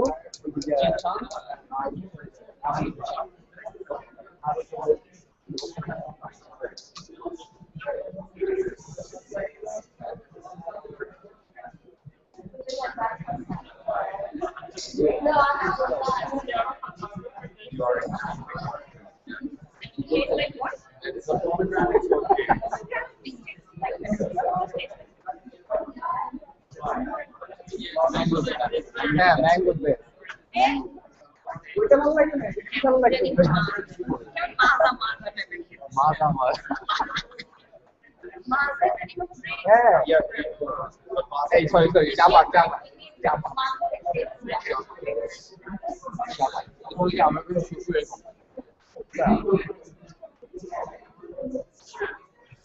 আমরা আমাদের ডিপার্টমেন্টে আমার ফ্রেন্ডের মামা হয় এই তো বেবি হ্যাঁ Oh my god. Oh my god. Yeah, that's a baby. Yeah, they look like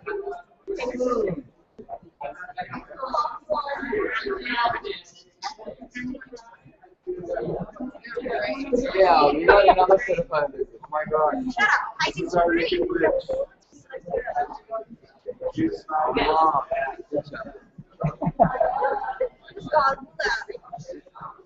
Okay, remember Maxwell Bread? Gingerbread house is a kid.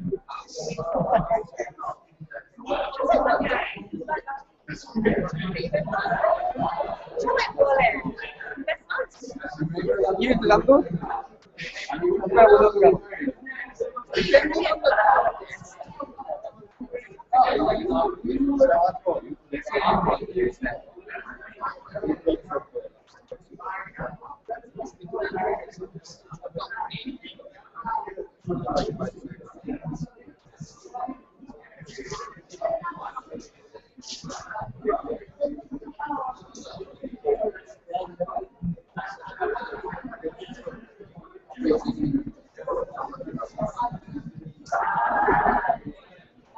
It's actually like that. It's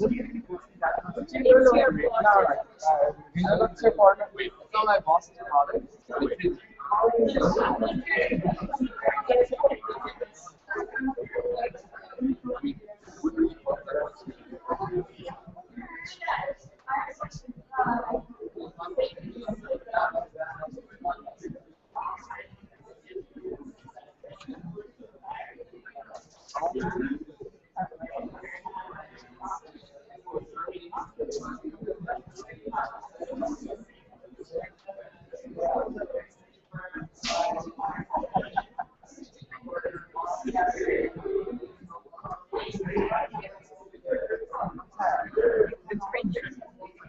Take the pomegranate for you.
চলো আচ্ছা এটা mango juice বলো আসলে তো দরকার নেই খুঁজে পাওয়া যাবে just out packet sound packet থাকবে বাকি সব প্যাকেট সাউন্ড প্যাকেট সাউন্ড থাকবে সাউন্ডে চল চল এখন ওরা এখন নিয়ে আসবে এখন জিএসটি একজন নিয়ে তো বাকি দুজন আসবে আচ্ছা স্যার তুমি ফায়ার ব্যাংক একটু ডাকতে বলো তাহলে চলো চলো চলো চলো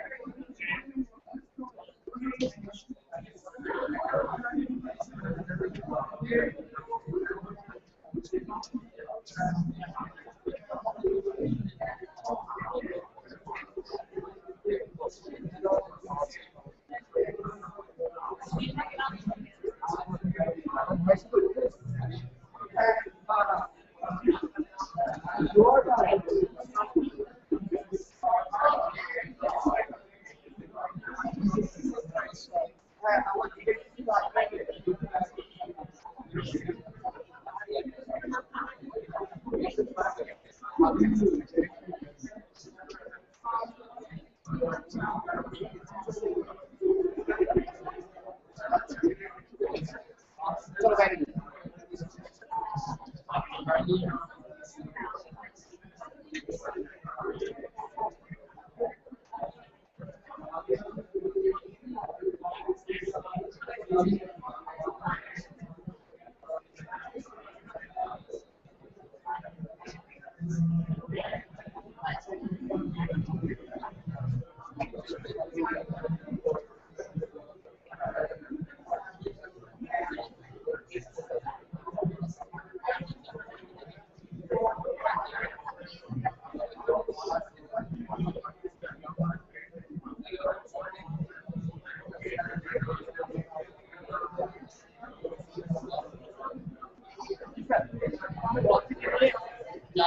বাইরে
We can very well in 2 minutes. 2 minutes for starting everything We will start the pitches again in exactly 2 minutes. So get ready again.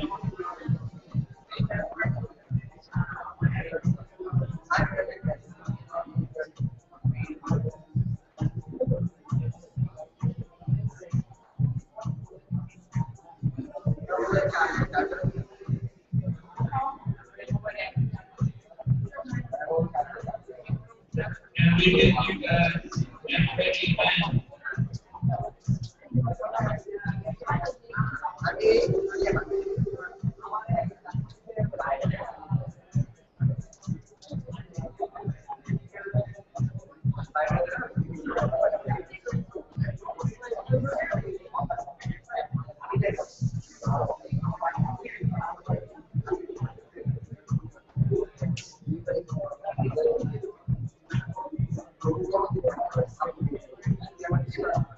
Right,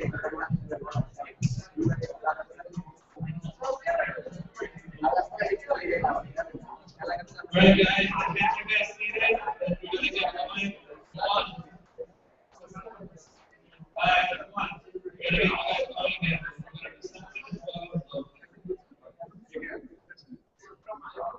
And we have a few things to go over. Alright guys, let's get you guys seated. Come on, let's go. I hope you guys well have time to do all this.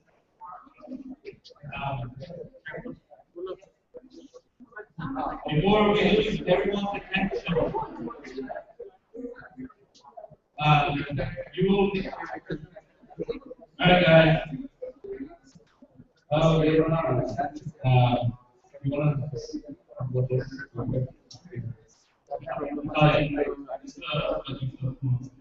Alright, we're just going to take care of a few housekeeping issues before we end. We will end with the pitches again. First of all, you need your IDs that we gave you today, lanyards. You need to bring it back with you tomorrow again to get into the school and have it. That's very important. We are going to be starting at 9 tomorrow, so hopefully you guys are here by 8:30, 8:45 to get started. And number 2, we are going to be doing pitches. The mentorship session starts tomorrow from 10:30 to 12:30, and we're going to help you with the slides. We're going to give you some feedback on the structure and the format. So tomorrow's pitches is going to be, you're going to get 2 minutes, you're going to get 3 to 5 slides. So we would like for you guys to work on the slides today based on the feedback that we gave you today. So today we're helping you do 30-second pitch, but we're going to be able to extend that to 2 minutes with the slides and everything. Okay? So everybody heard what I said? Hey, sure, what did I say about the pitches? Slides. 3 to 5 slides max, that's what you can get. We will help you guys work on the slides and the 2-minute pitch tomorrow, okay?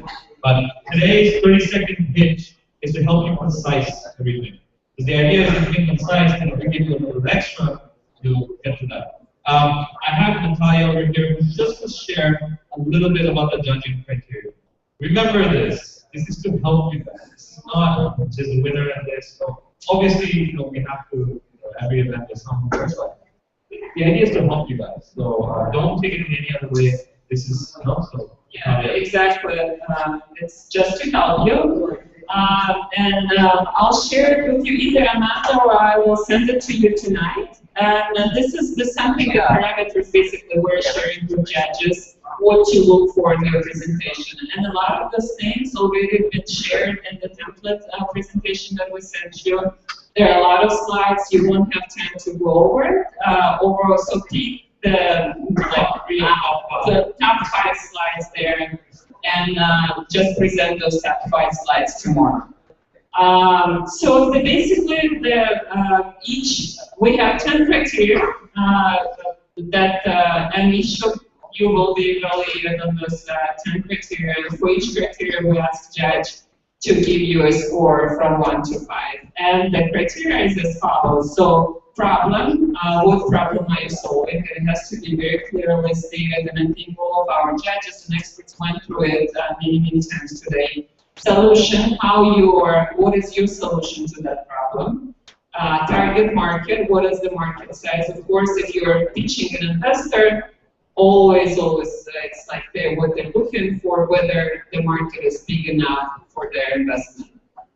Team, what are your qualifications? What are qualification and skill sets of your team? If you have an advisory board members, someone who is famous and in that industry, please mention him or her as well. Competition, never say there's no competition. There might be direct and indirect competition, so please mention that you have to convince judges that you know what you're talking about and that there is a competition. There's always competition. Traction, again, we mentioned this again today. So if you already have customers, please do say so. And whatever metrics and milestone you already achieved, please mention in your presentation. That helps to validate your project. Revenue model, you have to be clear, and reasonable financial projections in terms of sales margin and expenses. So again, you might not be at the stage where you know everything, but at least that you have to show that you understand what revenue is and you have some projection. Exit opportunity. So what are potential exit opportunities and how you're going to make money, how you're going to exit. And last but not the least, the presentation and Q&A. How confident you are, how confidently you answer and understand questions. So the total scores, we will not, unfortunately, we won't be able to provide kind of feedback to everyone because judges will only have a couple of seconds basically to go through each presentation and give a score. But again, use this opportunity tomorrow during the mentorship to perfect your pitch. So if you can this is going to be a framework for you guys to talk about the pitch presentation. So ask as many questions as you can. So you are ready and at the end to pitch to the judges, and at the end of the bootcamp you have an investor pitch deck. Okay? Any questions? If you guys have any questions, and I'll send it to you guys tonight. If you have some questions, write it down. So right after that, we can just go over them. Okay? Because I'd like to get the pitching started again. Okay. Okay. And we're here if you have any questions. Just go up. Quick thing is, please work on the slides today and just bring it tomorrow. Mentorship. When the mentors come in, you get the maximum value. If you don't have it prepared, it's very difficult for them to do something. All right, so let's get the pitching started again. So can I have 15 people line up over here? And then 15 people wait. So the first 15 teams, please line up. Come on, guys.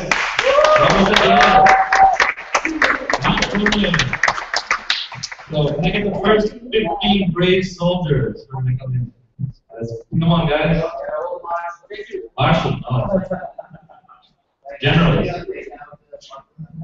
All right, come on, guys. 15 people. Let's line up. This is to help you guys. It's going to help. If you guys can all line up, that'll be great. 15 people, and then we'll do the other 15 by the way. So same format. Will be very quick. If you're scared, come up. So can we get everyone lined up? All the other people, everyone. 15 people line up, and then we're good. All right. James, over here. Okay. So again, 30 seconds. I will take your mic at 30 seconds. Okay. All right.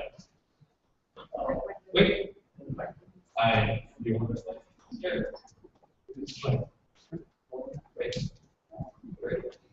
And start. Food is a massive part of our culture, and we have been collecting insight from last 1.5 years, built up a Facebook page of 55,000 plus. That makes us the largest food community in Bangladesh. With all these insights, we're launching a platform which helps consumers look for food and provides a solution for restaurant business development. Thank you.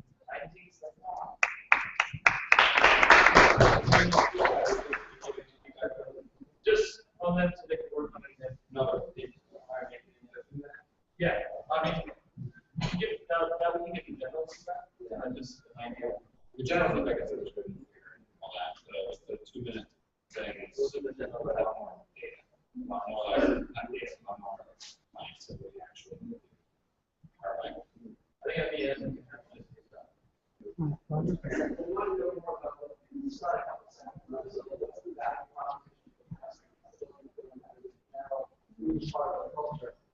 the problem that you have to solve?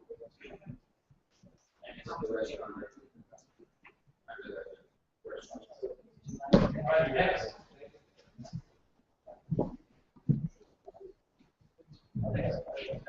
Your time starts now. Hello everyone.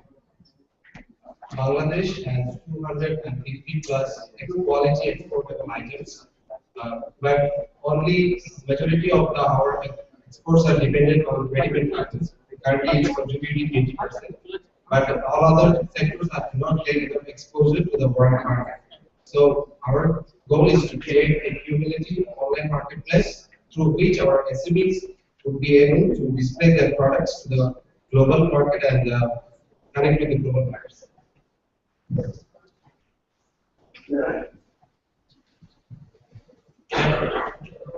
Basically, flip the two. You flip the two parts of what you said. So create a market, a global marketplace to connect financial suppliers and buyers. Great. And then how big it is.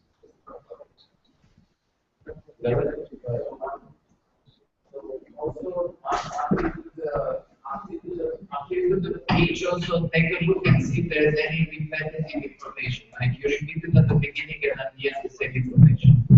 Just like make sure you don't repeat yourself only if you want to repeat it. Yes.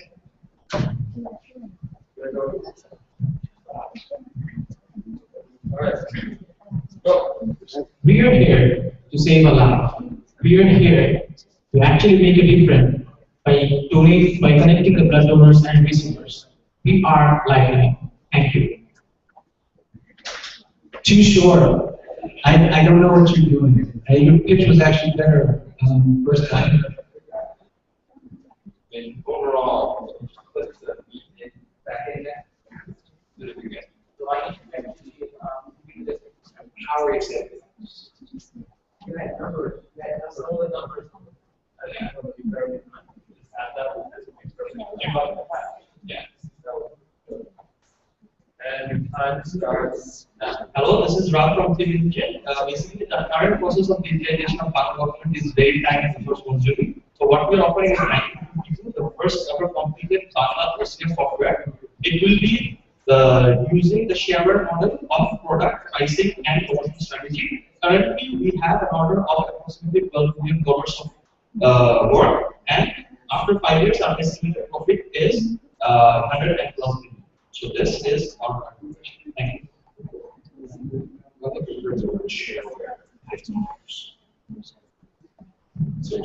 Yeah. But revenues right now. The projection from providers. Everybody's projections. How much of validation can be our revenue in 5 years? It's the validation. It's like, what do you have now? Who's the linguistic expert that is there? That's going to happen. Is your revenue now?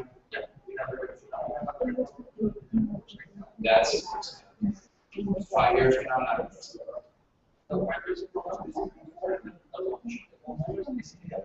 Yeah, perfect. But the 5 year projected revenue, every single performance statement has to have. You lose credibility when you say 5 years when they have the most basic policy. Cut that line out. Yeah. 12 million is more right now. Yes. And time first now. To solve the whole challenge of the parents based on the argument, like finding price groups or efficient hospitals. So, and as soon as the kids reach 3 or 4, they have to teach their children how to learn alphabets and math. So we have an app that does all these things for the parents. Parents can find on the results from the friends and give them one for the kids. So I'd like to see a little bit more energy. You got your hand in your pocket. You're kind of like, very lackadaisical. So I want some more passion. Some energy. I know it's hard at the end of the day. That's not fair. It's gotta hustle, man. Gotta hustle. Ready? Hi, I'm Shia. And my mission is called it's called My Job. And the current situation in Bangladesh is you don't have one way to rely on domestic stuff. If you're individual questions today, nothing was on the platform. So my job is to show that. By all domestic people on one platform. So what's the problem with solving for the transport companies? You talk about how the users are going to do it, but why would the transport companies work? That's the guys who are actually paying for it, right? Also, yeah, all of these. So start with the end. So buy all domestic things on one platform. we just described was, here's who we are, still don't know. Here's the name of the website, still don't know. The current situation is, fine, what are you doing? There's nothing I want to find. Are you, is that what you're doing? Really, no. You just say, buy all domestic tickets on one platform. That's it. Nice. Well, yeah. But I mean, if you start with that, this is wrong. Because then you know what the rest is. Otherwise,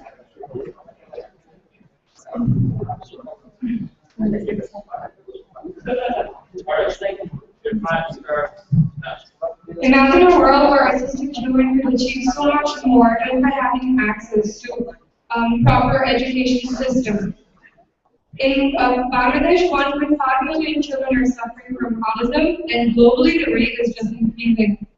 So here I am with Buckets Engineer, which is a subscription-based software solution for educational aids and applications to solve communication and cognitive skills by a process driven by computer-aided platforms.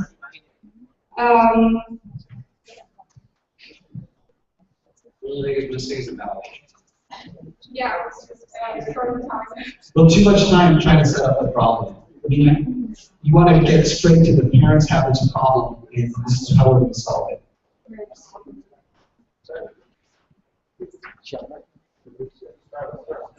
Food crisis is such that almost 1 billion people are starving every day. Using sensor-based technology, we are providing precise farming decision to the farmer so that the farmer can increase the yield, saving the energy, saving the money, and increase the production, minimizing the production cost. So we are smarter, providing food for all. We need $20,000 US for our pilot project of 6 months. I would just add that you're going to do a subscription-based model for something, yes, $20,000 to launch a pilot project.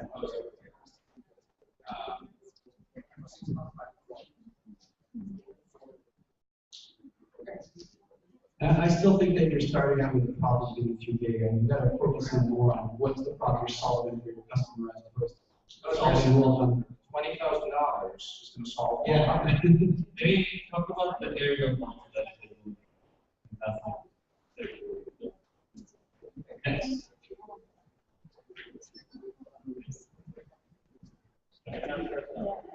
Okay, we have developed a WordPress plugin that actually can replicate sites.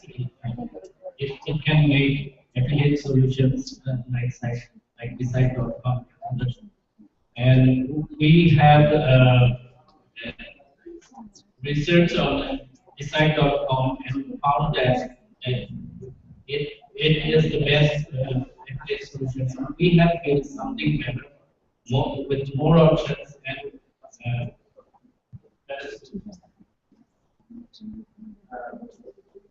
it's really tricky to position yourself as something else, but better, because now you're anchoring everything in that other thing.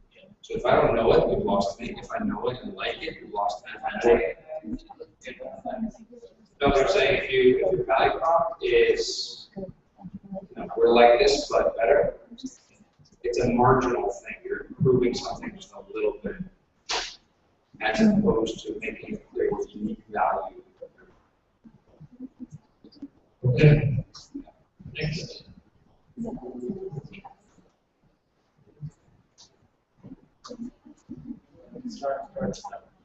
Currently, the government tax-based pricing system is paper-based, which is ineffective, lacking in transparency and accountability. The entire inspection process can be digitized, embedded with authentication systems such as GPS, date timestamp, photographic evidence, etc., which will create greater transparency and will speed the process. My company, Undercloud Limited, is experienced with that for 2 years of research and development in the space area. All right. So too much time setting up, you ran out of time. Don't read, I mean, it's important to write it down, but you can't read, obviously, so try to memorize it. You should know your pitch so well that you don't have to read it. Also try to inference the evidently super engineers define. Try to avoid words that not everyone understands. I think also to make it simple, although you have a lot of the technology behind. Hi, Repass here, and we're here to tell you that the medicine Blue Light is real account. We give you the call to verify your own medicine. We need this advantage because only the medicine in here is a fake. That's a $130 million market industry creating this situation. To make this service available to medicine consumers, we need the pharmaceutical companies on board. And the reason they will take us in is because this is going to increase their sales. Because Bangladesh is a generic medicine market, everything is the same. The medicine which gives the power to verify the authenticity is the amount that I have a shortness of breath and listening to those things.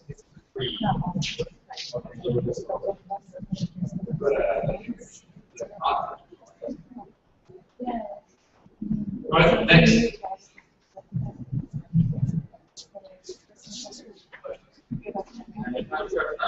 Good evening, everybody. This is Shaheen from Shobjiwale.com Limited, an integrated organic farm. We produce organic vegetable on our lease land. Our targeted customer is not only local market but also international market. And my dream is to create a modern agro industry in Bangladesh which will ensure world standard vegetables to our local people. Thank you.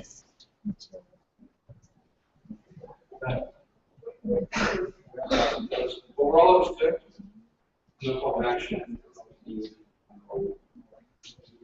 Pitching, but sounds like you're doing great. So I think you should add that you're solving this common initiative problem is basically consolidation somewhere in the line that ensures that no one is using that.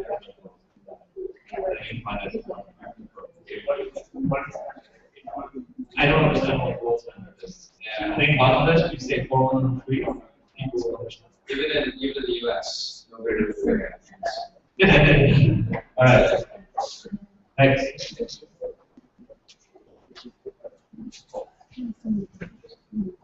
And your time starts now. The frequency identification system offers security unauthorized restriction, student and office employee counting, and the employee counting. And manual system is quite boring, time consuming, present, and quite costly. But RFID system gives a complete solution. An employee and the owner or the hospital or super authority can get to pull over picture in a month, after a month, or after a year, and so on. I don't really understand what you're doing there. RFID, you're students fast, and you're very focused on the features, so I'm not sure what the problem is. Anything else? All right. Focus on the problem.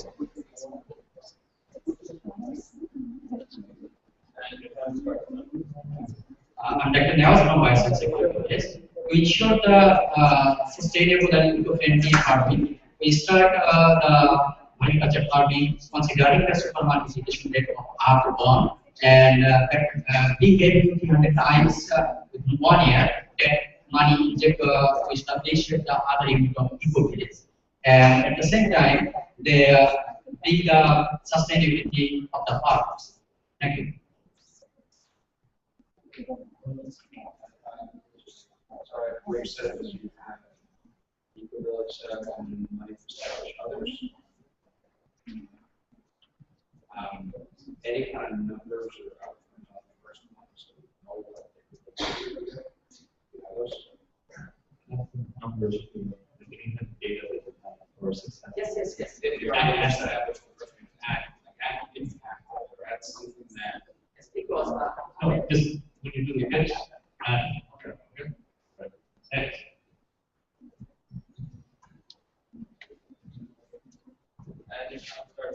So this is one of the accelerated models.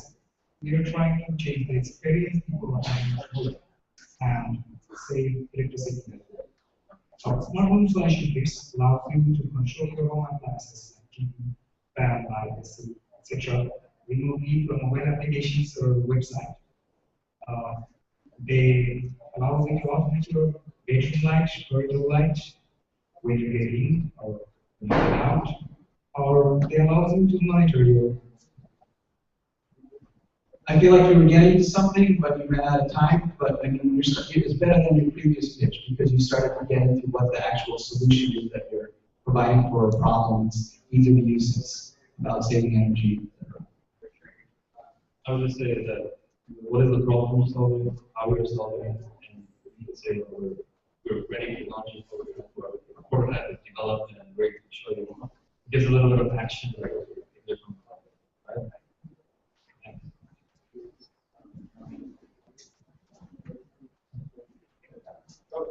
Hi, my name is Hideta Masuda, and I'm from the PCD. This is my regional one. This is a southern Dhaka. You can. This is 8.6% of Bangladesh average income, household income. So people using this money because they are not well informed for shopping prices because they don't have a lot of information on the internet. So I'm building a price comparison website in Bangladesh so that people can access and find all the product information.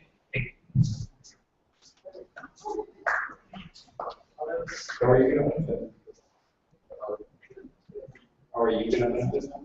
How are you going to benefit? So you're going to sell low-cost products? No, low-cost products and most of them in Store. The charge as a monthly subscription. Yeah. Store. You should say that. All right, next.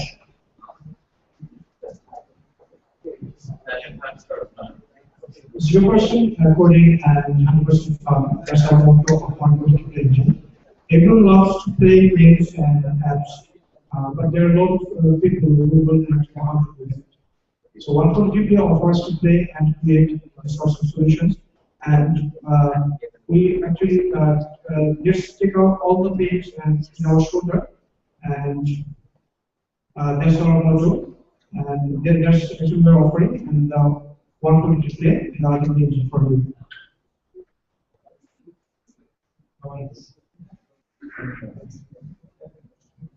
Did you start with? Just to be clear, we'll talk about it. But yeah, what it is, frame higher frame value, but not like I said, this engine is a published platform. That's it. Just a little bit more. Thanks. Hey guys, can you guys keep it down a bit? It's a little bit hard hearing. A little bit disrespectful, please. Guys, keep it down. Hello everyone, I'm the core of Amplixer is connecting doctors with patients. Now, Amplixer addresses two problems. One, doctors don't have good marketing channel, and two, people can always consult doctor due to cost time and distance. So Amplixer bridges between these two problems and enables our customers to consult a doctor at a very cheap rate without leaving their home. Okay. I liked it. It was good. It was really good. So do you have any data on the doctor page? I mean, overall, it's good. Okay, we don't have to answer that. All right, next.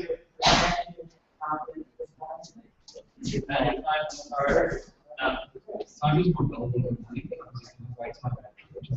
so that is cool.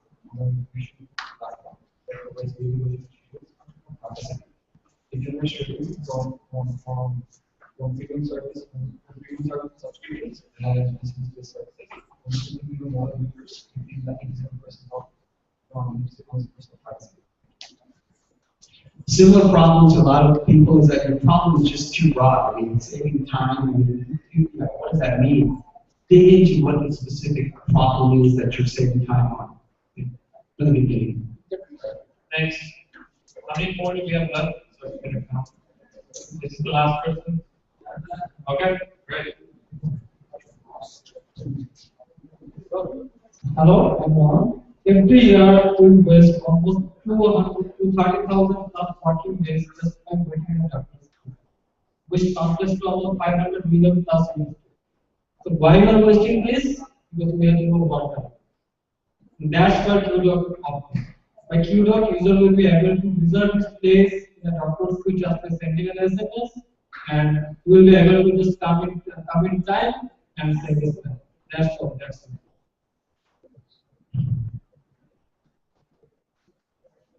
I mean, I thought it sounded pretty good, and you sound very similar to the other one we heard earlier. But you know, that was okay. Who doesn't think I'm wrong? Thanks for solving the problem.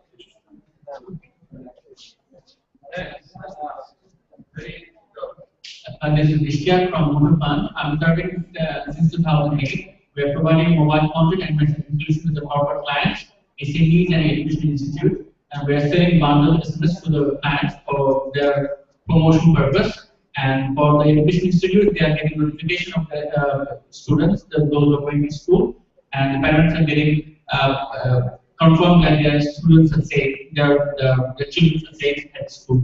This is the solution that we are giving. Thank you. So you've been in business for 6 years? Yeah, but basically working for 6 years. But the pitch is what? What did they ask for? Here. Why I'm here? I mean, would this be to raise money? Would this be to... Basically, I came here for just to make networking. No, I know, but for the purpose of this exercise, you're pitching something. Waiting.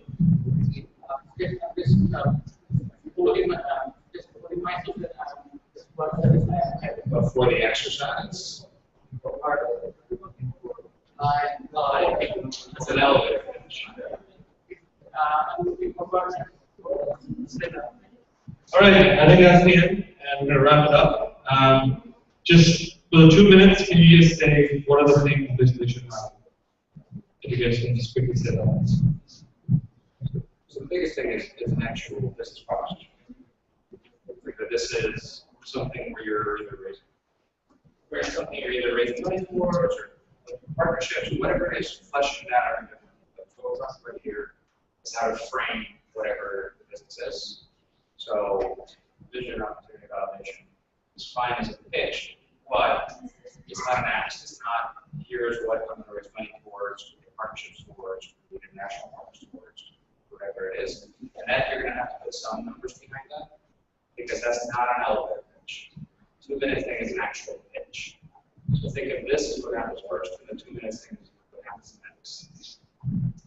And I still think that you're not being customer-centric enough, that you're talking about some broad problems as opposed to what is the specific problem that you're solving for a customer. And identify that customer, identify what the problem is that you're solving for that customer. Not just some general problem that's a problem in the world. You've got to make money off of this. And you're not going to make money unless you've got a problem that you're solving for a specific customer. I will add is the problem, how you're solving it, why you, as the team, is the one that you can do it. I think that's very important. The market opportunity that is out there, and keep it realistic.